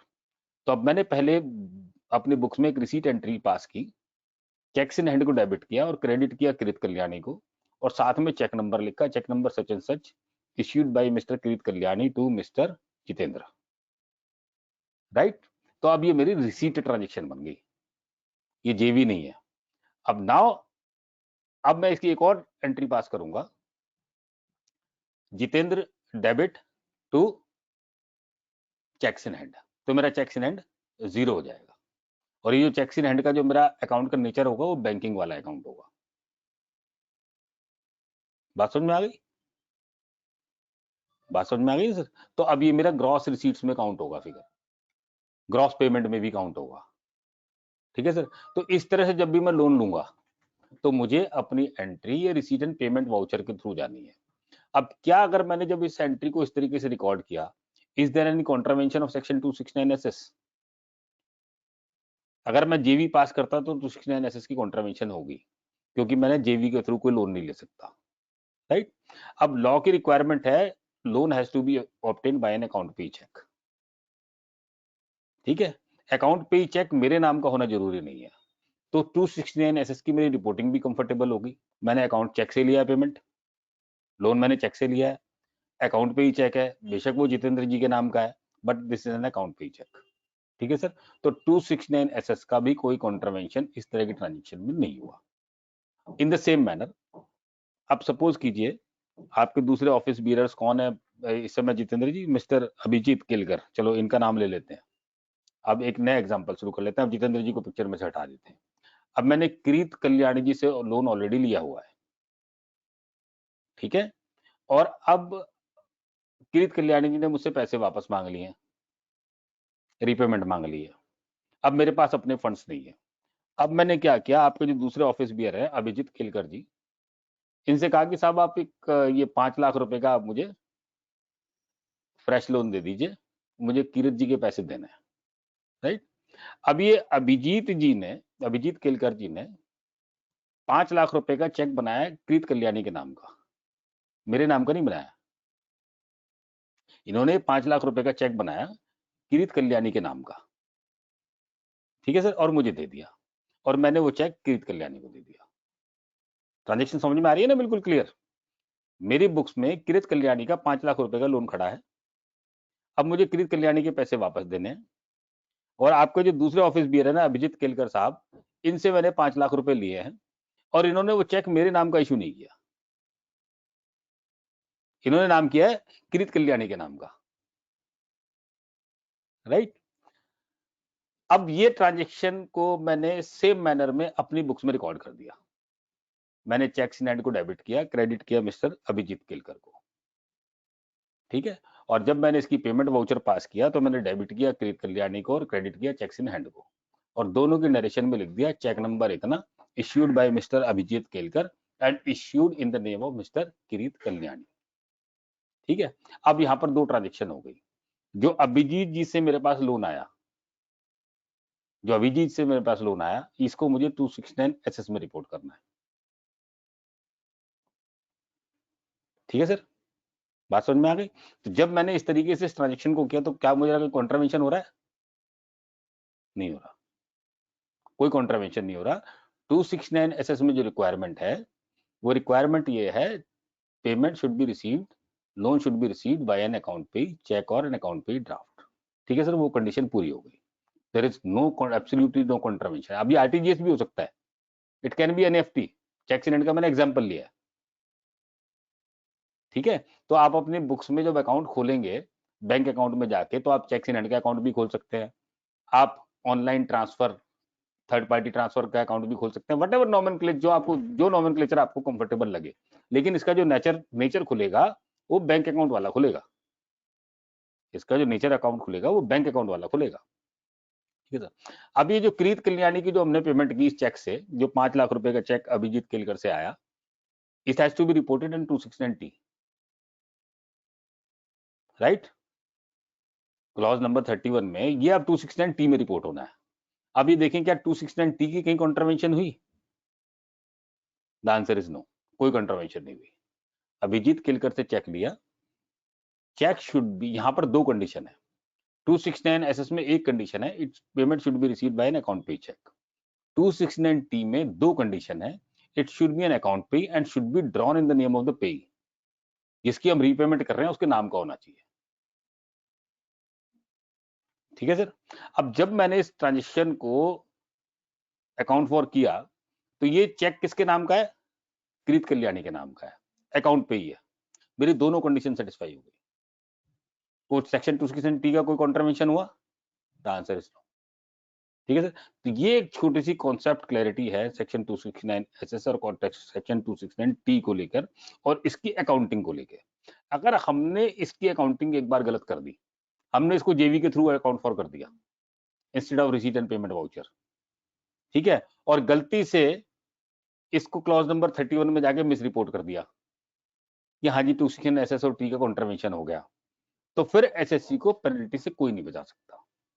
और जो अकाउंटिंग की बेसिक मिस्टेक हमने की है उसका खामियाजा कि आपको किसी भी हायर कोर्ट में जाके भी उसका बेनिफिट नहीं मिलेगा, nobody will be able to understand this transaction. हमारी एक अकाउंटिंग की गलती की वजह से nobody will be able to understand this transaction, ठीक है। अब जब हम ग्रॉस रिसीट कैलकुलेट करेंगे 5 करोड़ के लिए, तो इस तरह की जो सारे रिसीट्स और पेमेंट्स हैं ये भी सारी की सारी उसमें काउंट होगी, ठीक है sir. In the same manner 48(3) 10,000 रुपए से ऊपर की पेमेंट। अब सपोज कीजिए, अब सेम एग्जांपल को कंटिन्यू करते हैं कि मुझे जितेंद्र जी की पेमेंट करनी है और किरीट जी से मुझे पेमेंट लेनी है ना। जितेंद्र जी मेरे क्रेडिटर हैं, किरीट जी मेरे डेटर हैं। क्लियर? अब इन दोनों ने आपस में बात कर ली कि भैया मुझे राजीव जैन से पैसे लेने हैं, एक कह रहा है मुझे देने हैं, तो कहते हैं भैया तू डायरेक्ट मुझे दे दे, राजीव से पैसे आए ना आए। नॉर्मल व्यापार में ऐसा ट्रांजेक्शन होता है। अब किरीट कल्याणी ने एक चेक इशू किया 10 लाख रुपए का, ठीक है सर, और इशू किया जितेंद्र के नाम में on behalf of Rajiv Jain. ठीक है सर। अब जैसे मैंने 269 एसएस की ट्रांजेक्शन को अकाउंट फॉर किया था, इन द सेम मैनर अगर मैं इस चेक को अकाउंट फॉर कर लेता हूं, चेक्स इन हैंड को डेबिट करता हूं, किरीट कल्याणी को क्रेडिट करता हूं, जितेंद्र को डेबिट करता हूं और चेक्स इन हैंड को क्रेडिट करता हूं। ठीक है sir. There is absolutely no contravention of 48(3). 48(3) की सारी कंडीशंस पूरी हो गई।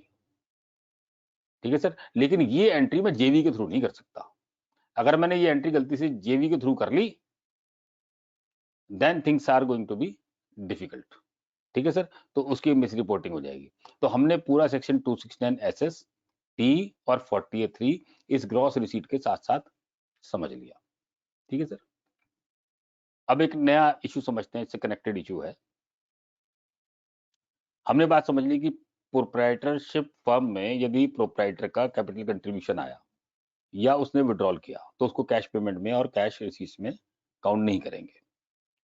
नाउ देयर में भी सिचुएशन कि पार्टनर से पैसा आया, एक पार्टनर है, उसने हमें पैसा दिया कैश में कैपिटल कंट्रीब्यूशन का, और in the same manner partner ने विड्रॉ कर लिया, कैश पेमेंट हमने उसको अलाउ कर दी। अब नॉर्मल कोर्स में तो प्राइमा फेसाई ये नजर आएगा this is a cash receipt और कैश पेमेंट। पार्टनर से कैपिटल अकाउंट को कंट्रीब्यूशन आया, कैश रिसीट हो गई, हमने उसको विड्रॉल के लिए कैश दिया तो कैश पेमेंट हो गई। राइट। नॉर्मल कोर्स में हमें इस ट्रांजेक्शन उस तरीके से देखते हैं। लेकिन जो पार्टनर्स और पार्टनरशिप फर्म का जो रिलेशन होता है ना, इट्स डिफरेंट। पार्टनरशिप और partnership firm are one and the same person. ठीक है सर। ये एस्टेब्लिश लॉ है कि partnership firm is a collective unit of partners. Partnership firm को सेपरेट एंटिटी नहीं है।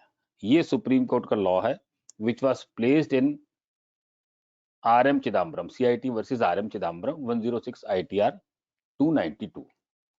अब इस इंटरप्रिटेशन को सपोर्ट करने के लिए, because partners are not considered as third party, तो जब हम पार्टनर को इंटरेस्ट देते हैं तो उस पर हम 194A में TDS नहीं काटते। इन द सेम मैनर जब हम पार्टनर्स को रेम्युनरेशन देते हैं तो उस पर हम सेक्शन 192 में TDS नहीं काटते। राइट। तो इसलिए जो पार्टनर्स होते हैं they are the same person, they are the collective unit. Partners are the partnership firm is the collective unit of partners. तो पार्टनर्स और पार्टनरशिप फर्म के बीच में जो ट्रांजेक्शन होती है, it can not be termed as transaction between two parties. तो इस केस के बिना पर यदि हम चाहें, वी कैन सेफली प्लीड कि जो कैश रिसीट पार्टनर से आया और जो कैश पेमेंट हमने पार्टनर को की, that also does not amount to receipt and payment.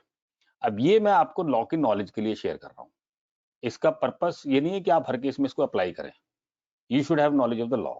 तो आप चाहें तो उसको इंक्लूड करें, ना चाहें तो आप इसको ना इंक्लूड करें।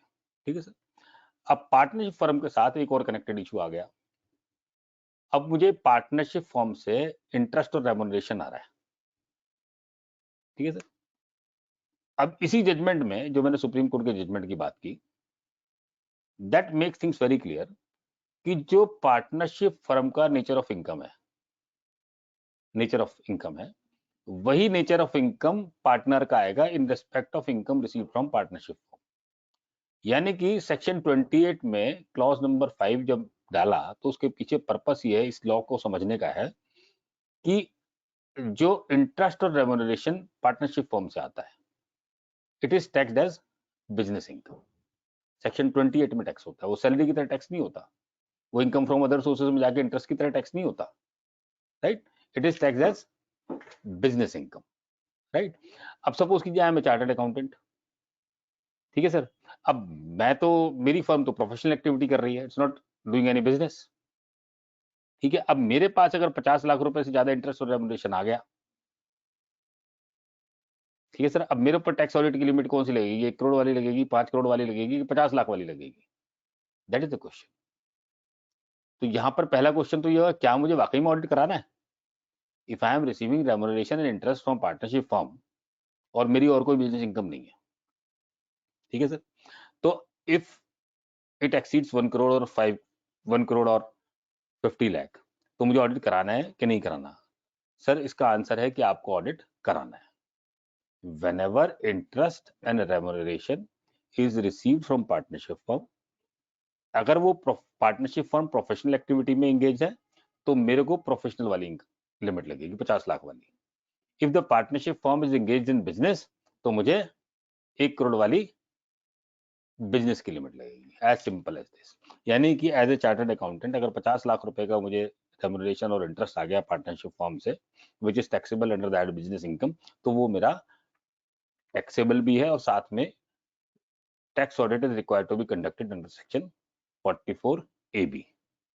ठीक है सर, तो ये बात हमें क्लियरली समझनी है। अब इसके साथ में एक दूसरी बात हमें समझनी है, whether ICAI as a partner an assessee can claim expenditure against remuneration and interest received from partnership firm। मुझे partner as a chartered accountant, मुझे पार्टनरशिप फर्म से रेमुनरेशन आया, मुझे पार्टनरशिप फर्म से इंटरेस्ट आया और मैंने अपने पर्सनल हैंड पे गाड़ी रखी है, एक ड्राइवर रखा, ठीक है, तो whether I can claim depreciation of the car, whether I can claim driver salary और any other expenditure whatever has been incurred in respect of earning this interest and remuneration.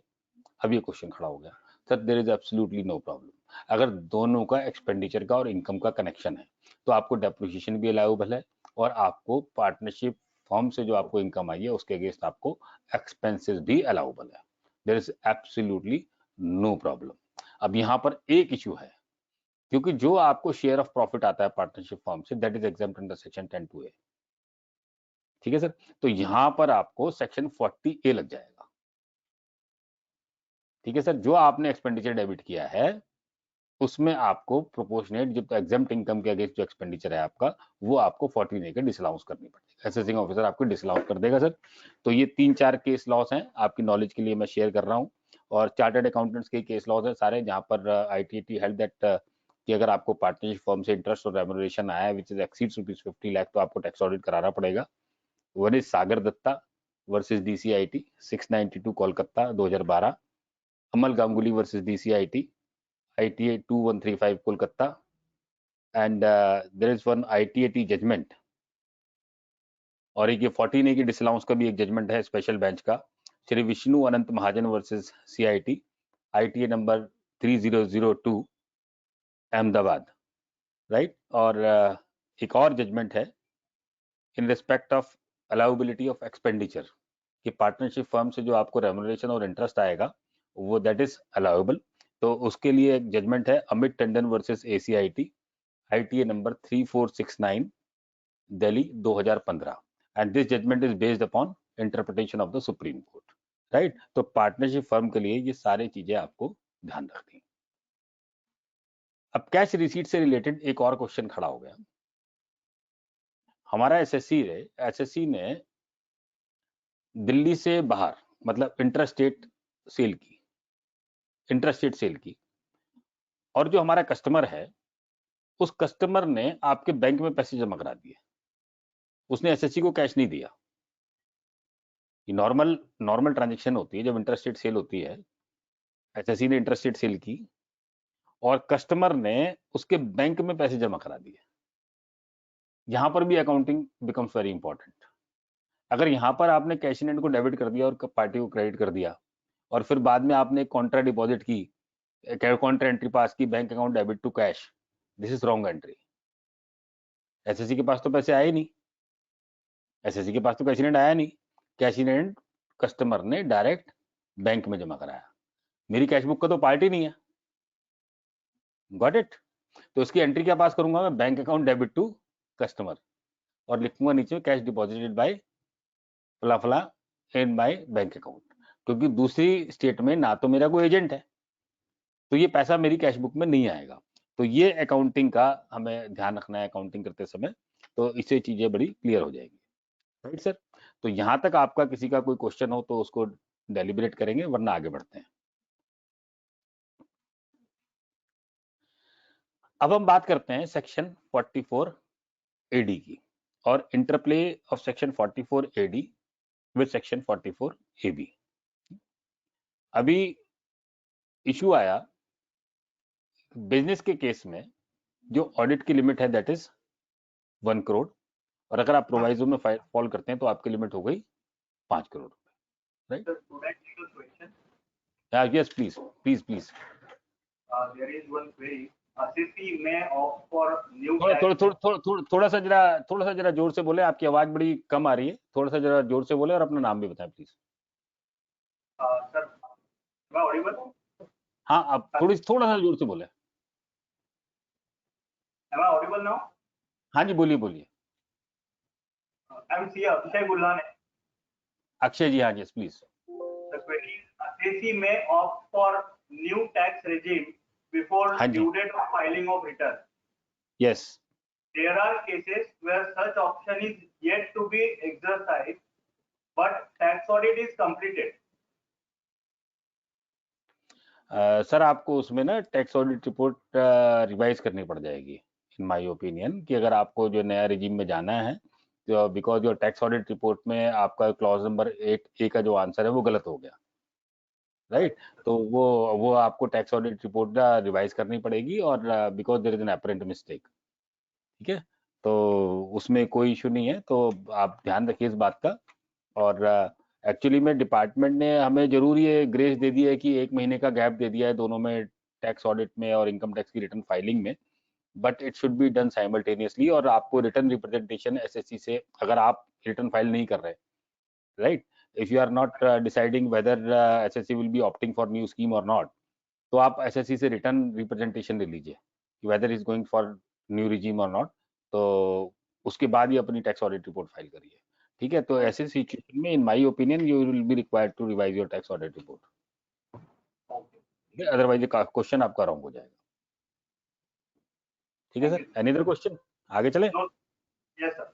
I welcome each and every member. देखिए, आप don't hesitate. मैं यहाँ दिल्ली से आपको join किया है, तो टेक्नोलॉजी ने अपॉर्चुनिटी दे दी, तो you should get full benefit of me interacting with all of you. तो आपके मन में जो भी क्वेश्चन हो टैक्स ऑडिट से related, you can ask freely, there is absolutely no problem. चलिए सर, अब हम बात करते हैं 44 AD का, and what is the interplay between 44 AB and 44 AD। अब पहले बात समझते हैं कि जो ये टर्नओवर काउंट होगी, ये लिमिट काउंट होगी 1 करोड़ और 5 crore, what ever the case में भी, अब इसमें जीएसटी को इंक्लूड करेंगे कि नहीं करेंगे? 1 करोड़ की लिमिट काउंट करते समय या 5 करोड़ की लिमिट काउंट करते समय, या जब हम 44 AD को ऑप्ट करेंगे, how I should take my turnover, whether it should be inclusive of GST और exclusive of GST. Because if I see section 145 capital A, ठीक है सर, 145 कैपिटल A कहता है कि साहब मेरी परचेज के अंदर टैक्स इंक्लूड होना चाहिए, इररिस्पेक्टिव कि आपने इनपुट मिल गया आपको, मेरी सेल के अंदर टैक्स इंक्लूड होना चाहिए, और मेरे इन्वेंट्री में भी टैक्स इंक्लूड होना चाहिए।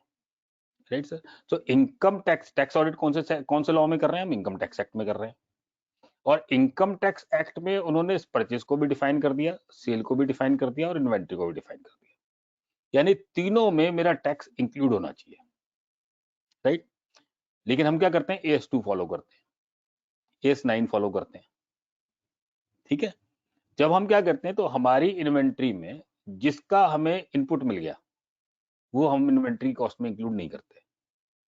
ठीक है, in the same manner purchase में से जिसमें से हमें जीएसटी का इनपुट मिल गया वो हमारी परचेज में इंक्लूड नहीं होता। इन द सेम मैनर जो हम सेल रिपोर्ट करते हैं अपने प्रॉफिट लॉस अकाउंट में, that is exclusive of GST. ऐसे ही करते हैं ना, यानी कि हमारा जो अकाउंटिंग ट्रीटमेंट है is different from what is return in income tax act. Income tax act का सेक्शन 145 कैपिटल ए का और साथ में आईसीडीएस, इन दोनों का मैंडेट है that my purchase has to include GST irrespective of input. My sale has to include GST and my inventory has to include GST. लेकिन जहां जहां मुझे इनपुट मिल गया वहां पर मेरे परचेज में भी जीएसटी नहीं होता, मेरे इन्वेंट्री में भी जीएसटी नहीं होता, और मेरी सेल में भी मोस्ट ऑफ द क्लाइंट्स हम जो है एक्सक्लूसिव मेथड फॉलो करते हैं। जीएसटी को एक अलग लेजर अकाउंट में ले जाते हैं और वहां से हम उसको इनपुट से एडजस्ट कर देते हैं और जितना पेमेंट करना होता है अपनी लायबिलिटी हम डिस्चार्ज कर देते हैं। राइट, इस तरीके से करते हैं। तो अब हमारी जो टर्नओवर जो हमारी पीएनएल में आती है, जो परचेज की वैल्यू पीएनएल में आती है और जो इन्वेंट्री की वैल्यू पीएनएल में आती है, that is in contravention with section 145 capital ए। ठीक है सर, 145 कैपिटल ए का मैंडेट कुछ और है और हमारी बुक्स में जो आती है वो टर्नओवर हमारी कुछ और आती है। अब क्वेश्चन ये है कि हमें टर्नओवर काउंट करते समय पीएनएल वाली टर्नओवर लेनी है कि 145 कैपिटल ए के हिसाब से हमें अपनी टर्नओवर को एडजस्ट करना है for the purpose of computation of this limit. ये क्वेश्चन खड़ा हो गया। ठीक है sir, income tax act is very clear, लेकिन हमारी सपोर्ट में खड़ा है इंस्टीट्यूट का guidance note on tax audit. Guidance note on tax audit ने कहा that turnover for the purpose of computing tax audit limit shall be in accordance with the method of accounting consistently followed by the SSC। यानी कि जो SSC है, जो उसने अपनी books of accounts में मेथड ऑफ अकाउंटिंग फॉलो किया है, अगर उसने एक्सक्लूसिव मेथड फॉलो किया है तो एक्सक्लूसिव बेसिस पे टर्नओवर लेंगे, इंक्लूसिव मेथड फॉलो किया है तो इंक्लूसिव मेथड पे टर्नओवर लेंगे। राइट, अब मुझे बात समझ में आ गई कि जब भी मुझे टैक्स ऑडिट करना है तो गाइडेंस नोट इंस्टीट्यूट का मेरे ऊपर बाइंडिंग है। ठीक है, even if I am contravening section 145 capital A, I have a basis, जो इंस्टीट्यूट का गाइडेंस नोट है उसके बेसिस पे मैंने एक्सक्लूसिव मेथड पे अपनी टर्नओवर को ले लिया। राइट, तो अब क्या होगा कि मुझे नॉन ऑडिट की पेनल्टी नहीं लग सकती because I am relying upon mandate issued by institute of chartered accountant of India. मेरे पास एक रीजनेबल कॉज हो गया, रीजनेबल बेसिस हो गया, तो अब मुझे पेनल्टी नहीं लग सकती। राइट, यहाँ पर सिचुएशन क्लियर होगी। अब हम बात करते हैं 44 एडी वालों के लिए। अब जो 44 एडी की हमें टर्नओवर लेनी है 2 करोड़ रुपए की, वो हम एक्सक्लूसिव मेथड पे लें कि इंक्लूसिव मेथड पे लें, क्योंकि वहां पर तो टैक्स ऑडिट का गाइडेंस नोट अप्लाई नहीं होता। राइट, जो 44 एडी वाला जो एसएससी है, सपोज कीजिए एक एसएससी है, उसकी 80 लाख रुपए की टर्नओवर है। ठीक है, और सपोज कीजिए 18% जीएसटी है, या 10% for the purpose of discussion हमने 10% जीएसटी मान लिया, 10% जीएसटी मान लिया, यानी 80 lakh rupees sale value, 10% is GST, 88 lakh rupees हो गए। अब मुझे 8% या 6% लेना है, वो मुझे 88 लाख का लेना है कि 80 लाख का लेना है, दैट इज द क्वेश्चन। अब यहां पर जो इंस्टीट्यूट का गाइडेंस नोट है टैक्स ऑडिट वाला, that is not going to help me. यहाँ पर इनकम टैक्स एक्ट का जो लॉ है दैट इज एब्सोल्युटली क्लियर कि आपकी टर्नओवर कैसे लेंगे हम, इंक्लूसिव ऑफ जीएसटी। राइट, यहाँ पर इंस्टीट्यूट का गाइडेंस नोट एब्सोल्युटली क्लियरली कहता है, इंस्टीट्यूट का guidance note will not come to my help, और एक्ट इज वेरी क्लियर। और साथ में एक इन्होंने एफएक्यू इशू कर दिया, एफएक्यू इशू कर दिया। ये एफएक्यू दिया इन्होंने आईसीडीएस को लेके, एफएक्यू नंबर 3 सर्कुलर नंबर 10 23 मार्च 2017। उन्होंने कहा सर, उनसे पूछा गया कि सर ये 44 एडी वालों के ऊपर क्या ये अप्लाई करेगा, 44 एडी वालों के ऊपर क्या ये आईसीडीएस अप्लाई करेंगे? तो उन्होंने कहा सर जो 44 एडी में जितने भी लोग जाएंगे उनकी जो हम टर्नओवर डिटरमिन करेंगे that will be on the basis of ICDS, यानी कि टैक्स मिला के लेंगे टर्नओवर। ठीक है सर, तो डिपार्टमेंट ने अपना स्टैंड क्लियर कर दिया। अब दूसरा एक काउंटर स्टैंड ये है कि जो जीएसटी होता है उसमें कोई प्रॉफिट एलिमेंट नहीं होता, मेरी सेल वैल्यू में मेरा प्रॉफिट एलिमेंट है। राइट, तो यानी 8% या 6% जब मैं अप्लाई करूं तो how you can take value of GST to compute my profit. Right, तो ये एक दूसरा आर्ग्यूमेंट है। अब यहां पर सपोज कीजिए जो 88 लाख वाला जो मेरा ये एसएससी है, अब सपोज कीजिए मैंने 80 लाख की टर्नओवर लेके और 8% डिक्लेयर कर दिया, 64 लाख, और असेसिंग ऑफिसर कहता है that I will compute this turnover at rupees 88 lakh. तब उस सिचुएशन में क्या होगा, my net profit will get down from 8%। 8% से नीचे पहुंच जाएगा। जो मैंने प्रॉफिट डिक्लेयर किया 8% पे, वो 8% से नीचे पहुंच जाएगा, राइट। तो यहां पर एक समस्या खड़ी हो जाएगी। तो लेकिन आप जो भी डिसाइड करें, it is up to you. तो आप एक कंसिस्टेंट मेथड डिसाइड कर लें और जो व्यू पॉइंट एसएससी फॉलो करना चाहता है उस व्यू पॉइंट को फॉलो करें कि 44 एडी की टर्नओवर के लिए whether you are using exclusive method और इंक्लूसिव मेथड, आपको जो भी मेथड यूज करना है। If you are opting for exclusive तो आप इंस्टीट्यूट के गाइडेंस नोट को कंसिस्टेंटली अप्लाई करें, take help of the guidance note और अपने वर्किंग पेपर पे बना के लिख लीजिए that we are using exclusive method of for the purpose of computing turnover for tax audit limit. अब यहां पर जब हम 44 एडी की स्कीम को पढ़ते हैं तो स्कीम को एक बार गो थ्रू करते हैं। Subsection 1 says that notwithstanding anything contained under section 28 to 43C, notwithstanding anything contained under section 28 to 43C, income of eligible SSC engaged in eligible business shall be deemed to be 8% or 6%, whatever the case may be, right? बड़ा simple है। और साथ में एक subsection 4 दिया है, एक subsection 5 दिया है। सबसेक्शन 4 में कहा कि अगर कोई एसएससी एक बार सबसेक्शन 1 में 8% या 6% इनकम डिक्लेयर कर दे, और ये जो प्रेजेंट फॉर्म में सबसेक्शन 4 और 5 है, these were inserted with effect from assessment year 17-18, 17-18 से ये हमारे टेक्स्ट बुक्स में आए हैं। इससे पहले रिजीम कुछ और था। तो इस नए रिजीम के 3 सेक्शन को हमें साथ पढ़ना है, 44 AD subsection 1, 44 AD subsection 4 and 44 AD subsection 5। पहले सेक्शन में कहता है your income of eligible SSC engaged in eligible business shall be deemed to be 8% और 6%। सबसेक्शन 4 में कहता है कि एक बार आपने 8% या 6% दिखा दिया and the subsequent year the assessee does not declared his profit in accordance with subsection 1, तब उसको अपनी बुक्स ऑफ अकाउंट्स मेंटेन भी करनी पड़ेंगी और ऑडिट भी करानी पड़ेंगी और अगले 5 साल तक वो 44 एडी का बेनिफिट नहीं ले सकता। नाउ द क्वेश्चन अराइजेस कि 44 एडी में बेनिफिट क्या है? 8% पे मुझसे टैक्स ले रहे हैं, then what is the benefit? 44 AD में जब भी हम अपनी इनकम डिक्लेयर करते हैं, बेनिफिट इज कि मुझे 48(3) अप्लाई नहीं होता। जो कैश पेमेंट की 10,000 रुपए की लिमिट है, हर एक उस एसएससी को जो 44 एडी में जाके इनकम डिक्लेयर करेगा या जिसपे सेक्शन 44 एडी अप्लाई होता है, जिसने 8% या 6% डिक्लेयर किया, उसको सेक्शन 48(3) हिट नहीं होता। वो 10,000 रुपए से ज्यादा की पेमेंट कर सकता है up to ₹2 lakh. Section 269 ST उसको हिट होता है, सेक्शन 269 एसटी उसको लगेगा, 48(3) उसको नहीं लगेगा। दूसरा जो उसका बेनिफिट है, आपको 43(b) की डिसलाउंस नहीं होगी, आपको 43(b) की डिसलाउंस नहीं होगी। जो भी एसएससी 44 एडी में अपनी इनकम डिक्लेयर करेगा उसको 43(b) की डिसलाउंस नहीं होती। क्लियर? तो ये 2 बेनिफिट आपके 44 एडी में आते हैं। तो हमें अब जिसके भी एसएससी की हम 44 एडी में डिक्लेयर कर रहे हैं, तो we have to be very clear in our mind कि 44 एडी में कौन फॉल करेगा। तो अब हमारे पास कोई एसएससी आया, ठीक है सर, 44 एबी में 5 क्लॉजेज हैं, 2 बिजनेस के लिए, 3 बिजनेस के लिए और 2 प्रोफेशन के लिए। 50 लाख रुपए से ऊपर प्रोफेशनल इनकम है, आपको ऑडिट कराना है। 50 लाख से कम आपके रिसीट है, 50% से कम नेट प्रॉफिट दिखाते हो तो आपको 44 एडी ए में जाना है।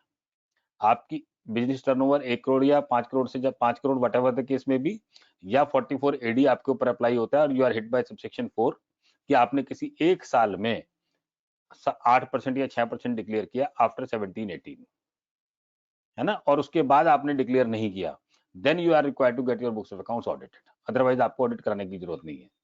यानी कि एक एसएससी है 17-18 में उसकी टर्नओवर 1 करोड़ से कम थी, ठीक है सर, हमने उसका 8% या 6% आज तक नहीं दिखाया, तो इस साल हमें उसका ऑडिट करने की कोई जरूरत नहीं है।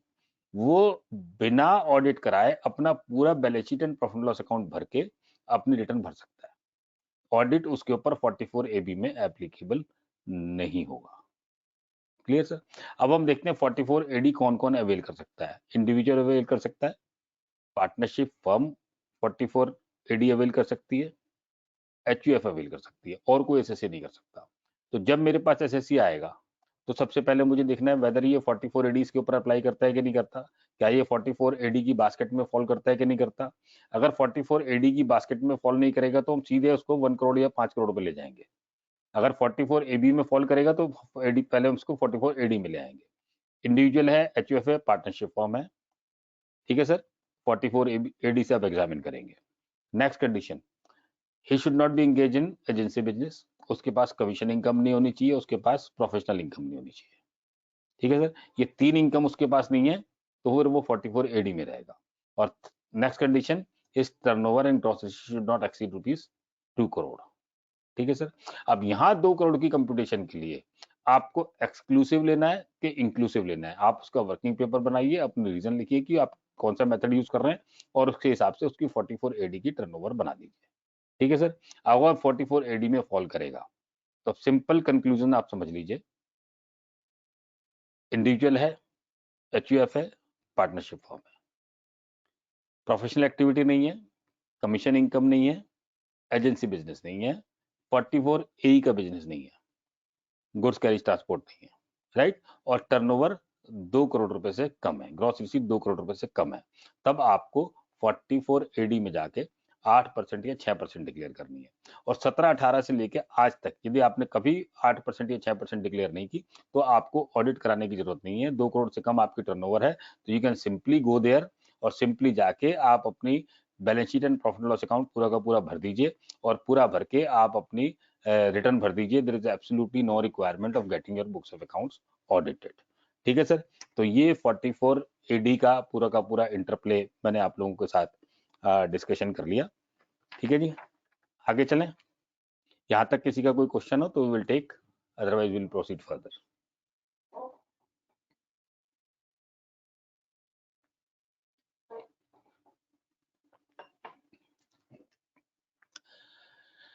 नेक्स्ट इश्यू हम डिस्कस करते हैं डेरिवेटिव्स का। डेरिवेटिव्स के केस में हमें टर्नओवर किस तरीके से कंप्यूट करनी है और whether income from derivatives can be shown as income from other sources. पहले अब बात करते हैं इंस्टीट्यूट के गाइडेंस नोट की। इंस्टीट्यूट के गाइडेंस नोट की बात करते हैं। इंस्टीट्यूट के गाइडेंस नोट कहता है कि डेरिवेटिव केस में हमारे पास आता है क्या, डिफरेंस बिल आता है ना, या तो प्रीमियम आएगा या तो हम देंगे या लॉस देंगे या प्रॉफिट देंगे, ठीक है। हमारे पास टर्नओवर नहीं होती इसमें, डेरिवेटिव के केस में डिफरेंस आता है, डिफरेंस की हमें पेमेंट करनी होती है, डिफरेंस हमारे पास पेमेंट में आता है। तो इंस्टीट्यूट का गाइडेंस नोट कहता है कि हमें करना क्या है कि हमें 2 अकाउंट खोलने हैं अपने बुक्स में। लॉसेस का एक अलग अकाउंट खोल लेना है, उसमें सारे लॉसेस को जितने भी नोट्स आएंगे उनको डेबिट करना है, और एक हमें इनकम का अकाउंट खोलना है और वहां पर जितने भी हमारे प्रीमियम हमारे पास आएगा उसको क्रेडिट करना है। आमतौर पे जो डेरिवेटिव की ट्रांजेक्शन होती है वो कैश में नहीं होती है, ठीक है। तो 5% की कैश लिमिट आमतौर पे इस केसेस में नहीं आएगी, वो सब पेमेंट ब्रोकर्स के थ्रू होती है, रिकॉग्नाइज्ड ब्रोकर्स के थ्रू होती है और सारी आपको उसकी चेक से पेमेंट करनी पड़ती है या एनएफटी होती है। आपका बैंक अकाउंट आपके ब्रोकर के पास रजिस्टर्ड होता है, there is absolutely no involvement of cash payments, ठीक है जी। तो यहाँ पर जो आपकी टैक्स ऑडिट की लिमिट आएगी वो आएगी 5 करोड़ रुपए, 1 करोड़ रुपए नहीं आएगी। तो अब इंस्टीट्यूट ने कहा कि जितने भी आपके लॉस के बैलेंस आया और जितना आपके प्रॉफिट के डिफरेंस नोट्स का बैलेंस आया, इन दोनों को आप मिला लीजिए। सपोज कीजिए एक एसएससी को नेट 50 लाख रुपए का नुकसान हुआ, 3 करोड़ रुपए लॉस में आए और 2 करोड़ 50 लाख उसको प्रॉफिट में आया। तो अब 3 करोड़ और 2.5 करोड़ दोनों को जब हम मिला देंगे तो फिगर विल बिकम 5.5 करोड़, ठीक है सर। तो जीएसटी के लिए जो आपकी टर्नओवर होगी that will B 5 crore 50 lakh for the purpose of कि आपको टैक्स ऑडिट करना है कि नहीं करना। लेकिन जब आप इसका प्रॉफिट एंड लॉस अकाउंट बनाएंगे तो आपकी वहां पर 3 तरीके से प्रेजेंटेशन हो सकती है। Either it will show net loss on the debit side 50 lakh rupees, और अगर आप डेबिट क्रेडिट के अलग अलग दिखाएंगे तो डेबिट साइड पे आएगा 3 करोड़ रुपए डेबिट लॉस में आएगा और इनकम साइड पे आएगा इनकम 2.5 करोड़, राइट। तो 5 करोड़ की टर्नओवर आपकी जो है वो बुक्स में दिखेगी नहीं। अब क्वेश्चन ये आया कि जब आपका टर्नओवर बुक्स में नहीं आई, प्रॉफिट एंड लॉस अकाउंट में नहीं आई, और जब आप balance sheet and profit loss account भरेंगे तो वहां पर तो नेट डिफरेंस आएगा 50 लाख रुपए and you are conducting tax audit. वहां पर आप कह रहे हैं जब क्लॉज नंबर 8 में जाके कि हम टैक्स ऑडिट इसलिए कर रहे हैं because the income exceed rupees, turnover exceed rupees 5 crore, और बुक्स में आपके टर्नओवर आ नहीं रही है, P&L में आपके टर्नओवर आ नहीं रही है। ऐसे केसेस को डील करने के लिए what you are required to do is कि जो आपकी जो टैक्स ऑडिट रिपोर्ट है वहां पर 2 जगह आपको ऑब्जर्वेशन के पैराग्राफ दिए गए हैं। फॉर्म नंबर 3CB को जब आप देखेंगे तो उसमें क्लॉज नंबर 3 है और क्लॉज नंबर 5 है, और फॉर्म नंबर 3CA को देखेंगे तो उसमें क्लॉज नंबर 3 है जहां पर आपको ऑब्जर्वेशन का क्लॉज दिया हुआ है। तो जब भी आपकी टर्नओवर डेरिवेटिव की वजह से बनती है और जब आप डेरिवेटिव की वजह से टैक्स ऑडिट करते हैं तो आप वहां ऑब्जर्वेशन वाले कॉलम में जाके आप रिपोर्ट कर दीजिए that taxable turnover for the purpose of tax audit is determined by following guidance note issued by Institute of Chartered Accountants of India by aggregating the loss and profit difference bills and which aggregate to rupees 5.50 crore, though net difference reported in profit and loss account is only rupees 50 lakh, whatever the case may be। तो इस तरीके से करके आप अपनी liability reporting की derivative के case में डिस्चार्ज कर देंगे। ठीक है जी, ये क्लियर हो गया।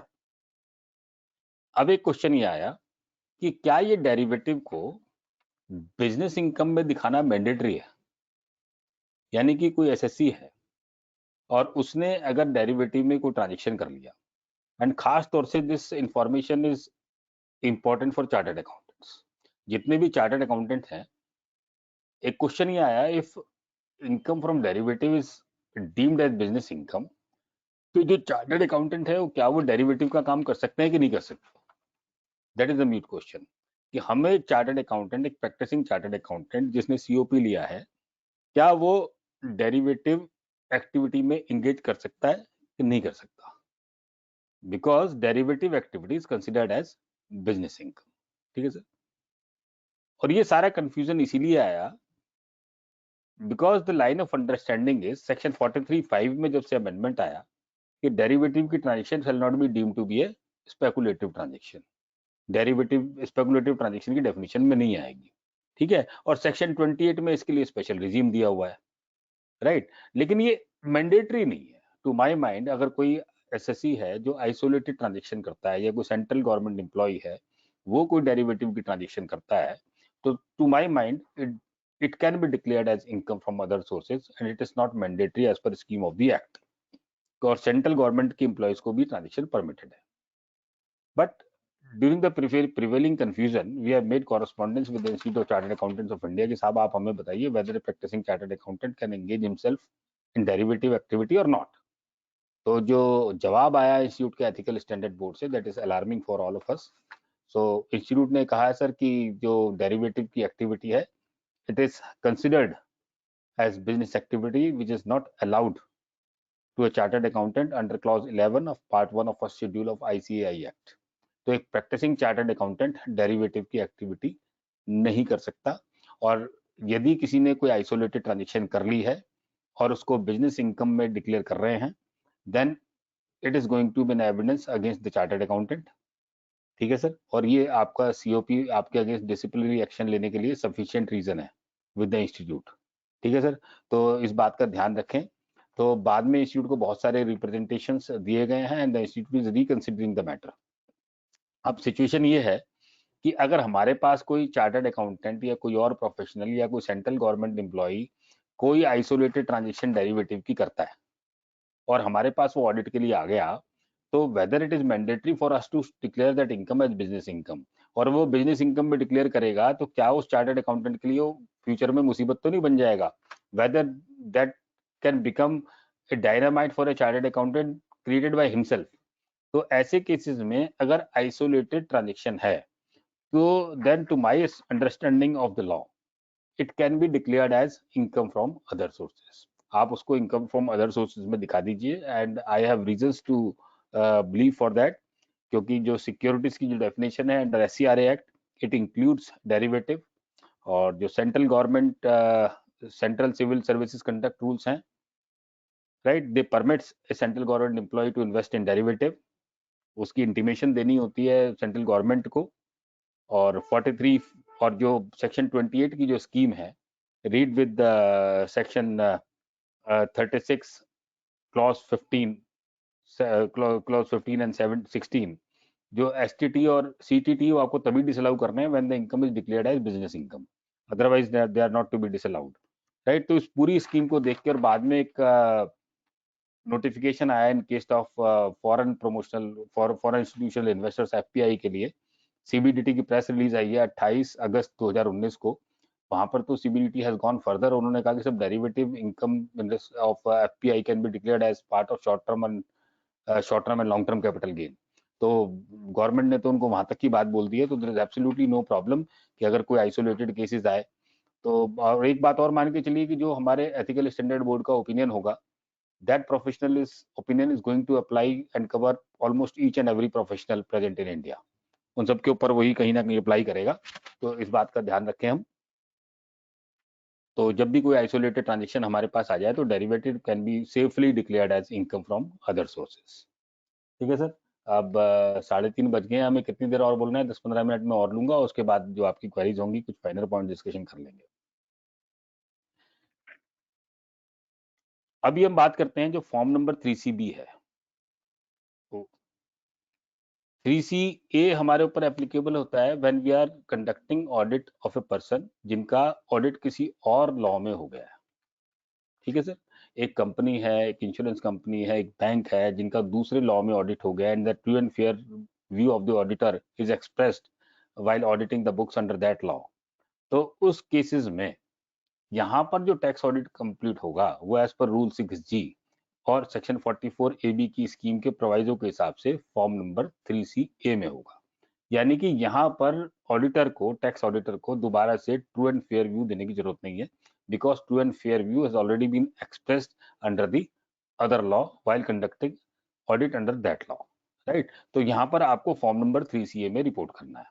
उसके 3 क्लॉजेज हैं। पहले क्लॉजेज में आपको आइडेंटिफाई करना है एसएससी को, उनके ऑडिटर को, और बाद में आपको फॉर्म नंबर 3CD की इंफॉर्मेशन देनी है, उसको ट्रू एंड करेक्ट सर्टिफाई करना है और साथ में अपनी अपनी ऑब्जर्वेशन देनी है। In the same manner form number 3CB में a tax auditor is required to express true and fair view. तो ट्रू एंड फेयर व्यू यहाँ पर आपके पास 2 काम करने हैं, आपको 3CD की इंफॉर्मेशन देनी है, साथ में आपको ट्रू एंड फेयर व्यू देना है, राइट। तो 3CD की इंफॉर्मेशन किस लिए देनी है? Because it will enable the assessing officer to compute your taxable income. और प्रॉफिट एंड लॉस अकाउंट और बैलेंस शीट क्योंकि किसी और लॉ में ऑडिट नहीं हुए हैं, तो auditor is required to express true and fair view whether they give true and fair view of the profit and loss account और the statement of state of affairs of the assessee, right. तो 2 responsibility, dual responsibility है form number 3CB में। तो इसीलिए observation के clause भी यहाँ पर 2 हैं। अब इसका जो क्लॉज नंबर 1 है वो आपसे एक सिंपल क्वेश्चन पूछता है, we have examined the balance sheet and profit and loss account of. अब मेरे पास आकांक्षा सिंघी सामने बैठी हैं, तो अब Akanksha ji is proprietor of A and company, Akanksha ji is proprietor of B and company and Akanksha ji is also proprietor of C and company. अब मुझे उन्होंने ए एंड कंपनी का ऑडिटर बनाया, ठीक है। अब मैं जब ए एंड कंपनी का ऑडिट करूंगा तो क्लॉज नंबर 1 में जब मुझे रिपोर्ट करना होगा, we have examined the balance sheet and profit and loss account of, तो मैं क्या लिखूंगा? Akanksha Singhi. Can I write this? The answer will be wrong, right. If I am auditing books of accounts of A and company, then I will write, we have examined the balance sheet and profit and loss account of A and company, proprietor Akanksha Singhi. If I am auditing books of accounts of B and company, then I will write, I have audited the books of accounts of B and company, proprietor Akanksha Singhi. If I am auditing books of accounts of C and company, then I will write that I have audited books of accounts of Messer C and company, proprietor Akanksha Singhi. अगर मैंने यहां पर लिख दिया Akanksha Singhi, then my reporting will be incorrect. क्या एक SSC 3 फर्मों को प्रोप्राइटर नहीं हो सकता? एन नंबर ऑफ फर्म को प्रोप्राइटर हो सकता है, सबके सेपरेट सेपरेट जीएसटी नंबर हो सकते हैं, आप सबके अलग अलग ऑडिटर बना सकते हो, फिर एब्सोल्युटली नो प्रॉब्लम। अब क्या होगा कि जब इसकी टैक्स ऑडिट रिपोर्ट करेंगी आकांक्षा जी, सपोज कीजिए 3 चार्टर्ड अकाउंटेंट को इन्होंने एंगेज कर लिया, राजीव जैन को भी एंगेज कर लिया, किरीट जी को भी एंगेज कर लिया और जितेंद्र जी को भी एंगेज कर लिया, ठीक है, तीन ए एंड कंपनी की रिपोर्ट एक ने दे दी, बी एंड कंपनी की रिपोर्ट एक ने दे दी, सी एंड कंपनी की रिपोर्ट एक ने दे दी, राइट। अब मुझे टैक्स ऑडिट रिपोर्ट अपलोड करनी है। अब वो 3 टैक्स ऑडिट रिपोर्ट मुझे अपलोड नहीं करने देता, वहां पर मुझे एक टैक्स ऑडिट रिपोर्ट अपलोड करनी है, वहां पर मुझे एक बैलेंस शीट देनी है और एक प्रॉफिट लॉस अकाउंट देना है। वहां पर मुझे एक बैलेंस शीट देनी है, एक प्रॉफिट लॉस अकाउंट देना है और एक टैक्स ऑडिट रिपोर्ट देनी है। तो अब मेरे लिए नया काम हो गया। अब मुझे एक कंसोलिडेटेड ऑडिट रिपोर्ट बनवानी पड़ेगी। अब वो मैं इन तीनों में से बना सकता हूँ या फिर एक चौथे को अपॉइंट कर सकता हूँ। ठीक है, अब मुझे consolidated profit loss account of A and company, B and company, C and company बनाना पड़ेगा और उसकी मुझे कंसोलिडेटेड टैक्स ऑडिट रिपोर्ट लेनी पड़ेगी, राइट। जैसे हम बैंक का ब्रांच ऑडिट करते हैं तो उसमें सेम मैनर में हम चीजें करते हैं। वहां पर क्या करते हैं, हर ब्रांच ऑडिटर अपनी टैक्स ऑडिट रिपोर्ट देता है और लास्ट में जाके जो सेंट्रल ऑडिटर है वो अपनी कंसोलिडेटेड टैक्स ऑडिट रिपोर्ट दे देता है। तो इन द सेम मैनर जब जब ऐसा केस आएगा, जब हम आकांक्षा जी का ऑडिट करेंगे, अब देखिए आकांक्षा जी ने एंड कंपनी की बुक्स बनाई, बी एंड कंपनी की बुक्स बनाई, सी एंड कंपनी की बुक्स बनाई, तीनों को ऑडिट करा लिया। सपोज ये अपनी पर्सनल की बुक्स ऑफ अकाउंट्स में मेंटेन करती हैं, ठीक है। अब वो बुक्स ऑफ अकाउंट्स इन्होंने तीनों में से किसी ऑडिटर को नहीं दिखाई, ठीक है, और वो किसी ने ऑडिट भी नहीं की। ए एंड कंपनी के ऑडिटर ने रिपोर्ट किया ए एंड कंपनी की बुक्स को, बी एंड कंपनी के ऑडिटर ने रिपोर्ट किया बी एंड कंपनी की बुक्स को, सी एंड कंपनी के ऑडिटर ने रिपोर्ट किया है सी एंड कंपनी के बुक्स को, ठीक है। अब मैंने जो चौथा ऑडिटर या इन तीनों में से एक बनाया कंसोलिडेटेड रिपोर्ट देने के लिए, तो वो लिखेगा we have examined the consolidated balance sheet of A and company, B and company and C and company, proprietor Akanksha Singhi, right. बात समझ में आ गई ना। अब यहाँ पर जो कंसोलिडेटेड ऑडिटर रिपोर्ट देगा, we have examined the consolidated balance sheet of A and company, B and company and C and company. अब सपोज करिए things would have been different कि आकांक्षा सिंघी ने अपनी पर्सनल बुक्स ऑफ अकाउंट्स लिखी और सारी balance sheet consolidate करके अपनी बुक्स ऑफ अकाउंट्स में ले आई और मुझे उसका ऑडिटर बना दिया। अब मैं रिपोर्ट दूंगा I have audited the books of accounts of Akanksha Singhi. बात समझ में आ गई। और फिर नीचे जब मैं जाऊंगा तो उनकी कितनी ब्रांचेस हैं, क्लॉज नंबर 2 में we certified that the balance sheet and profit loss account are in agreement with the books of accounts maintained at head office and following number of branches. वहां पर लिख दूंगा 3 ब्रांचों की किताबें हैं यहाँ पर। बात समझ में आ गई। तो ये इंपॉर्टेंट है बहुत, और ये इंपॉर्टेंट इसलिए भी है कि क्लॉज नंबर 33 में वो मुझसे पूछता है चैप्टर 6 से की डिडक्शन लिखिए। अब if I have audited books of accounts of A and company और अपने पर्सनल हैंड में जाके आकांक्षा सिंघी ने कोई प्रॉपर्टी खरीदी है ना, इनके ऊपर 43 CA लग गया है या सेक्शन 50 C लग गया है या चैप्टर 6 A की डिडक्शंस हैं, हाउ कैन आई सर्टिफाई। अब एंड कंपनी की बुक्स ऑडिट करने के बाद आई एम नॉट श्योर कि इनकी टोटल ग्रॉस टोटल इनकम होगी कि नहीं होगी। अगर ग्रॉस टोटल इनकम नहीं होगी then she will not be able to claim any deduction under chapter 6A, right. तो जैसे ही मैं ऊपर लिखूंगा तो कॉन्सिक्वेंटली मेरी रिपोर्टिंग डिसाइड हो जाएगी क्लॉज नंबर 33 में मुझे क्या बोलना है, या सेक्शन 50C की जहां रिपोर्टिंग होती है वहां मुझे क्या बोलना है। वहां पर क्या है, my scope of books, my scope of audit is confined to the books of accounts of messrs A and company. Clear की बात समझ में आ गई कि my scope of books of accounts is confined to the books of accounts of A and company, therefore our reporting is also confined to the transactions contained in the books of A and company। ठीक है sir, ये एक हमारा standard note बन गया observation का। अब ये मुझे क्लॉज नंबर 5 में देना पड़ेगा। फॉर्म नंबर 3CD की जो ट्रांजेक्शन की रिपोर्टिंग है, जहां की क्वालिफिकेशन क्लॉज नंबर 5 में करते हैं, तो यहां अब मुझे एक रिपोर्ट देनी पड़ेगी that my scope of audit is confined to the books of accounts of messrs A and company and therefore the information in contained in form number 3CD is also confined to the transactions contained in the books of accounts of messrs A and company. तो ये as a tax auditor मुझे अपना एक standard note, एक disclaimer clause number 5 की observation में हर हाल में देना पड़ेगा, otherwise my reporting in form number 3CD will be incorrect. ठीक है सर। तो ये क्लॉज नंबर 1 और 2, और साथ में हमने क्लॉज नंबर 3 में जो हमें ऑब्जर्वेशन का स्पेस मिलता है, ये जो स्पेस है that space is with respect to observation pertaining to true and fair view. जब बैलेंस शीट और प्रॉफिट लॉस अकाउंट का जो ट्रू एंड फेयर व्यू है उससे कंसर्निंग जब आपकी रिपोर्टिंग होगी, ऑब्जर्वेशन होगी, तो वो आपकी क्लॉज नंबर 3 में जाएगी। ठीक है सर, वो क्लॉज नंबर 5 में नहीं जाएगी, और क्लॉज नंबर 5 में जाएगी फॉर्म नंबर 3CD से pertaining. Balance sheet and profit loss account, इन दोनों से पर्टेनिंग जो ऑब्जर्वेशन है वो क्लॉज नंबर 3 में जाएगी। अब क्लॉज नंबर 3 में एक स्टैंडर्ड ऑब्जर्वेशन आपको हर रिपोर्ट में देनी चाहिए, that is in respect of GST. अब जब हम एसएससी की बुक्स फाइनल कर रहे हैं तो input credit in the books of accounts में not match with input reflected in form number 2A। जो 2A में जो इनपुट आता है उससे मैच नहीं हो सकता, देयर में बी डिफरेंसेस। ठीक है, ओशियन फ्रेट का केस होगा, ओशियन फ्रेट के केसेस में बहुत से लोग दोबारा जीएसटी जमा करा रहे हैं, बहुत से लोग दोबारा जीएसटी नहीं जमा करा रहे, राइट। और भी बहुत सारी कंटिजेंसी लायबिलिटी हो सकती हैं जहां पर आपको साइमल्टेनियसली इनपुट क्रेडिट मिलता है, इधर आप जमा कराइए और साथ में आप इनपुट ले लीजिए। जैसे ओशियन फ्रेट का आपने अगर आरसीएम जमा कराया तो आपको सिमिलर अमाउंट का इनपुट मिल जाएगा। ठीक है, तो आपको true and fair view disturb नहीं होगा। अगर ये ट्रांजेक्शन आपके अकाउंट फॉर होने से रह गई तो आपके पीएनएल पे कोई इंपैक्ट नहीं होगा इसका, राइट। आपके पीएनएल पे इसका कोई इंपैक्ट नहीं होगा। तो एक आपको डिस्क्लेमर जीएसटी का स्टैंडर्ड नोट जरूर बना के देना है that the value of input tax credit of the GST as accounted for in the books of accounts maintained by the SSC is subject to reconciliation with the figures of such credit that reflected in GSTR 2A at the GST portal, right, which may also have effect on other related items, right। और एक और साथ में add करना है that no liability is recognized in respect of contentious obligations pertaining to GST for which corresponding input credit is available। तो ये आपको जरूर नोट एक बनाकर देना है।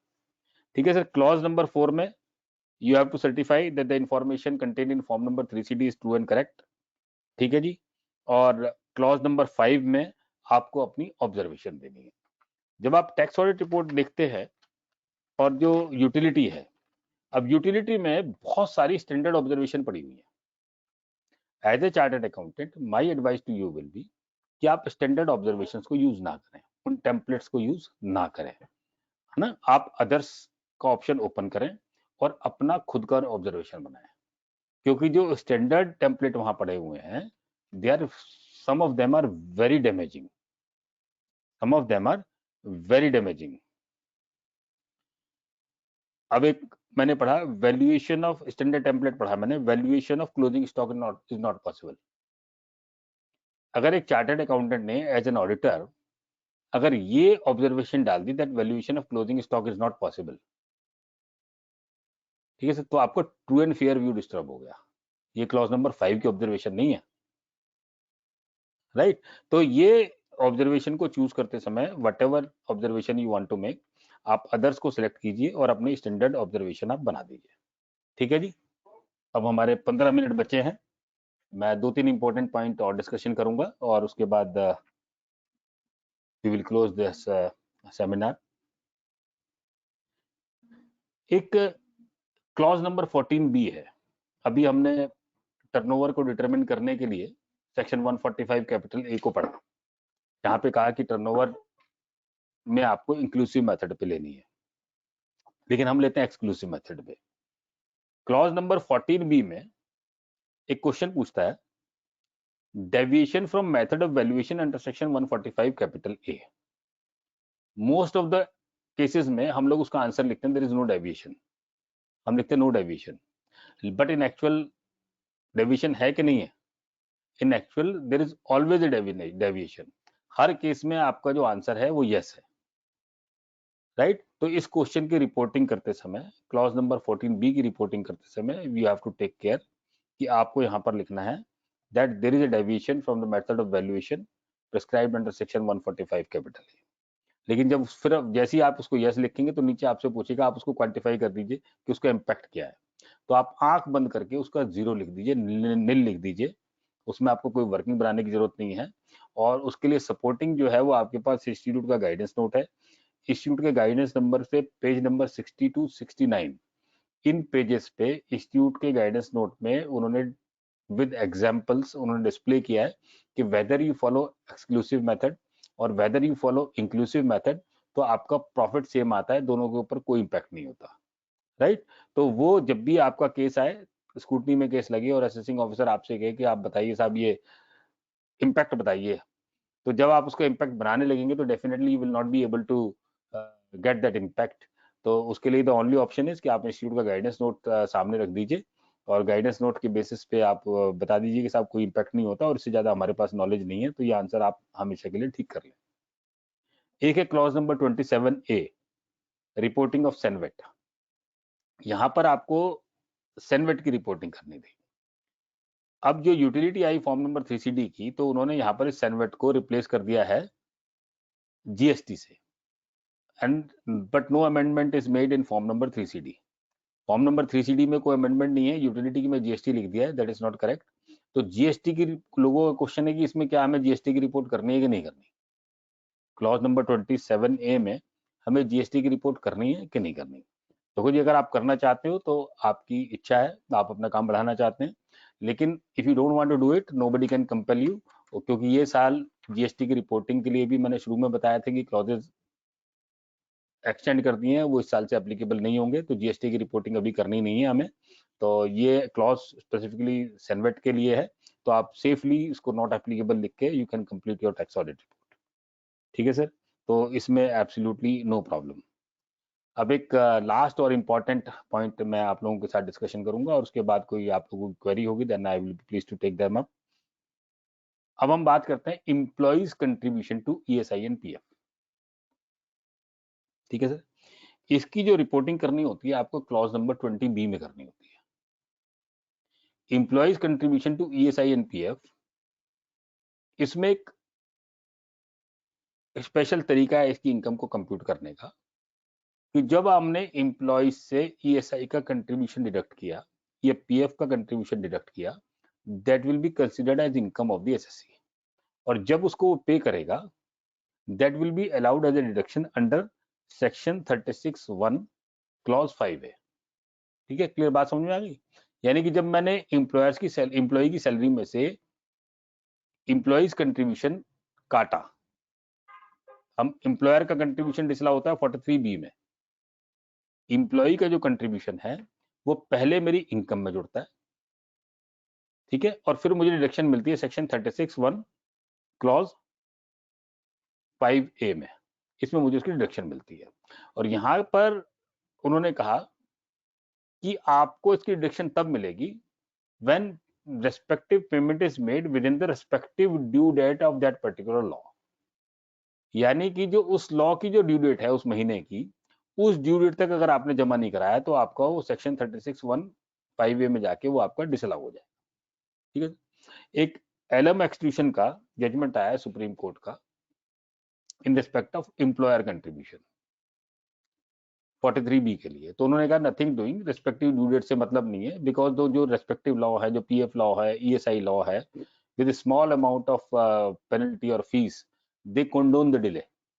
वहां पर आपका 5 दिन डिले हो गया, 6 दिन डिले हो गया, 1 महीना डिले हो गया, तो थोड़ी फीस लेके उस डिले को कंडोन करते हैं। Then income tax law can not unjustify कि जब उस लॉ ने, रिस्पेक्टिव लॉ ने उसको डिले को कंडोन कर दिया, तो income tax act should also condone that delay. तो उन्होंने कहा before the due date of filing of return अगर आपने एम्प्लॉयर कंट्रीब्यूशन के पैसे जमा करा दिए, then it will be allowed as deduction irrespective कि आपकी पर्टिकुलर लॉ में डिले हो गया, राइट। फिर एक सर्कुलर आया, सर्कुलर नंबर 20 2015। उन्होंने कहा कि ये जो जजमेंट है एलएम एक्सक्लूशन का, it applies only in respect of employer contribution, employee contribution के केस में अप्लाई नहीं होता। ठीक है सर, तो इस सर्कुलर ने सारी की सारी डिफरेंशिएशन क्रिएट कर दी। अब जैसे ही आप क्लॉज 20B में रिपोर्टिंग करते हैं 21 महीने का कंट्रीब्यूशन और आपने ड्यू डेट क्या थी और एक्चुअल डेट ऑफ पेमेंट क्या थी, वहां जैसे ही 1 दिन का भी डिले होता है तो आपका 143(1) में डिसअलाउंस होकर आ जाता है, आपकी 143(1) में प्रोसेसिंग होकर आ जाती है। फिर आपके पास कोई ऑप्शन नहीं बचती, या तो उस लायबिलिटी को आपको एक्सेप्ट करना पड़ता है या फिर आपको लिटिगेशन में जाना पड़ता है, राइट। आप now the how to escape this, because इसके बाद एक जजमेंट आ गया, सुप्रीम कोर्ट का एक जजमेंट आ गया, Rajasthan state beverages 84 taxman 185, 84 taxman.com 185। Delhi high court का एक जजमेंट आया, Aimil limited 321 ITR 508। Delhi high court का एक और जजमेंट आया, CIT versus Vinay cement 213 CTR 268, right. Delhi का एक और जजमेंट आया, PCIT वर्सेस प्लानमैन। बीच में एक अगेंस्ट जजमेंट आ गया दिल्ली हाई कोर्ट का, भारत होटल्स 410 ITR 417। इन्होंने कहा सर इंप्लॉय कंट्रीब्यूशन आपको, अगर आपने ड्यू डेट के अंदर जमा नहीं कराया, due date under the respective law, तो आपका डिसअलाउ हो जाएगा, जिसको CPC फॉलो कर रहा है। तो जब आपकी 143(1) की प्रोसेसिंग होती है, तो जैसे ही आप क्लॉज नंबर 20B में डिले रिपोर्ट करते हैं 1 दिन का या 2 दिन का, तो वो सीधे यूटिलिटी वो प्रोसेसिंग करते समय CPC उसको उठा लेता है और आपका डिसअलाउंस करके भेज देता है। ठीक है जी। तो अब आपके पास 2 ऑप्शन है कि 20B में आप भरिए, ठीक है, आपका डिसअलाउंस होके आ जाएगा, फिर आप अपील करिए। अदरवाइज अब इतने सारे जजमेंट्स के बाद ये लॉ जो है, ये जो रिपोर्टिंग है, दिस हैज बिकम रिडंडेंट। इस रिपोर्टिंग की जरूरत नहीं है, बिकॉज अगर due date of filing of return of income से पहले अगर इंप्लॉय कंट्रीब्यूशन अगर जमा करा दिया, now the question is how to report this. तो अब इसका तरीका क्या है कि अब हम क्लॉज नंबर 5 में जाएंगे, है ना, clause number 5 form number 3CB में जाएंगे, या क्लॉज नंबर 3 के ऑब्जर्वेशन क्लॉज में जाएंगे, उसमें लिखेंगे that the SSC has relied upon the judgment of the Honorable Supreme Court rendered in case of Rajasthan State Beverages, है ना, and therefore no, and all the dues in respect of ESI and PF have been deposited, employees contribution to ESI and PF has been deposited before the due date of filing of return of income, and no disallowance is warranted under section 36(1) clause 5A, right. इस तरह का appropriate note आपने बना लिया और फिर आप लिख देंगे the SSC has not provided us detail to report in clause number 20B। तो वहां पर आप रिपोर्टिंग ना करिए और यहाँ पर जाके ऑब्जर्वेशन दे दीजिए। तो एज एन टैक्स ऑडिटर आपका ये काम हो जाएगा और आपके SSC की डिसअलाउंस नहीं होगी और आपके अपील का काम नहीं बढ़ेगा। विद दिस अब 4 बजने में 10 मिनट हैं and 10 minutes I leave for the leave scope for question and answers, और with this I wish to conclude here, और टैक्स ऑडिट से whatever time permitted and I could have discussed with you, और बहुत सारी चीजें आप लोगों के साथ मैंने शेयर की, but still if you have any of the queries you are welcome to address, और I once again convey my thanks to Nagpur branch and Kirit Kalyani ji and all the office bearers. Thank you very much. Please. Thank you so much, sir. This is Mukul Soni, Treasurer, Nagpur branch of ICAI. And I would like to thank you on behalf of. आपकी आवाज बहुत कम आ रही है दोस्त। Hello. Sir, am I audible? हाँ, कम आ रही है थोड़ी सी, कोई नहीं।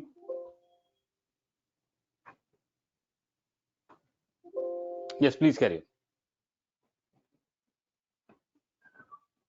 I would request all the members, if you have any queries, you can ask.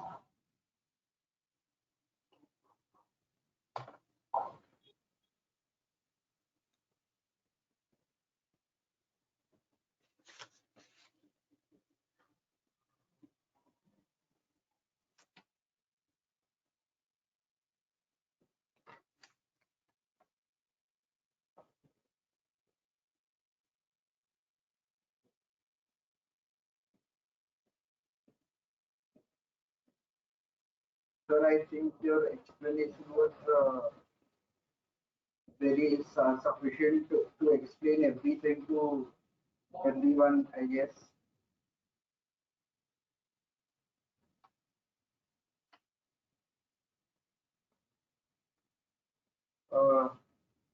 Good afternoon, respected dignitaries. This is Mukul Soni, Treasurer, Nagpur branch of ICAI. It gives me immense pleasure to propose a formal vote of thanks on behalf of Nagpur branch of ICAI for such an insightful and informative session. I would like to acknowledge the gracious presence and sincerely would like to thank our chief guest for the session, CA Lalit Bajaj sir, Chairman WIRC, who inaugurating the tax conclave and giving his valuable time for addressing the gathering. I would further like to thank our guest of honors, CA Vishal Doshi sir and CA Arpit Kabra sir for sparing their valuable time and from their tight schedule and guiding us. I would like to thank our guest speakers for the day, CA Ashish Modi sir from Mumbai, who guided us with respect to GST provisions. And I would also like to thank CA Rajiv Jain sir from Delhi, who guided us with respect to the income tax provision and for sparing their valuable time for this unique live come virtual meet. I would also like to thank all the dignitaries present for the webinar. Last but not the least, I would like to thank each and every member for attending, for their utmost patience and cooperation, and for attending this webinar and making this happen. Thank you so much. Thank you one and thank you all. Namaskar ji. Thank you very much.